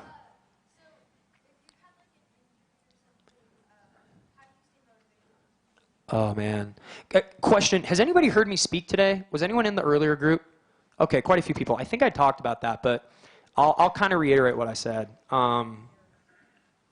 I've been through multiple injuries before. I've had 2 torn rotator cuffs.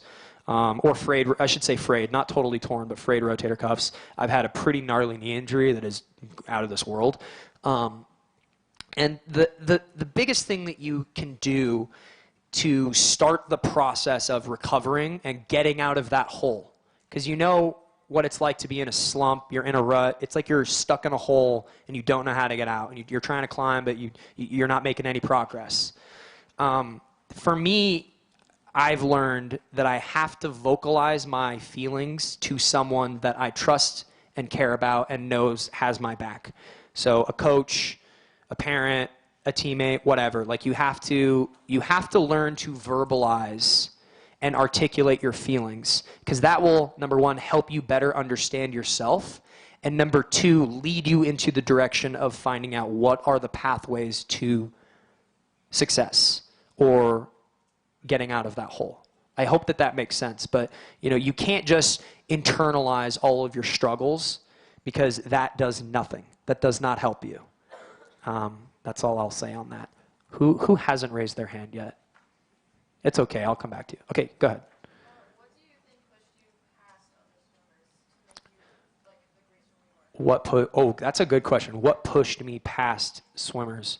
I'll tell you a story. So there was this moment when I was 16 where I show up to practice and my club coach, Ron, is writing a pyramid on the whiteboard. Have you heard this story before? You're giggling. No? Okay, so he's like 100, 200, 300, 400, and it keeps going. It's like 400, 500, 600, 700, and I was like, oh my God, like what are we doing? This looks awful. And then at the very top of it, he wrote 8,000 IM. Let me repeat that for those of you who just don't know what's going on. 8,000 IM. It was a pyramid.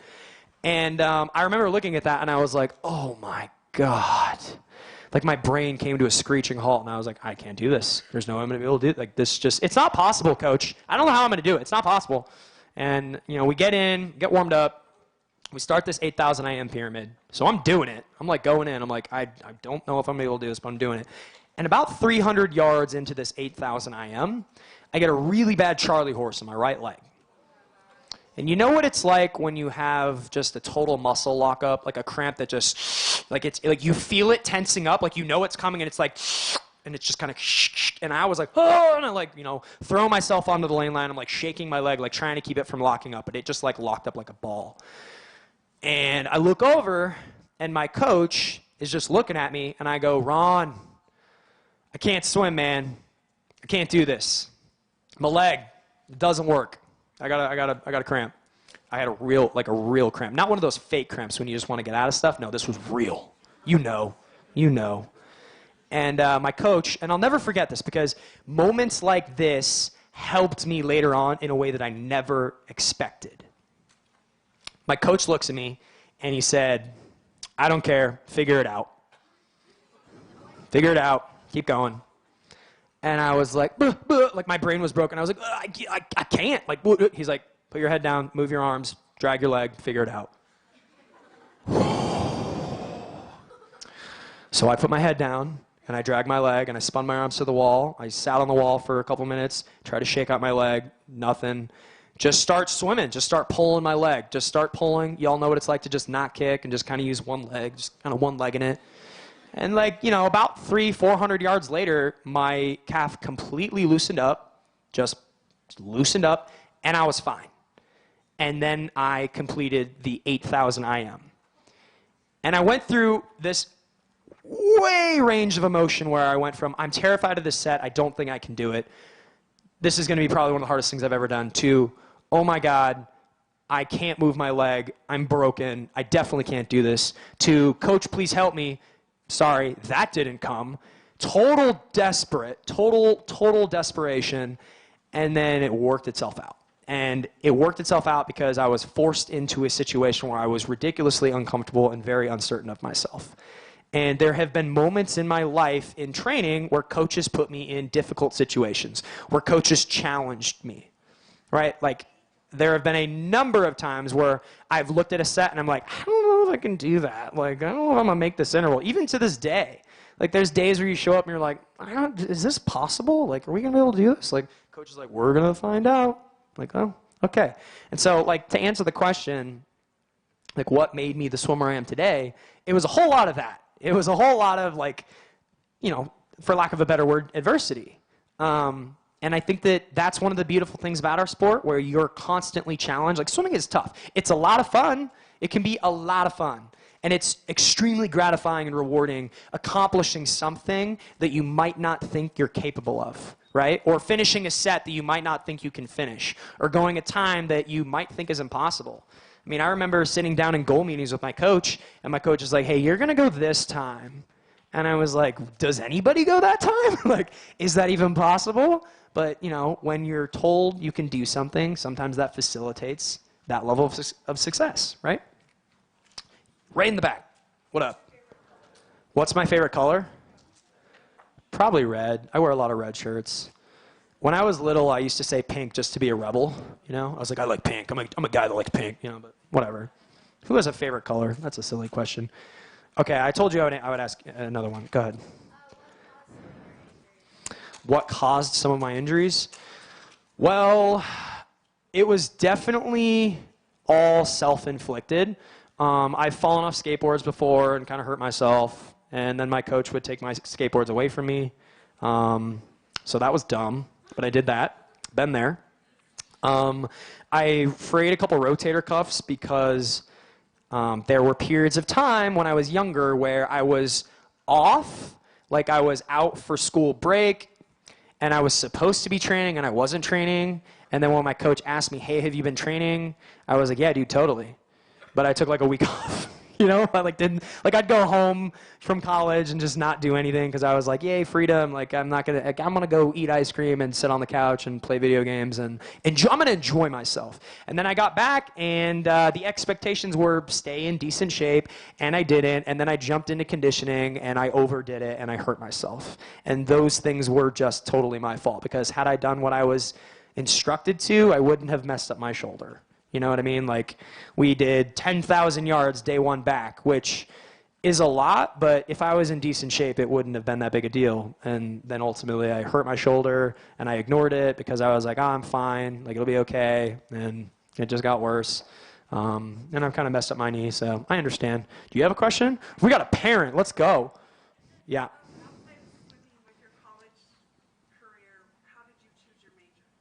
How did I choose my major? That's a good question. I'm trying to think about how to say this in a parent-friendly manner. I'm going to be brutally honest right now. I chose a major. I studied business, and I was interested in business, but I also thought this is probably an easier route than science or some of the other things that I was super interested in a lot of different sciences, but I knew that the school load, the schoolwork was going to be really physically taxing and very difficult. And not that I didn't think I couldn't do those things, not that I didn't think I couldn't study biology or be pre-med, because those things were interesting to me, but my desire to be an Olympian outweighed those things. And so I ultimately chose to study business and get a minor in human resources, which are, like relative degrees. There's a lot of things that you can kind of do with those things. But I also knew, having talked to people that were on the team prior to me that had been through those programs, they were like, listen, like the workload isn't tremendous. And so that was a factor as well, is like understanding your situation. Like I wanted, not that I didn't want to work hard in school, but I didn't want there to be so much school that it was going to affect my swimming. And I'm not suggesting that that be your route. I am not suggesting that that be your method. Because for you, your degree, your school may be more important at that period in time. And that's okay. That's totally fine. Or maybe you're like, I want to be the greatest swimmer I can possibly be. Maybe you want to be an Olympian, and then you make your decisions, right? But ultimately, you bounce those things off your coaches, teammates, figure those kinds of things out. I'm not trying to give anybody advice. I'm just kind of good at swimming in pools. Next question. Least favorite? Ooh, least favorite set. I know everyone's thinking about theirs right now. So, back in the day, we used to have something that we called Hell Week.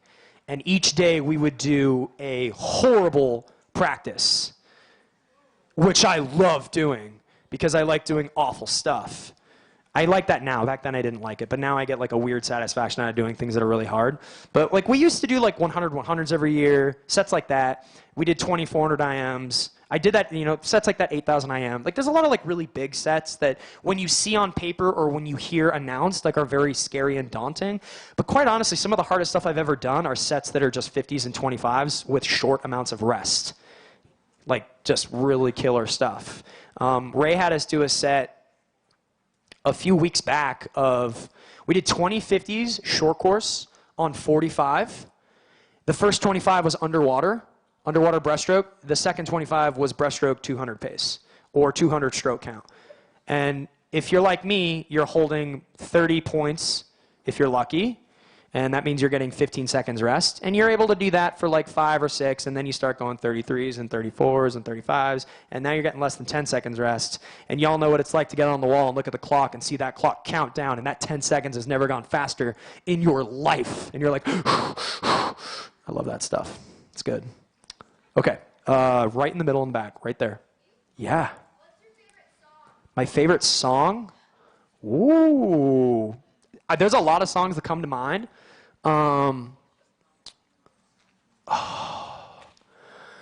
My favorite band probably of all time is AC/DC. So when like the Iron Man movies started coming out and there was Back in Black, like that was it. Like that's what my dad introduced me to when I was really young, AC/DC. I like a little bit of everything. There's certain songs that are like so important to me because there's certain songs that are like a drug. It's like you hear it and it's like boom, like a shot of adrenaline and you're ready. You know what I mean? Like there have been days at practice where we're doing 3100s on like 120 and like we're starting to die and we've got 4 more. And then all of a sudden my coach Corey comes over and looks at me and he shakes his head and he puts on Motley Crue and all you kids are like, I don't know who Motley Crue is, but you hear Kickstart My Heart and you're like, whoa, yeah, and you're just like in it. You know, you're like music gets the blood going. Maybe Kickstart My Heart by Motley Crue. I don't know. I like a lot of kind of music. I don't discriminate. Right there. Yeah, man. How do you change negative emotions into positive emotions? That's a difficult thing to do, and it's a good skill to kind of hone in on. And I think I've gotten better at that over the last few years, especially since I started vlogging, because it has forced me to just, hey, look, like there are days, like I'll pick a day where I'm like, okay, today I'm going to make a vlog, like whatever day of the week it is, I'm going to make this vlog, which means I'm going to be going to practice with the camera, which means like I can't be like a party pooper, right? Like I got to be in a good mood. And some days I wake up and I do not feel good. And I'm like, man, I don't want to go to the pool. I don't really want to do this, but I kind of have to. And so the phrase, fake it until you make it, is real, friend. Sometimes you just have to fake it until you make it. And quite honestly, you know, when I'm having a bad set or a bad day and things aren't going my way, if you can just kind of lighten the mood and just accept the fact that, hey, maybe today's not the best day, but tomorrow can be better, and I'm just going to make the best of this given situation, things tend to get a little bit better. Yeah, just like last week, Lily and I were having a horrible, horrible set where we were just not hitting pace, falling off. And at first, we were pretty frustrated. And by the end, we were just joking around, smiling, laughing. But I think you have to be able to laugh at yourself. You've got to be able to joke around. Like, if you're not having a good time, it's not helping the situation, right? Like, if you're not enjoying yourself, it's just going to be worse. You don't want to just sit and sulk in your own misery, right? Am I making sense? Yeah. Okay. In the red, back there. My favorite movie? Ooh, I love movies. There's a few. Probably my all-time favorite movie. I'm gonna guess like, all right, we're gonna play a game. I'm gonna say this, and if you have seen this movie, I want you to raise your hand. I'm gonna guess 95% of this room has not seen this movie. It's pretty old. It came out in 1988. It's called Who Framed Roger Rabbit. More people than I thought. I love Who Framed Roger Rabbit. I love that movie. What's that? Do it. It's on Disney Plus, so if you have Disney Plus, you can watch it. But it's a movie about a detective that is trying to solve a murder, and in this movie, cartoons, two-dimensional cartoons, not like the Pixar cartoons we see today, because this was in the 80s, but cartoons are in the real world. It's pretty cool. It's pretty groundbreaking. I'm going to stop talking about it now. Also, Ocean's 11. The 2001 Soderbergh remake of Ocean's 11 is one of my favorites. I watched that on the plane yesterday, actually. Right there. Yep. What do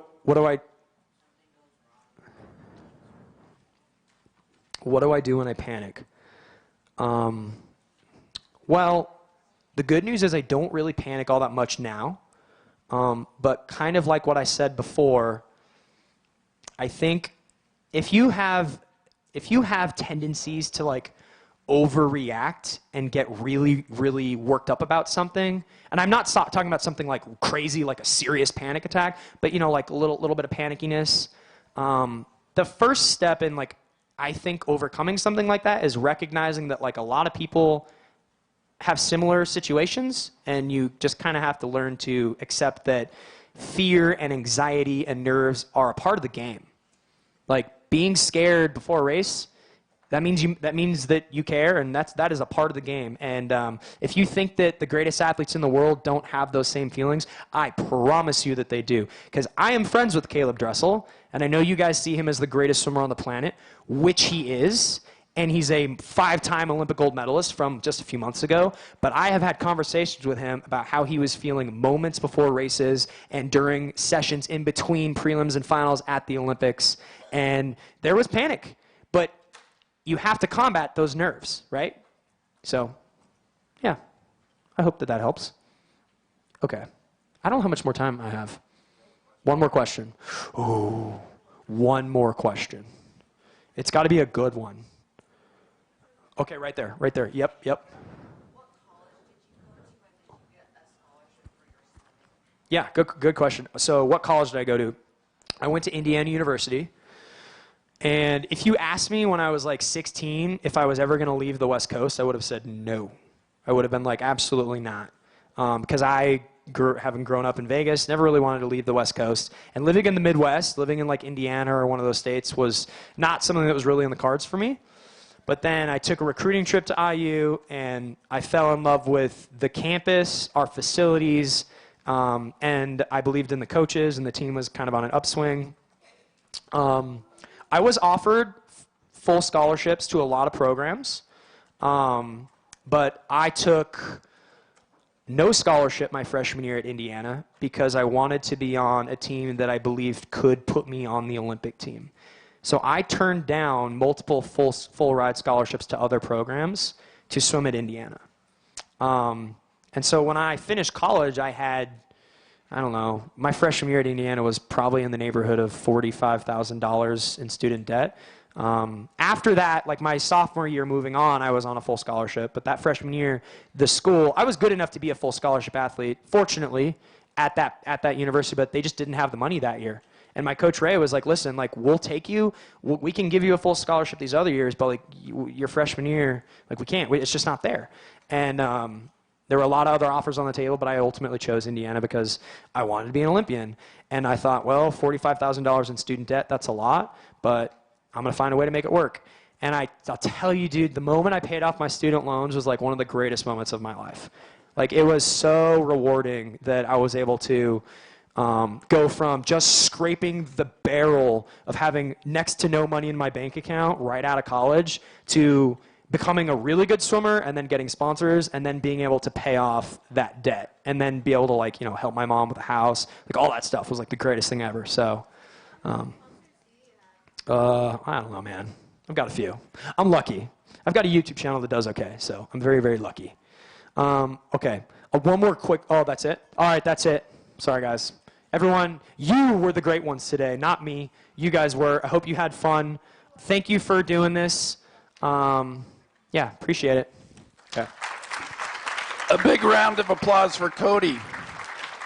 And he will be speaking one more time tonight because he loves it. Oh, it's the best okay. story tonight, too. So the athletes will be here again. We're going to have a return performance. Josh Davis will be back with us here in a few minutes. There are some snacks just outside there. Some of them are a little loose, so let's be respectful and not make a mess. Parents are in Silver Creek next. If you want to learn about college recruiting, the recruiting process, and any questions you have there, we have a session for you. So parents across in Silver Creek to learn about college recruiting.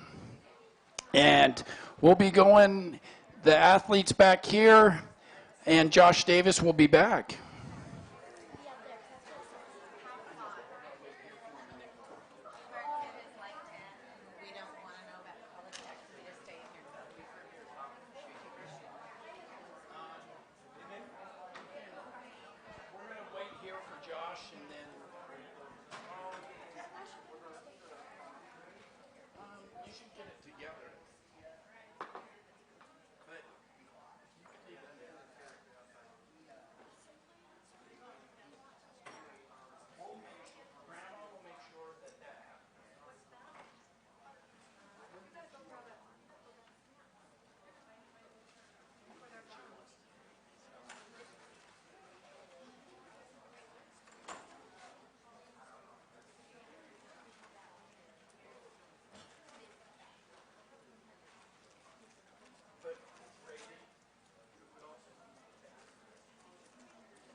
trying to stop. I was like, no, no, no, no.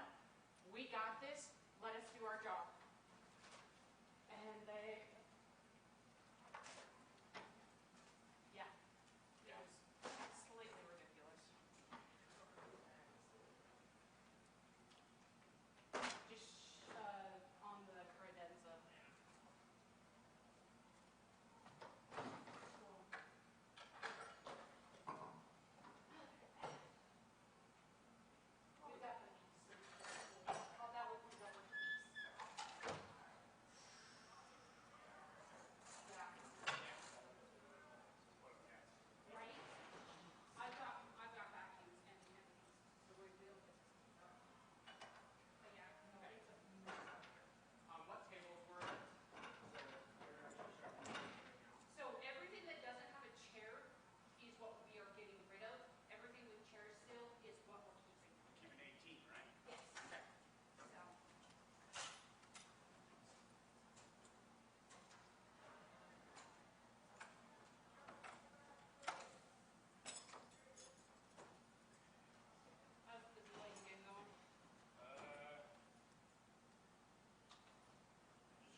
So two of us have to take three, right? And everybody else can take two. Is that right? Yeah. So if we're up. Should we send people in? Yes. That's fine. Okay, my team is 7, 1, and 2. Let's go in the back and look at the diagram. I'm not standing here.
Okay, McKay, I want him set out, nice.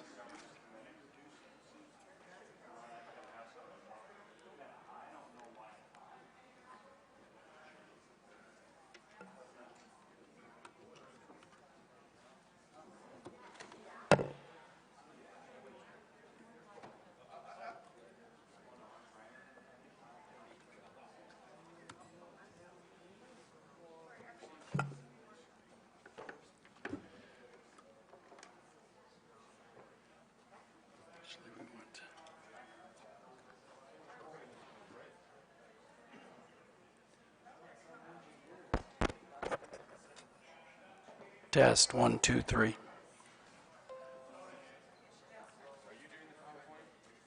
Yes. Assuming I can get it downloaded.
Danny?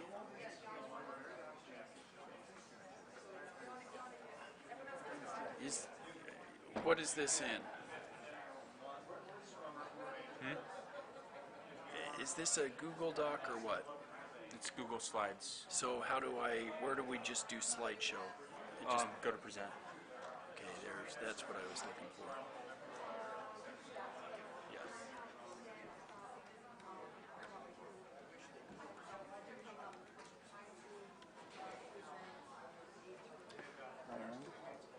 Okay, there. And, okay, I'm plugged in and all.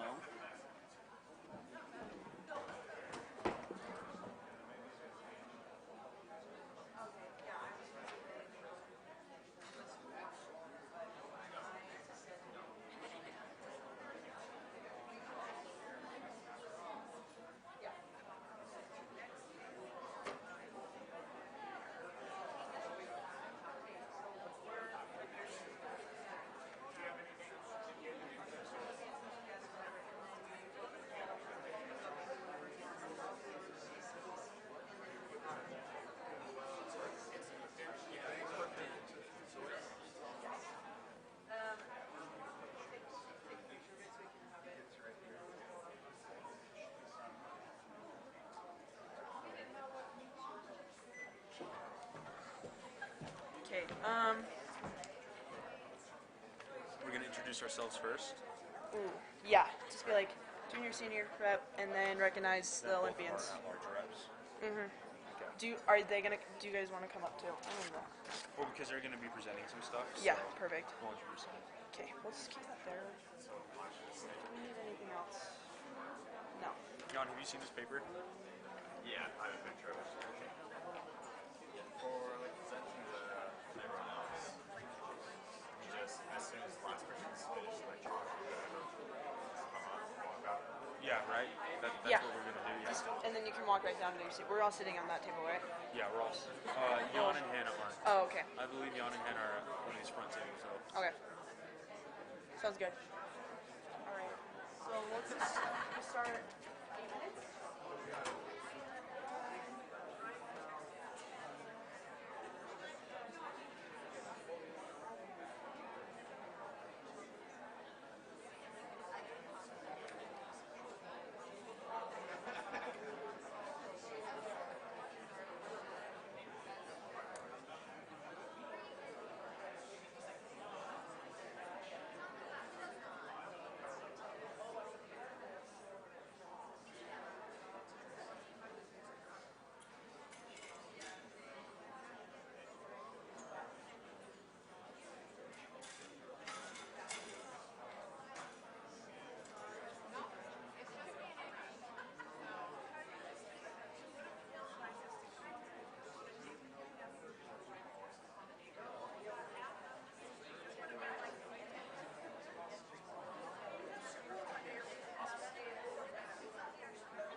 Okay. I'm just going to keep all this up here. with you, or do you want? Yeah, we're just going to stay up here for a second. Or at the beginning, because. Wait. I feel like there should be a lot more people here. Oh, yeah, because you're going to introduce Lily. Yeah. Oh, I gotta go on my phone. Okay. Here's my bike.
day. And,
Okay. All right, so.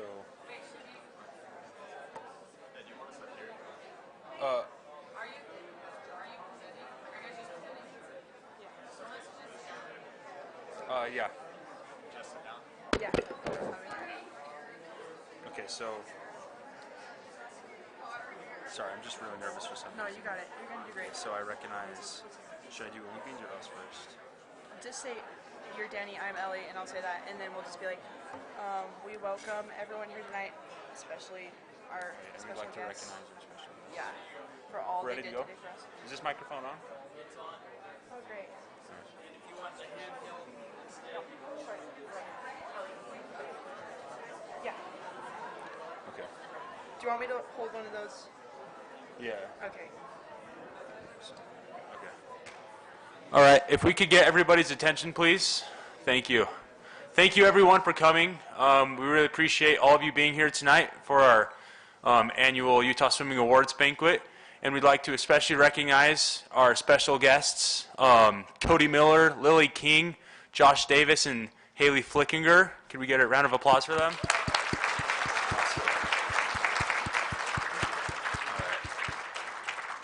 And I'm Danny Detchen, the senior athlete rep for Utah, and this is... I'm Ellie Boyer. I'm the junior athlete rep for Utah. And then we'd like to introduce Paul Larson, the general chair of Utah Swimming.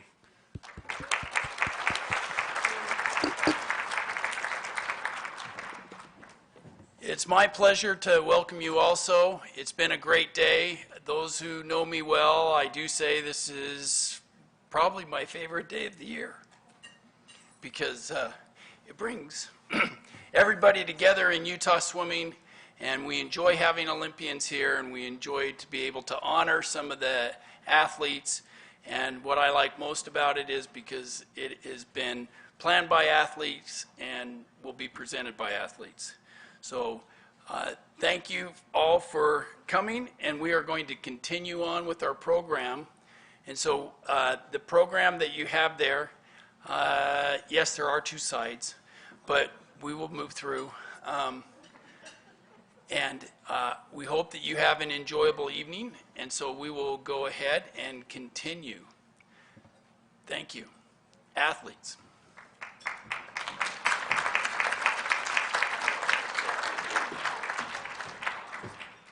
All right, again, I'm Ellie. I'd just like to thank all 4 of the Olympians for coming today. You guys did great, and all our athletes just love you to death. Thank you so much.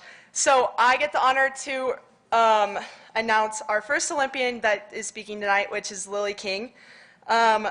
She swims for the University of Indiana alongside Cody Miller. At 19, she won gold at the Rio Olympics in the 100-meter breaststroke and the 4x100 medley relay.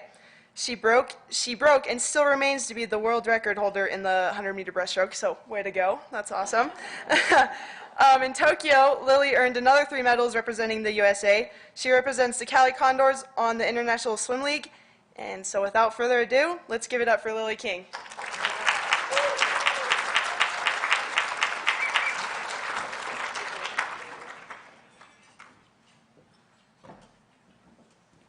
All right. I am not much of a podium speaker, but here we go. What a fantastic event. I feel like, you know, I grew up in the world of Indiana swimming. I'm from Indiana. I swim for IU now, and which I feel is normally a pretty well-organized group, but we don't have anything like this. So this is it's super cool to see all of Utah Swimming be able to come and get together and run by the athletes, and super impressed with these guys. Can we give all of our athlete reps a round of applause? They are fantastic. They have been awesome for us today. Yeah, so here we go. All right. I don't think I've ever been a keynote speaker before, so I can add this to the list for sure. But yeah, I think the one thing I haven't talked about today that I typically like to talk to groups about is being a goldfish. Okay, so Haley can probably attest to this. For the Cali Condors, one of our team mottos is be a goldfish, think like a goldfish. And the thing behind that is that a goldfish is the happiest animal in the world. And why is that? It's because they have the shortest memory, right? So they only have one choice but to be happy, pretty much. They can't think of anything else. So that is some advice I unfortunately had to take with myself to the Tokyo Games this summer. As most of you know, I was the heavy favorite coming into the 100 breaststroke, and I personally thought there was no way I was going to lose that race. No way that would ever happen. I would have to lose a limb before I lost that race. And unfortunately, I was incorrect. You know, I got to the pool, my prelim wasn't great. My semifinal, I lost the race I hadn't lost in 5 years. And I touched the wall. I said, well, I just lost. That was kind of weird. Not used to that. And then coming into the final that next morning, I was, walking into the pool, not feeling my best, not feeling my confident self. And I did every single thing right and every single thing that I possibly could to prepare for that moment. So I walked in, I woke up at the right time. I took a hot shower to get ready. I did my normal warm-up. I did my normal stretching. I did everything right. And I said, if I don't win this race, I'm going to be okay. And I came in and I didn't win the race. I touched third, got a bronze medal, which, getting a bronze medal shouldn't be something I was disappointed of, but it was in that moment. I was supposed to be the first woman to repeat Olympic golds in the 100 breaststroke, and I didn't do it. I failed to do it. I failed to complete the goal I'd had for that, 5 years leading up to the Olympic Games. And At that moment, I said, I have to forget this happened because I have potentially 5 more swims left of this meet. And this cannot be it for me. So I got, I got back to the village that night and I was just absolutely sick to my stomach. I did not feel good. I felt so strange. It was almost like an out-of-body experience. But at that point, I was just hoping that I could, come back and be able to make the semifinal of the 200 breaststroke, because traditionally the 200 had not been my strength. So I get back and have a couple days pass. I swim my prelim of the 200 breast, and it was pretty good. And I was like, well, that was out of the normal. Normally I'm a sprint breaststroker. I'm a 100 breaststroker. So I swim that prelim. It feels pretty good. So in the semifinal the next morning, and it's not bad. I go in seated 4th, I believe, 4th or 5th in the 200 breaststroke, right next to Annie Laser, my teammate. So it was kind of like every day at practice when we got in for that final. And before we went off for that final race, it was the best I had felt the whole week we had been there, which was, thank goodness, it was the best I had felt. And I looked at my coach, Ray. I said, Ray, I'm going to go for it. I'm going to go out. He said, well, Lil, you say that all the time. You say you're going to go out all the time, and you never really do it. I said, no, I have to do it. I said, if I don't do this, I'm going to regret it for the rest of my life. I'm going to do it today. So in Lily fashion, that's what I did. I went out really fast, and I think I was a 2.5 seconds under world record pace at the 100. Queen of the pain train right here. But that's okay. So, I touched first at that 100 wall by probably a body length, and the girl who ended up winning the race had been just right on the world record the whole meet the whole week we had been there. So I'm like, all right, just keep going, keep trying, keep going. I hit that 150 wall and I turn and we make eye contact off of the wall.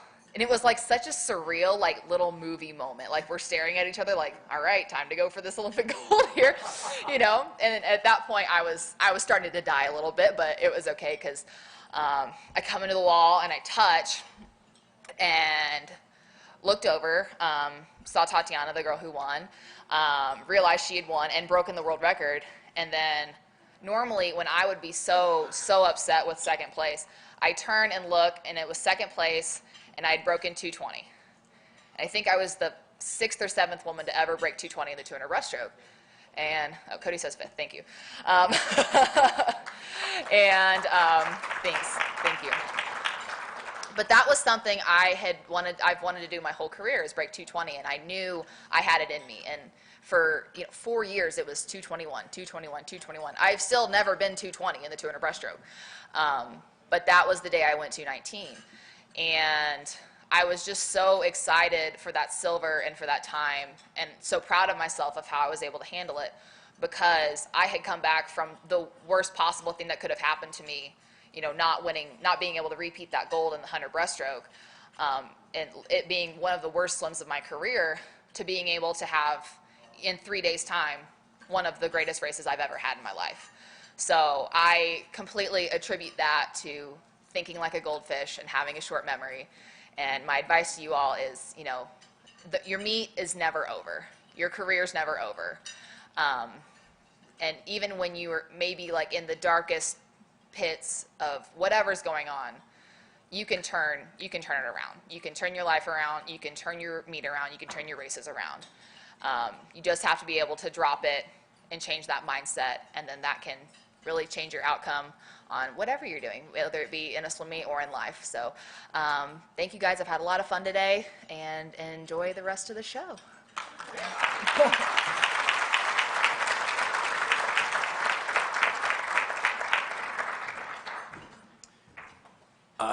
You never have to tell swimmers to eat, but if you hadn't figured out, go ahead. You can start with your salad.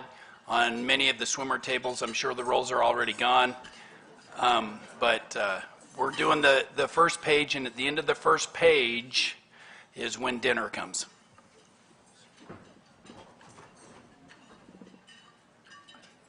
Okay, now we would like to present our 2021 age group zone team. As your name is called, if you could please come line up right here in front of the stage, we'd love to recognize. Right here. Right Thank here. you. Yeah, right there, my bad. Right.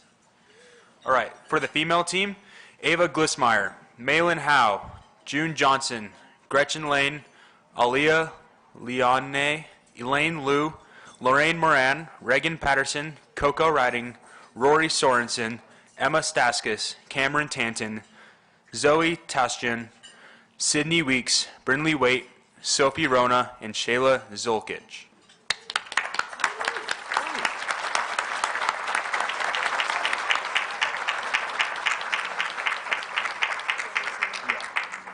All right, good job, ladies. Way to represent. All right, for our male team members, Davis Chase, Andy Duke, Keegan Elgie, Andrew Gray, Nash Hale, Oakley James, Beck Johnson, Gabe Jones, Tally Lanue, Jaden Liu, Carter Long, Easton Mauser, Sam Peterson, Matthew Ridge, Jamie Taylor, Kevin Tu, Gavin Vachel, and Sebastian Rona. Give it up for your zone team.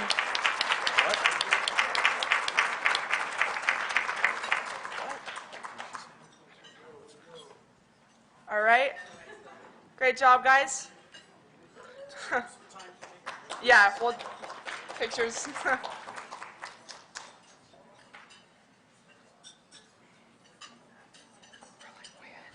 We'd also like to say that we got 4th place at age group zones this year, which is an incredible accomplishment for Utah swimming.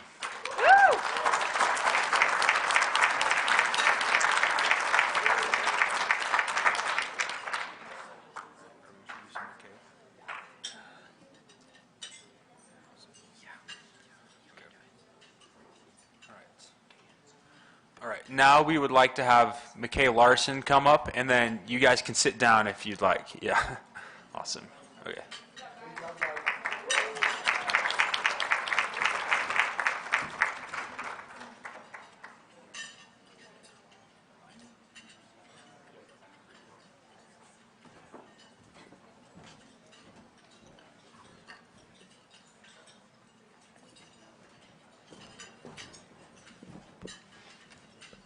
So a little context for this award. This is the National Age Group Award. So USA Swimming does an award for swimmers around the country that have times that are top 16 in the country. And this is the National Age Group Award. I have been this past year on the National Times and Recognition Committee. So I've helped running the reports for the Western and Central zones for the top times each month. And we have 3 swimmers who had times in the top 16 in their individual events that we would like to recognize. So our first athlete who had a top time is Max Cannon.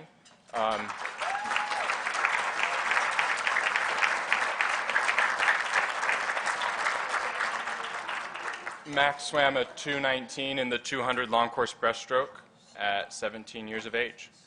So you can stand right there. You can go right there. Yes, you can stay. Come on this side, though. You can stay, though.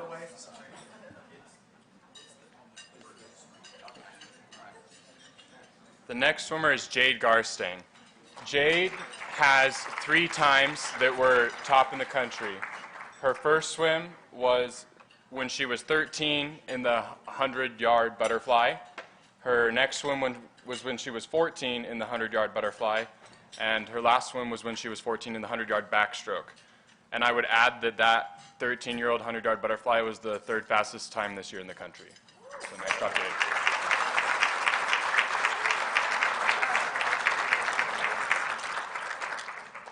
And then our final athlete is Tanner Nelson.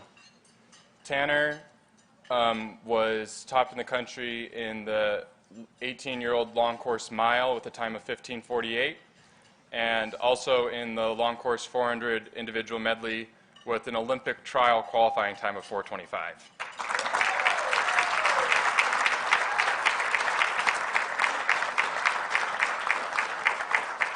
Nice job, athletes.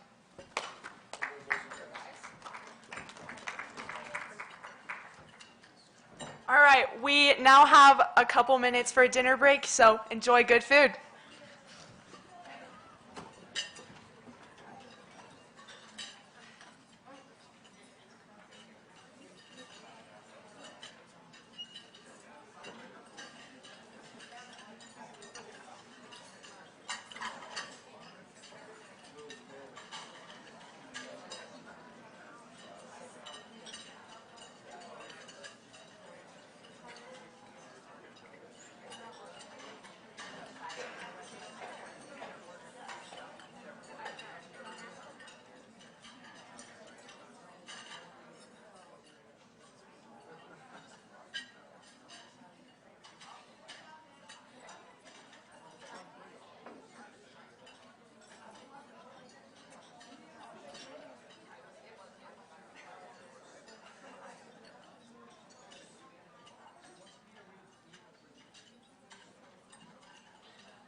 Attention, attention, real quickly. There's 2 kids in this room. One I told I was going to give a suit. Another, I have a cap for you.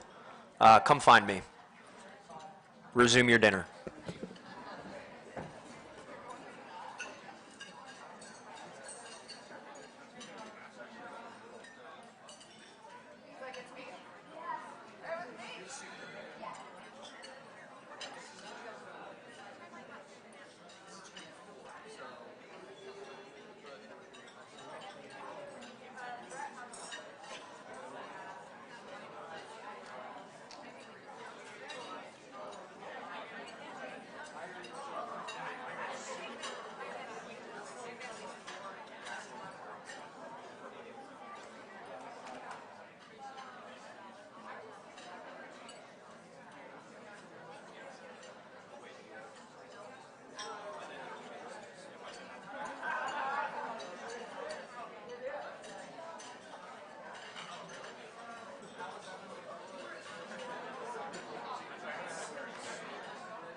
right. I hope everyone's been enjoying their dinner. Once again, thank you everyone for coming. We'd like to get started up again. You guys can continue eating though. And we'd like to introduce now Jan Dvoretsky as our senior at-large rep, and then this is Hannah Sasaverovich as our other at-large rep. And here you go, Hannah. Alrighty, so I'd like to introduce everyone to Paul Larson, and he's going to be talking about the Official of the Year Award, the Volunteer of the Year Award, and the Outstanding Service Award. So you can come up.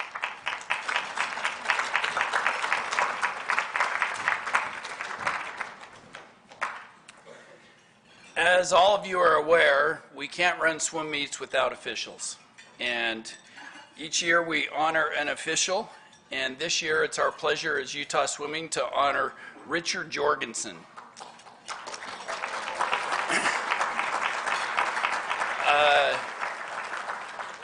Ricky Jorgensen has been a USA Swimming official for over 6 years. He's been acting as a meet referee since 2018, and he's always willing to help any team as well as be a positive mentor both in short course and long course season. His willingness to help others and to help other teams. He's helped many different teams, not just own team. And it's our pleasure to present the Official of the Year to Ricky Jorgensen.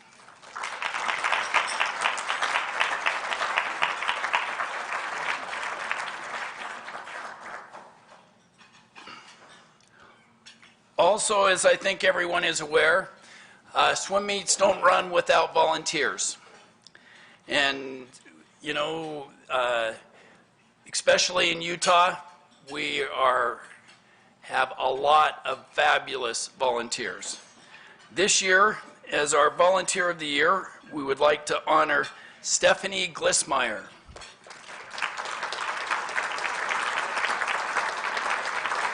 Stephanie has devoted countless hours.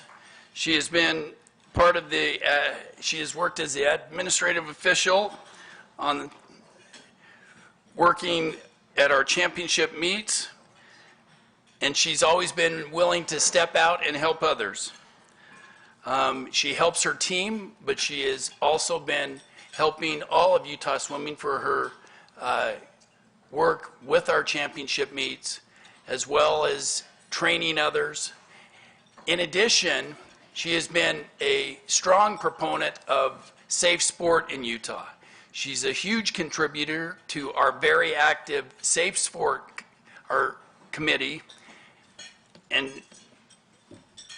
so there are a number of teams that have been able to get safe sport recognized this year, and it's through the efforts that she has provided as a volunteer to many of those teams to help with safe sport. So again, we're pleased to honor Stephanie Glissmeyer.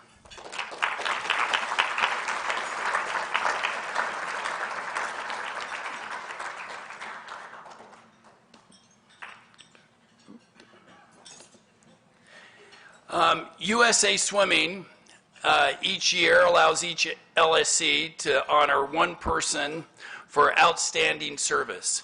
They used to call this the ConocoPhillips Award. So USA Swimming, this is an award that is provided by USA Swimming for outstanding service. Get to the right place here. And this year, our recipient for outstanding service is Terry Rhodes.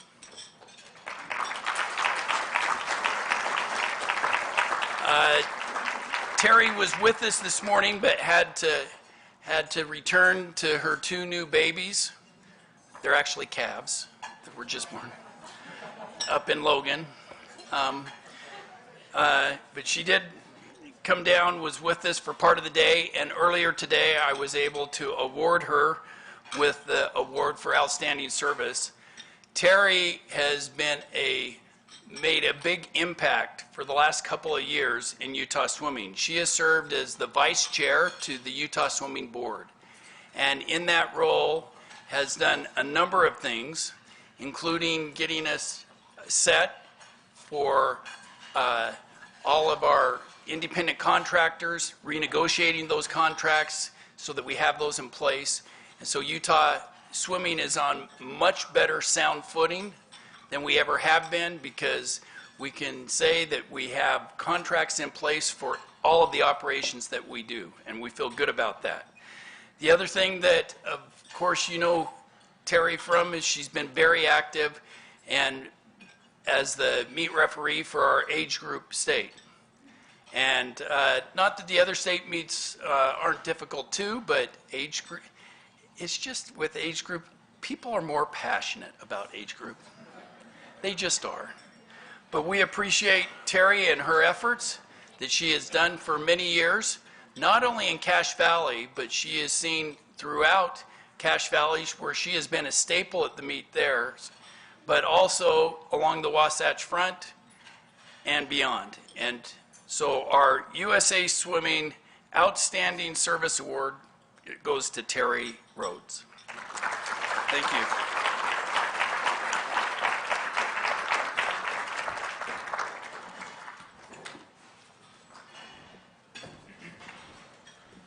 All right, up next, we have our very special guest who needs no introduction, multiple-time American record holder or American record breaker, Olympic gold and bronze medalist, very famous YouTuber, has an incredible vlog, Cody Miller.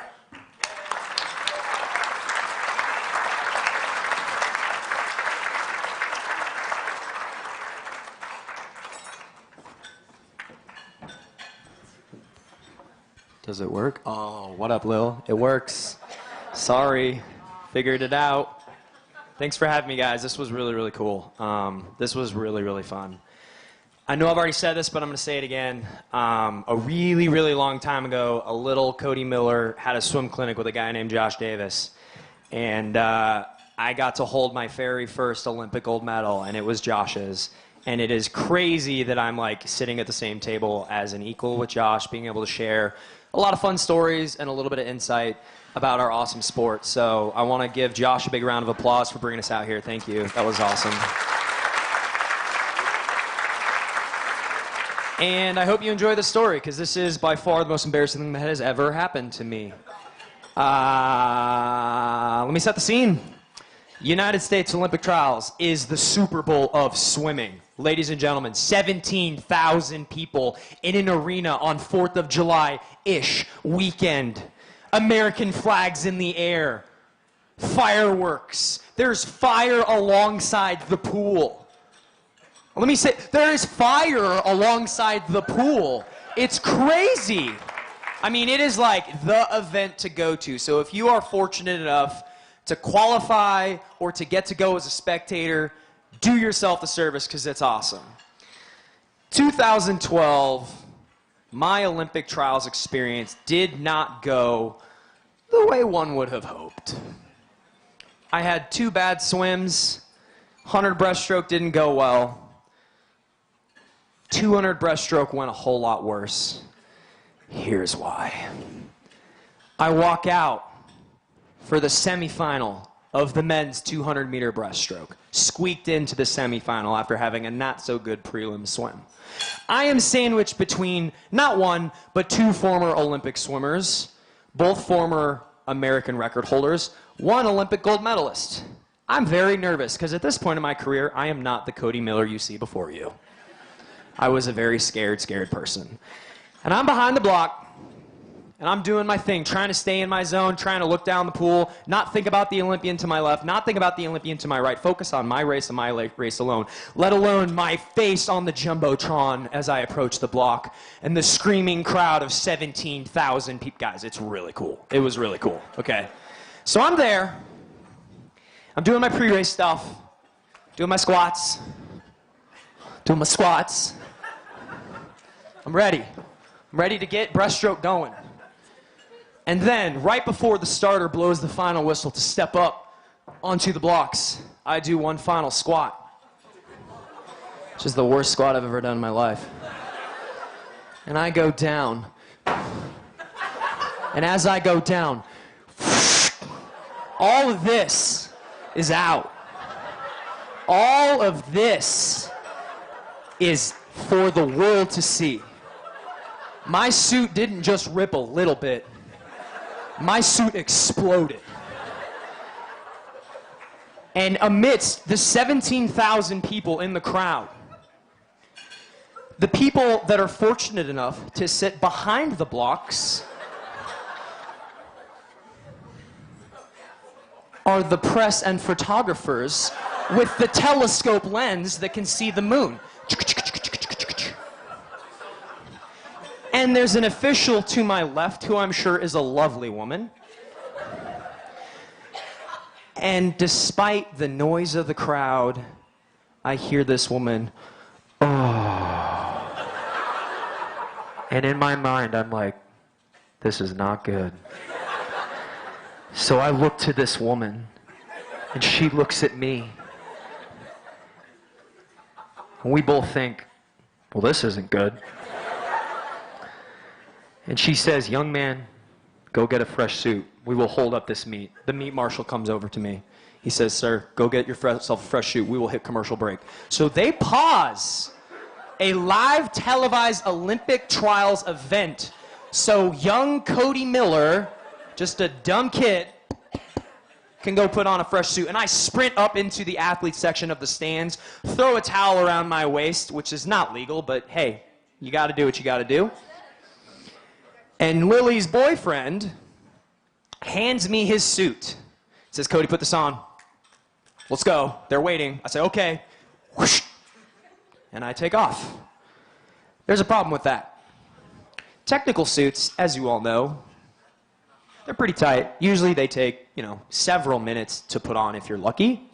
I put the suit on in 10 seconds. What does that tell you? It tells you it doesn't fit right. It tells you that it is not going to function as proper. So I rush down, get behind the blocks, we restart the meet, tell me I dove in. And you know what it's like to jump in with swim trunks on? That's kind of what it was like. I dove in for an Olympic trials semifinal, and it felt like I was wearing swim trunks. Every time I kicked my legs, it was like whoosh, whoosh. This isn't good. And I finished the race, and lo and behold, it actually wasn't terrible. I mean, did I go over this time? No. Did I qualify for the finals? No. But did I do okay? Yeah, it was okay. It was okay. Could have been a whole lot worse. I go up to my coaches after, and they don't know what to say. They're like, yeah, I mean, what do we do here? I said, well, we tell ESPN3 not to run the story. That's what we do. So the worst thing that could have possibly happened to me happened.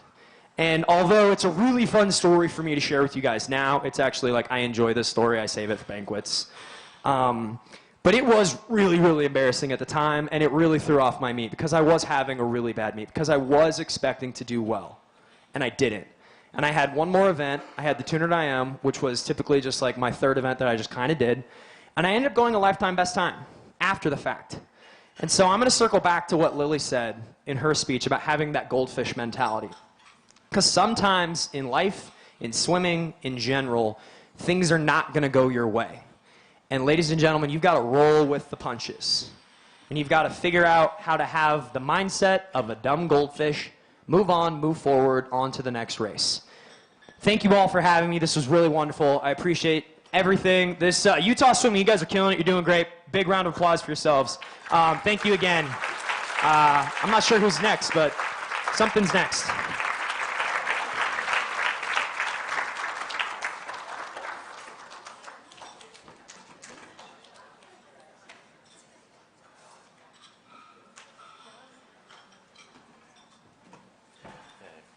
So I'm Jan Voretsky. I'm the senior athlete at large. And I'd like to bring up Stan Crump to award the Age Group Coach of the Year award.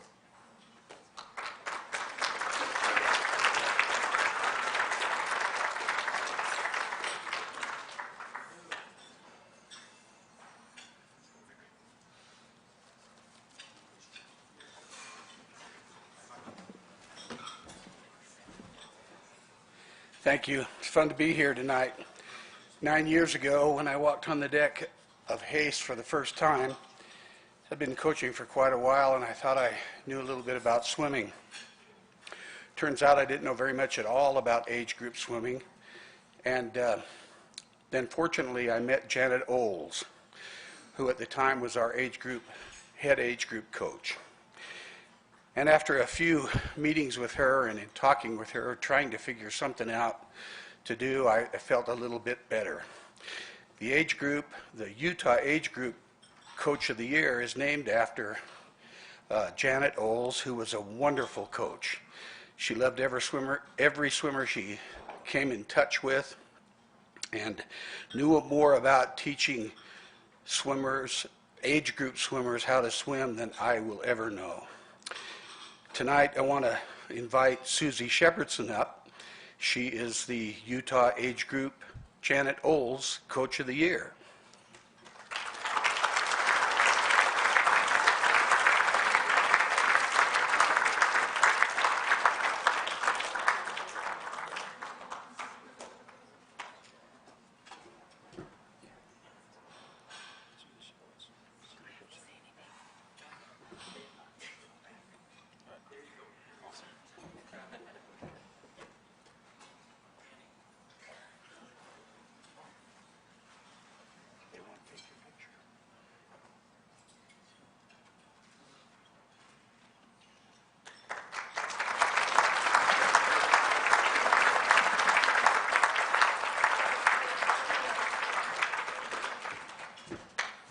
All right, congrats, Susie, and thank you, Stan. Our next award is the Senior Coach of the Year, and I would like to invite Nikki Walsh to present that.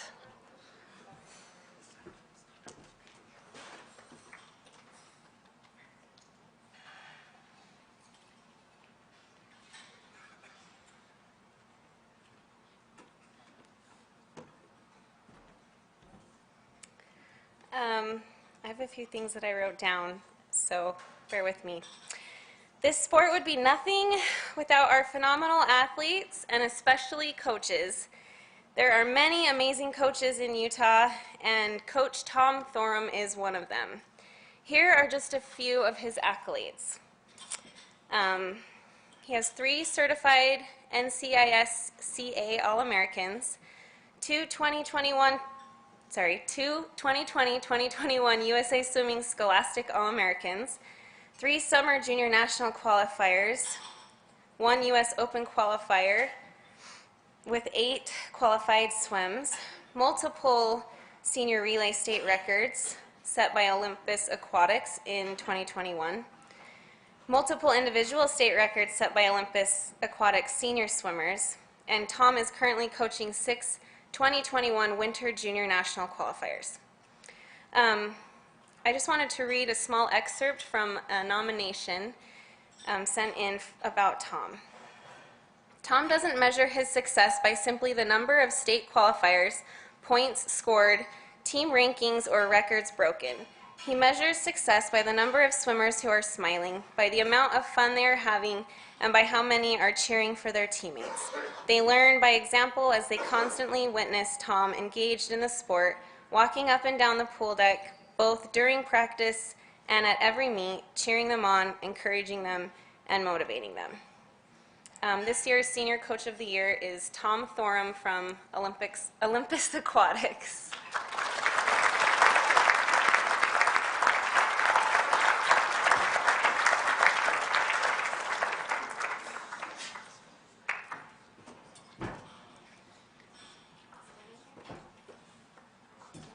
Can we have Denny come up and pick that up for him? Thank you.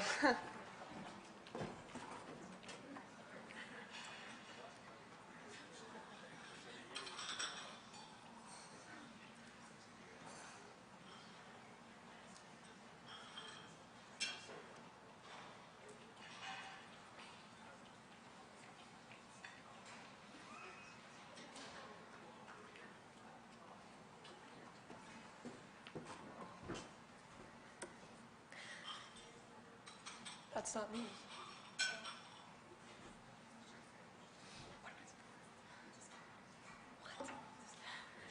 Sorry, guys. This wasn't part of the plan. But now we're going to introduce the Female Athlete of the Year. Danny, please come up.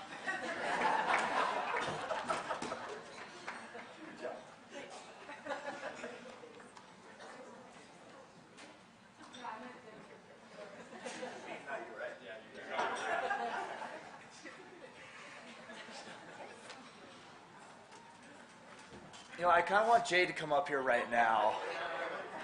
Come on up, Jade. Come on. Yeah, Jade, you got it.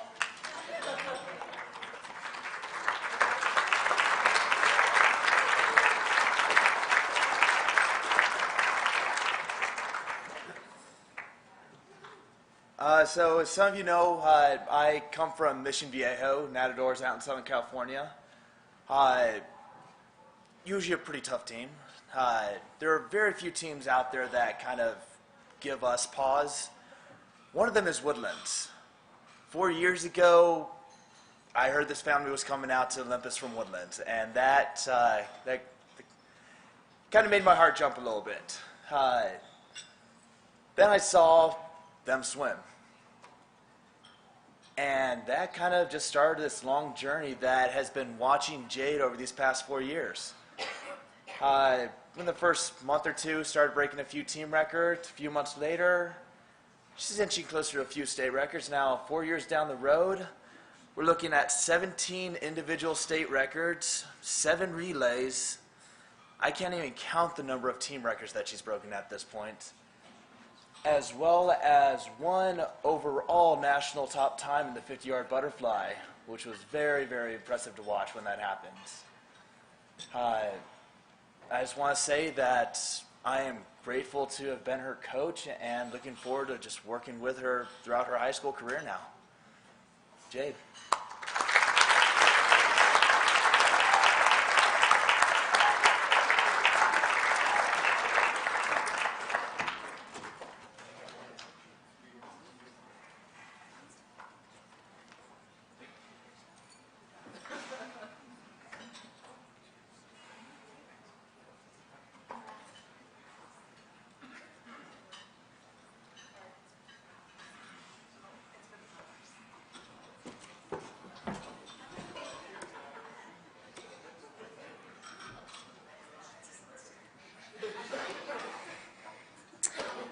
Hey guys, I'm Hannah Shishavatovich.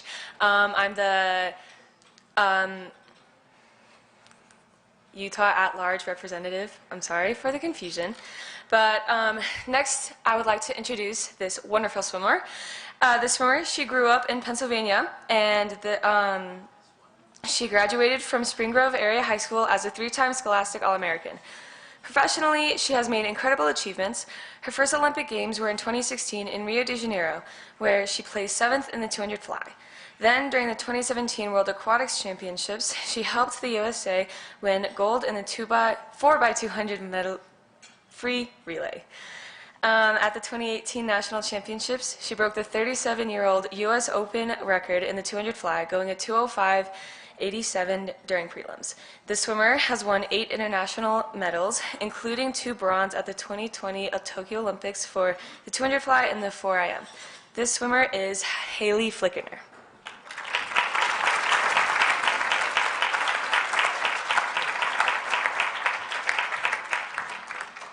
Thanks, guys.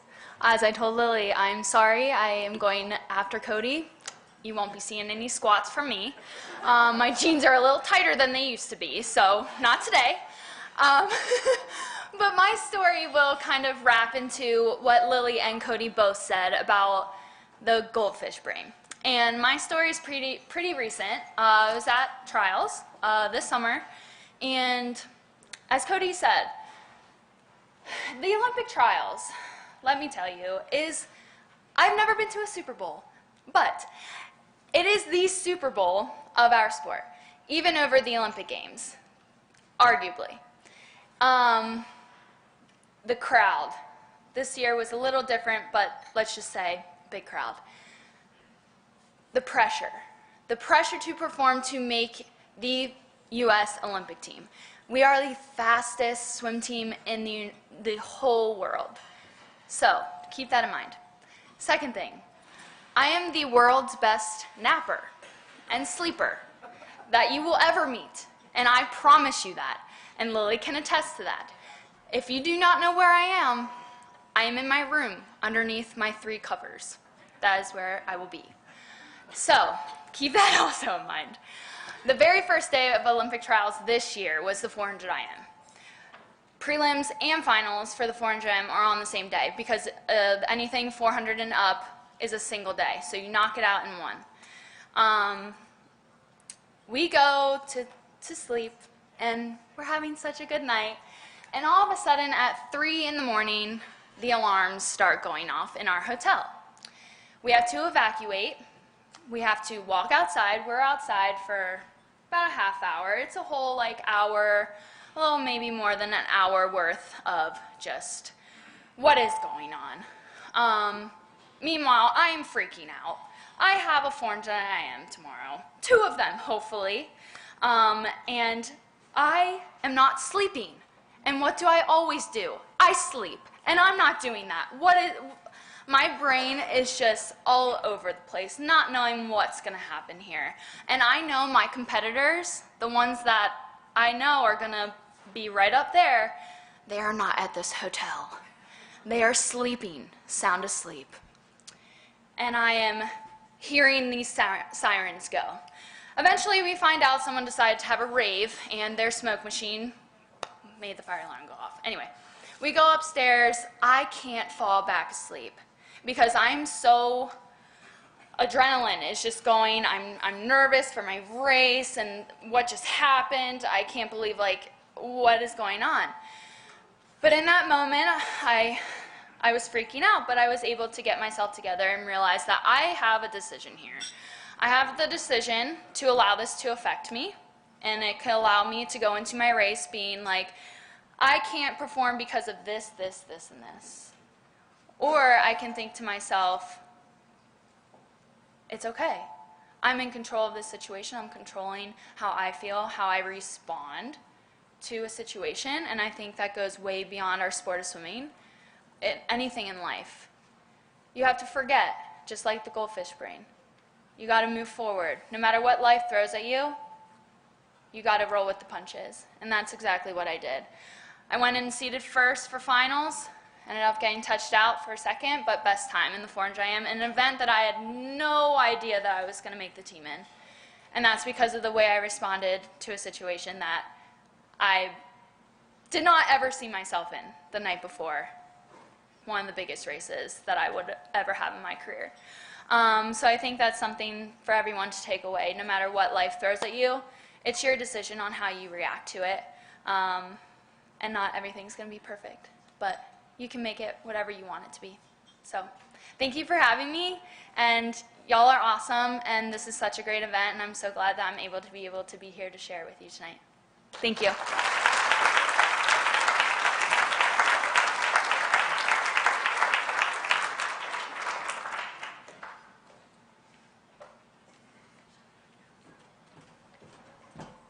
All right, thank you so much, Haley.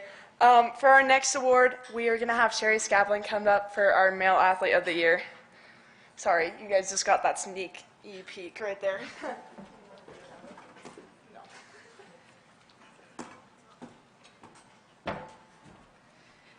I found out this morning Tanner is just like an Olympian. We set the pool up at BYU.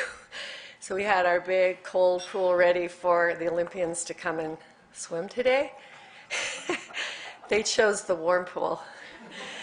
Tanner, for years, he just, would stand. He don't want to get in that cold water. He'd just stand there, and Jordan would dump water on him to get him in the pool. And I just kind of let him decide when he was going to get in. And he's actually the first one in the water now, but he chooses the warm pool when he has that choice over that cold one on a freezing cold day. I want you to hear from Tanner's teammates. They did this right in front of his eyes. This is from Andrew. Tanner is an encouraging teammate, even to people who are even slower than him. And that's how you know a true leader. That's how you know when you're on a good team. You watch your elite athletes and how they treat those that are never going to be at that level. And he is kind to everyone. Tanner is a fun-loving and very nice teammate. He's been teasing me a lot lately. Tanner is hardworking and fast. He is an awesome teammate. He inspires the rest of us, the rest of the team, to be the best we can be. Tanner is encouraging and friendly. He sometimes gives good feedback and shows that he cares about his teammates. Tanner is the kind of teammate that lifts the mood and is also really fast, a perfect combo if you ask me. Tanner, you are a great distance swimmer. I look forward to seeing what you will accomplish at BYU.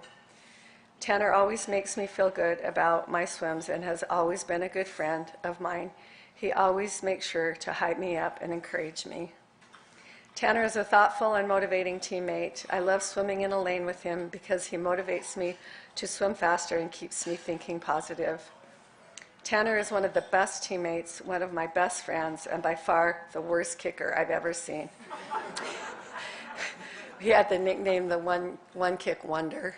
So he had that one kick that would go. It's gotten better, but I've never seen a kid who could swim every single event with no break and still beat everyone in practice. Tanner can't physically break. He never breathes hard, ever. He's one of the biggest influences to me, and I miss him at practice each day. Love your buddy, Caleb. That's pretty sweet. And Caleb brings out some points where before Corona, we were in Des Moines, and just grueling lineup. He had decided to go to Futures because he is a team player. He doesn't like to go off to those big meets alone. And lo and behold, that mile, that last day, he ends up missing the trial cut by 3/10, just super close. And we're like, oh, but you still have, the whole next summer to get those cuts. And then we had the shutdown later. He was able to go to juniors, but that was short course. But we just thought he was going to get it. And then we ended up getting kicked out of California. They wouldn't let us go. So we picked Richmond, Virginia. We just figured we had already done Iowa. And so we went to Richmond. And it was kind of a lonely meet. We took Josh, my son, and Anna, his friend, and they would lean in the doorway and yell for him. And Dad was out on the cap chair and peeking in the window. And he still came close in, just a diverse, it was like 400 AM, 200 free. I mean, he missed the cut by exactly 1 second. And we knew it was just a matter of time. And sure enough, he got his trial cuts after trials, which ended up being a blessing because he was able to get, a lot of good swims in, a lot of good experience. So this is from another teammate. Tanner brings competition anywhere he goes. He's competitive. He always thought he could beat Caleb in golf, but he can't. Whether you are in the, I can't read this, sorry. What he lacks in kick, he makes up for in the strokes. He's by definition of, this is going to be a doctor here, and it's the lighting, and literally is good in everything. He works hard. He knows how to have fun. He does. He's a great teammate. Tanner is considerate. He knows how to make your day better when you are having a bad one. He's motivating. He gets after it every day. Tanner is a hard worker and never misses a practice. He is inspiring and welcoming to people who need a friend. And I'm sure that if we went on another day and got all the other teammates that weren't there that day, kids that were on fall break, you would have seen this repeat over and over. He knows how to work hard. He knows how to have fun. He knows how to lift others. And that's just from the mouths of those that he's been around. And as a coach, we definitely can put up with the little idiosyncrasies of not wanting to jump in that cold water, but he's doing it now. And he's a freshman, and he's leading kids that are like, kind of wanting to be done a little bit. Some of them are on their Corona year, they're super grandpas, and they're looking at him like, wow, he's so fast. At altitude, he went a 4:23, 500 free in the first meet. You're seeing the fruition of all those years. We missed that Corona year, and now all of a sudden, all that hard work is paying off, and those times are coming. So swimming is a sport where sometimes, you know, this doesn't mean this doesn't mean this, but it's guaranteed if you put that hard work in and that persistence in, at some point those times will show up. So it's been a joy to coach him, and I'm really glad that he's with us in college. So that's Tanner.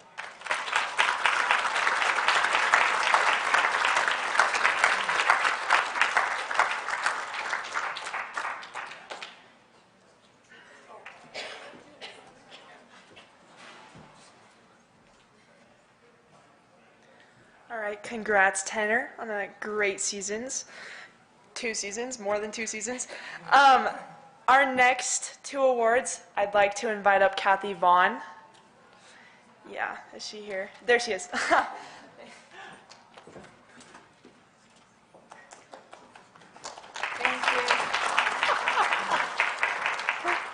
Thank you, thank you. This is actually a new award. These recipients will be the first ones who have ever received the Utah Swimming Athlete Ambassador Award. I'd like to thank Mo Schiffman, a board member who kind of came up with this idea. I think that it's wonderful. So I'm going to explain a little bit about it and then let you know about our recipients. The Athlete Ambassador Award was created to honor the many out-of-water contributions needed to cultivate a positive athlete culture within Utah swimming. The recipients are stewards of involvement, outreach, and exemplary sportsmanship. They embody the philosophy that we are stronger when we come together to elevate the standards and expectations of Utah swimming. This year, both recipients of this new award have been heavily involved in the governance of our LSC, and they've served on a number of committees. One has also served on the board of directors. In doing so, they have elevated the athlete voice. I want to say that again. They've elevated the athlete voice, and we hope that you here will consider participating at the LSC level. Now, there was a question earlier, what is the LSC? The LSC is Utah Swimming, okay? It's all of the teams within the state of Utah make up our LSC. But there's a level of governance. We have a board of directors and a lot of committees that come together, people like you and me, to make events like this come off, okay? So these athletes have elevated the athlete voice and helped to mold the decision-making and programming of Utah swimming. The 2021 recipients of this award are Lily Cole and McKay Larson.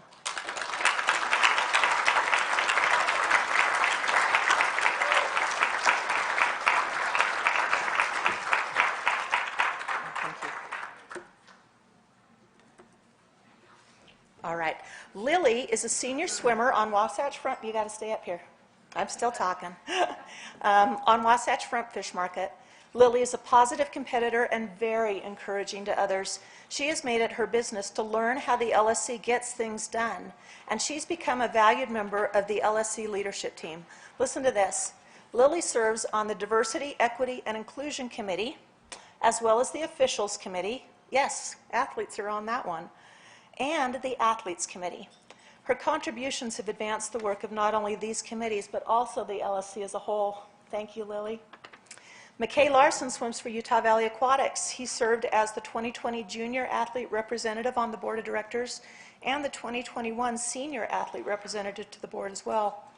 McKay worked tirelessly to improve athlete involvement in the LSC by setting a standard of representation from all teams on the Athletes Committee. Now, I'm just going to put a little plug in here, because if your team, if you don't know who the representative is to the Utah Swimming Athletes Committee, talk to your coach. Find out. If you're interested, maybe that's something that you can do, because we want every team in Utah to have someone on that committee who is active and involved and elevating that athlete voice. This is one thing that McKay worked very hard to get in place. He also served on the governance committee for 2 years, where he was influential in building other athlete leaders. McKay actively participated in countless meetings while balancing his own swimming and academics. He's outgoing, kind, friendly, and a true ambassador of the sport of swimming. This event tonight and what you experienced today at Swimposium is also largely due to McKay's efforts in these past 6 weeks, for which we're grateful. Congratulations to both Lily Cole and McKay Larson, Utah Swimming's first athlete ambassadors.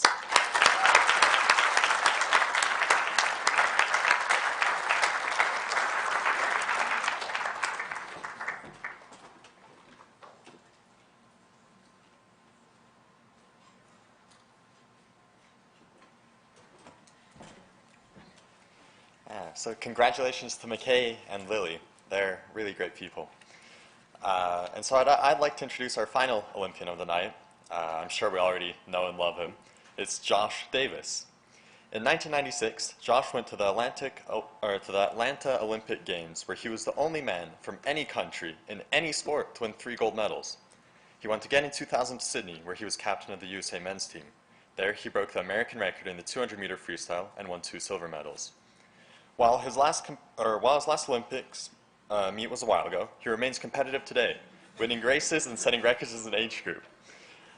Josh is also one of the most well-known Olympians among swimmers, as he's been helping with and conducting various clinics like the one we had today for years now.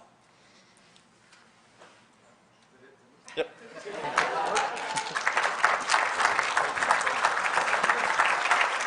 Thank you. Thanks again to the athlete ambassadors and the athlete staff for helping make today possible, and all the volunteers in Utah Swimming for help making this event possible. This is one of the best swimposiums in the country, if not the best. So round of applause. Thank you, guys. This is my 3rd one here, so I'm really excited to be back. Really excited to bring some big names like Lily and Haley and Cody. And you kind of get to see them up close in person, how they're not only great, fast, awesome, but they're awesome people as well, fast and awesome, which is wonderful to see. And that's what really separates swimmers from other sports. We've got some really neat, hardworking people, but they're humble and they're kind and they're hardworking and they're grateful. And so it's neat to see that from top to bottom.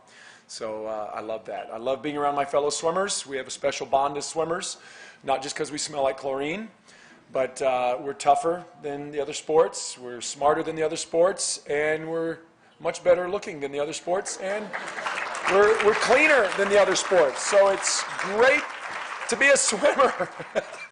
So congratulations for being tough, smart, clean, good-looking people. We're very, very proud of you. Swimming will serve you well. Swimming has served me well. I have loved being involved in the sport of swimming. You guys know my story. I started late at 12. When I was 11, I joined the summer league and fell in love with it, and I wasn't very good. When I finally got up the guts to join the year-round team at 13, my coach saw how bad I was, told me I should switch sports. Instead of switching sports, I switched coaches. Everything was fine after that. And I got a coach who really taught me about technique, really believed in me, and really helped me understand what hard work really means. And so when that coach believed in me, that's when I began to believe in myself. And that's when my life turned.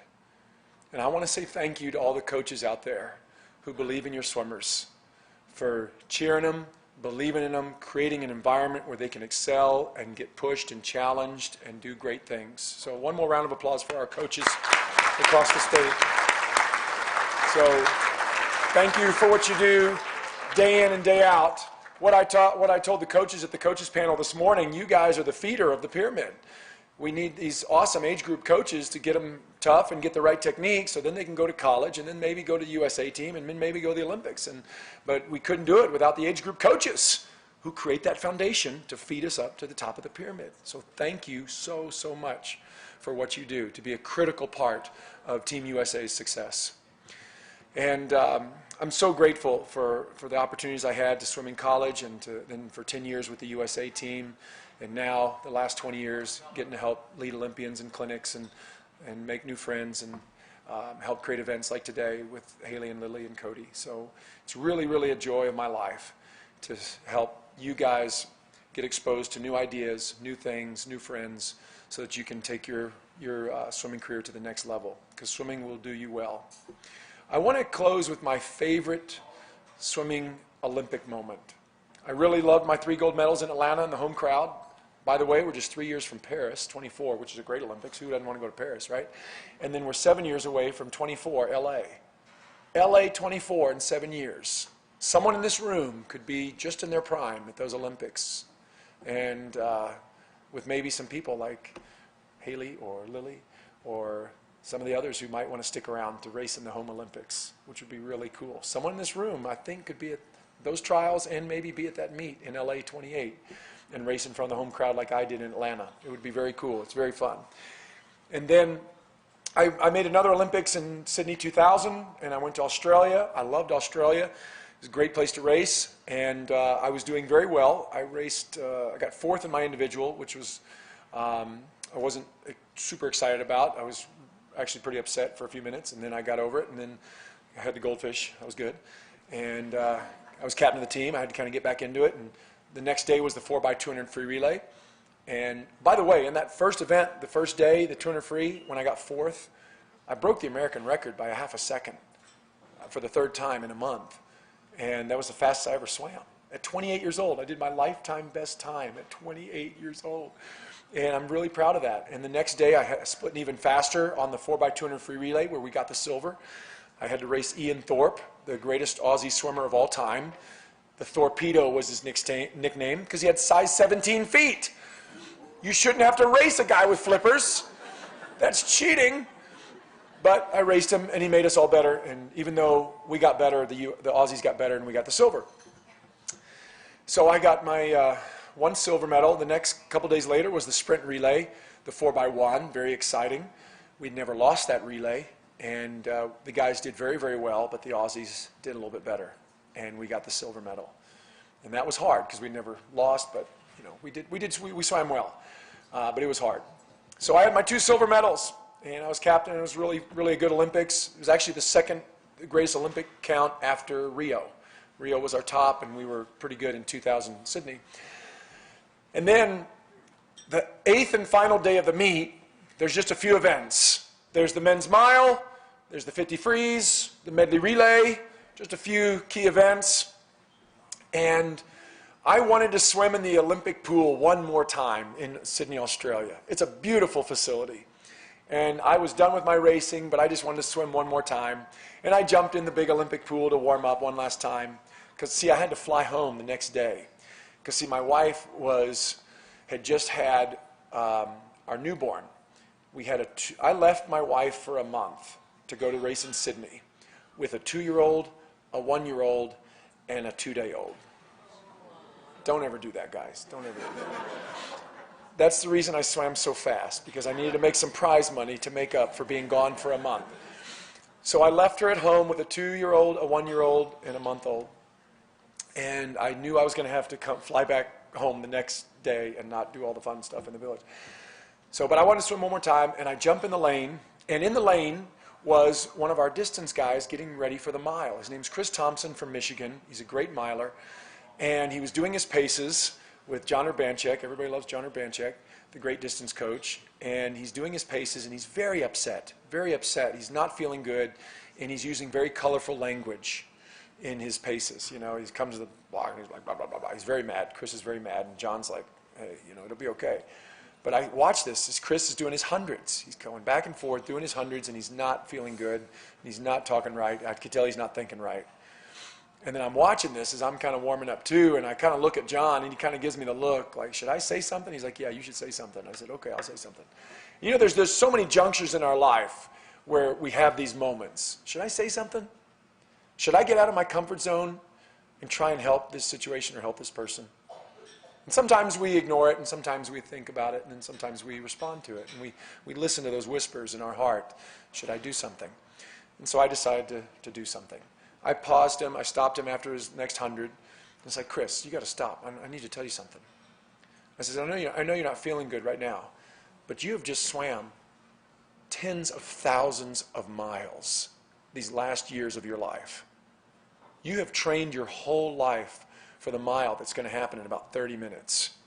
Your family has flown over the Pacific Ocean to watch you Australia loves the mile. The whole world's going to be watching you swim this mile with the Australians.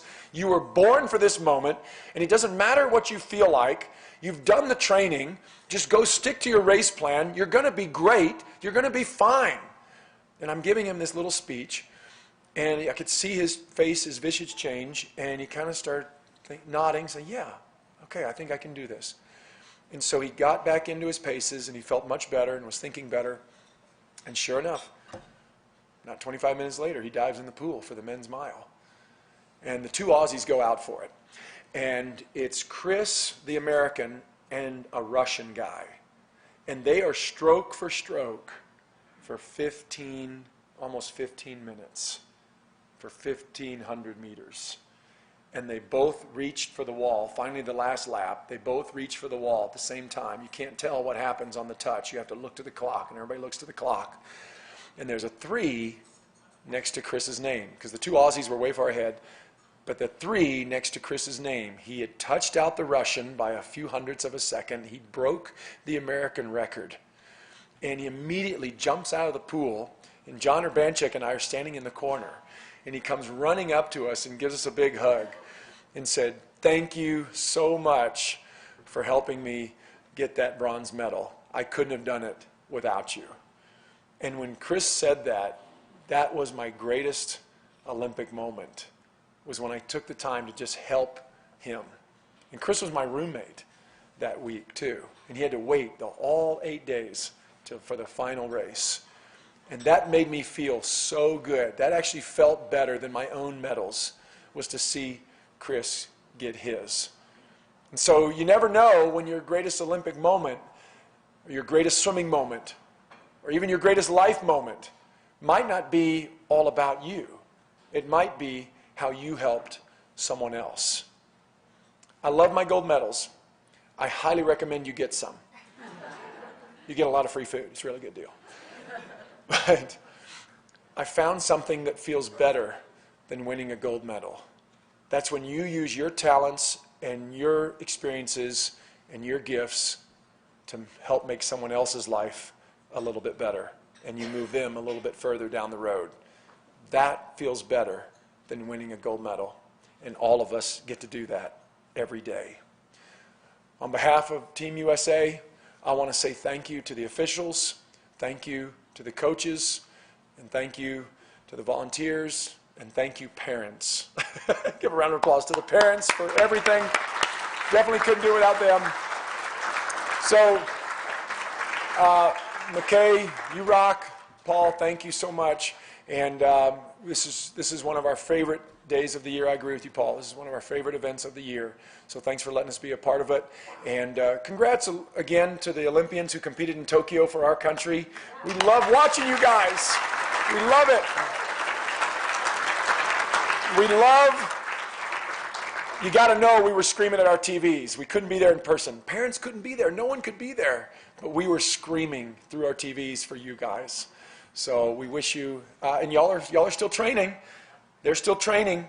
And we've got some more big world champs coming up. It's going to be 3 quick years till Paris 24, and we will be cheering you guys. So all the best to Lily and Haley. Good luck, guys.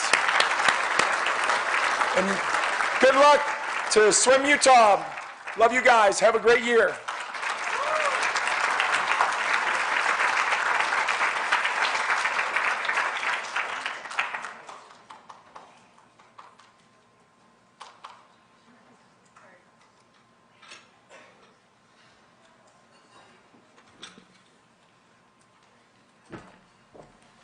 We just wanted to thank the Olympians for everything they did today and for coming out here, so we just have a little gift bag for each of them if they want to come up and grab these.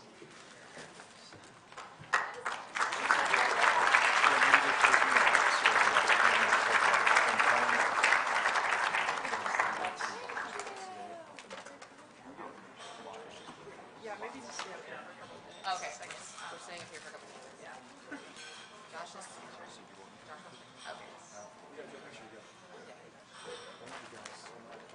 Okay. I'm just following a question.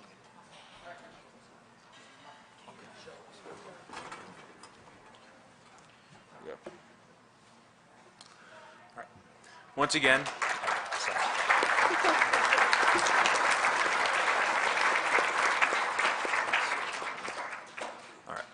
once again, thank you everyone for attending tonight. We love seeing all of you here. I'd like to finish off by thanking everyone involved in the planning of Swimposium and the banquet, especially our event coordinator, McKay Larson, and yeah, yes.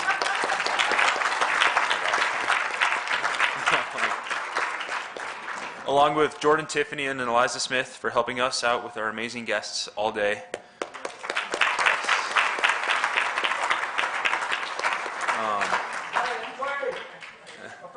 And Clay. Oh, and Clay, yes, and Clay. Yes. Gotcha. Okay. And once again, congratulations to all of our award recipients tonight. We have very incredible people with us today in this room that make Utah Swimming what it is. Also, one last thank you to Cody Miller, Haley Flickinger, Lily King, and Josh Davis for joining us this weekend. Thank you everyone for such a great year in Utah Swimming, and have a great night.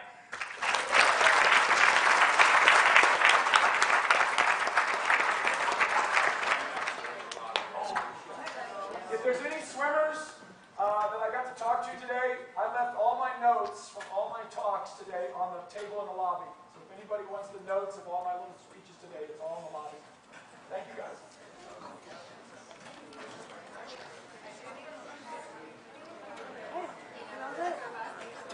I can't mess you up with the clapping. Yeah, Sam. You never know.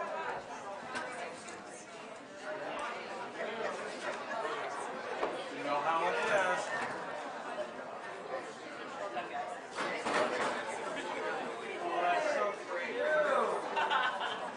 Nice one, your staff.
That's cool.